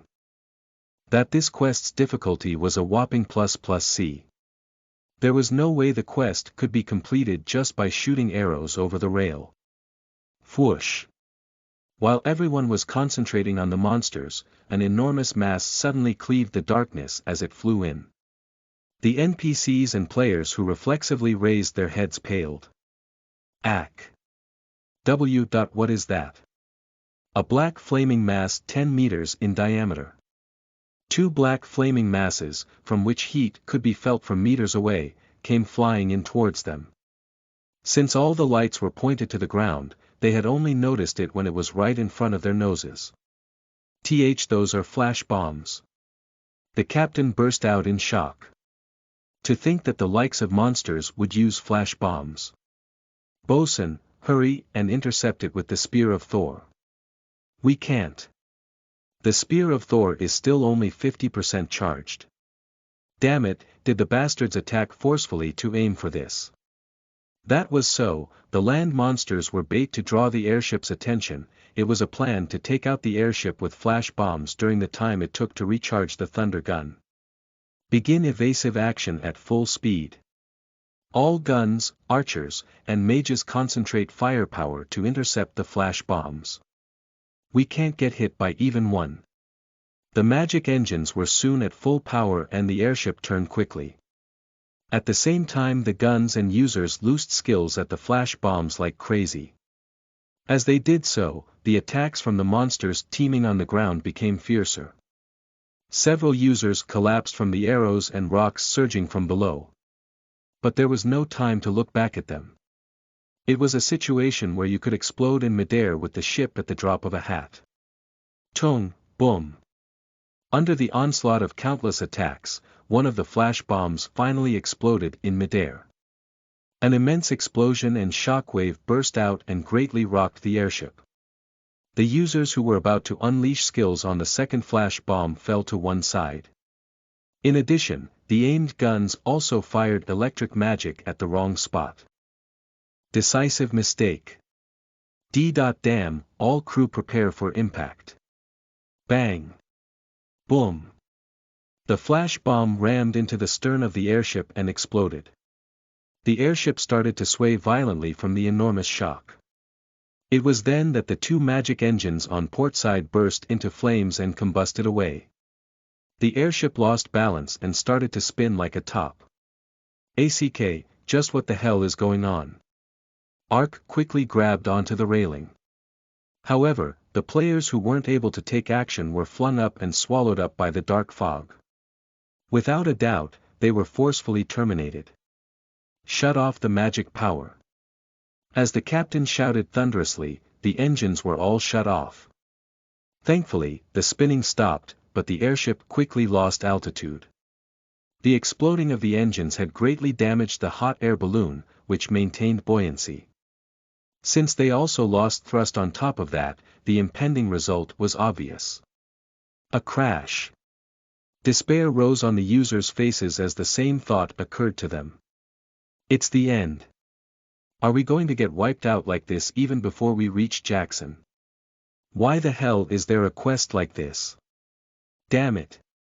This is all wrong, you can't even log in for 3 days if you die. If they went down with the ship, they would take tremendous damage. Even if you were to barely survive, the result was the same. There were monsters swarming like ants along the airship's trajectory. If they were mobbed by them, they would be trampled to death without even a chance to pull out a recovery potion. But the captain didn't abandon his duty till the very end.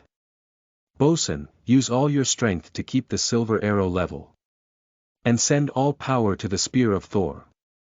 We'll raise the monsters with one final shot and attempt a crash landing. Even if we are to lose the silver arrow here, we must save even a few more of the militia and save Jackson. Yes, sir. Thanks to the efforts of the crew, the terrifyingly shaking airship started to level out. But they were quickly losing altitude and were barely 20 meters above ground. It was then the captain shouted so loudly that the veins were popping out of his neck. Spear of Thor, all guns fire at once. As if it were opening its wings, electric magic poured from both sides of the airship. The concentrated magic power of the thunderbolt went along the airship's trajectory and scoured the earth. Boom! Once again, it was truly a terrifying force. Even an ordinary gun was 10 times more powerful than a player's electric magic. When it struck the ground, dirt and gravel were charred black. The spear of Thor was many times stronger than those guns and was something to be feared. Only monsters in critical condition were left where the spear of Thor streaked past. Once the guns showered attacks onto them, the swarming monsters shrieked as they were vaporized. "We'll prepare for an emergency landing now." The captain looked down on the users gathered on the deck as he said, "Warriors, this is all I can do. The Silver Arrow will now try a belly landing. The impact will be difficult for even a veteran warrior to endure, so escape before it's too late. If you do survive, make your way to Jackson Castle." The surrounding monsters were cleared with the spear of Thor and the guns, so I don't think there'll be great danger on the ground. I hope even one more person survives to save Jackson from danger." After the captain explained the situation, he stood at attention and saluted. The crew also stood and saluted the users. Although it was a really cool scene, the users were in a state of panic. What, are we supposed to jump from here right now? No way, if we jump from this high, chance of death is 100%. Stupid idiots, you still don't get the situation. Meanwhile, Ark was climbing the rope ladder to the hot air balloon. It was inevitable for the airship to crash. If so, then there was no time to complain. Wasn't it more important to find a way to reduce the damage by even 1%? Considering the structure of the airship, the people on the deck will take the most damage. However, the place that would take the least damage was the hot air balloon on the top. This was a world made based the Middle Ages. There was no way the balloon would be full of helium. It would just be full of hot air. In other words, he could use it as a cushion. There were quite a few players who had the same thought. Dozens of people were clinging to the balloon while waiting for the right timing with nervous expressions. Crash! After a few seconds, the airship collided into the ground. With an ear-splitting roar, an enormous shock crushed them. The hull crumpled instantly as the crew and users went flying in all directions. The hot air balloon also burst like a bubble and deflated. Now.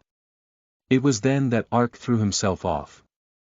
A peculiar sense of floating ensued as the ground rushed up before his eyes.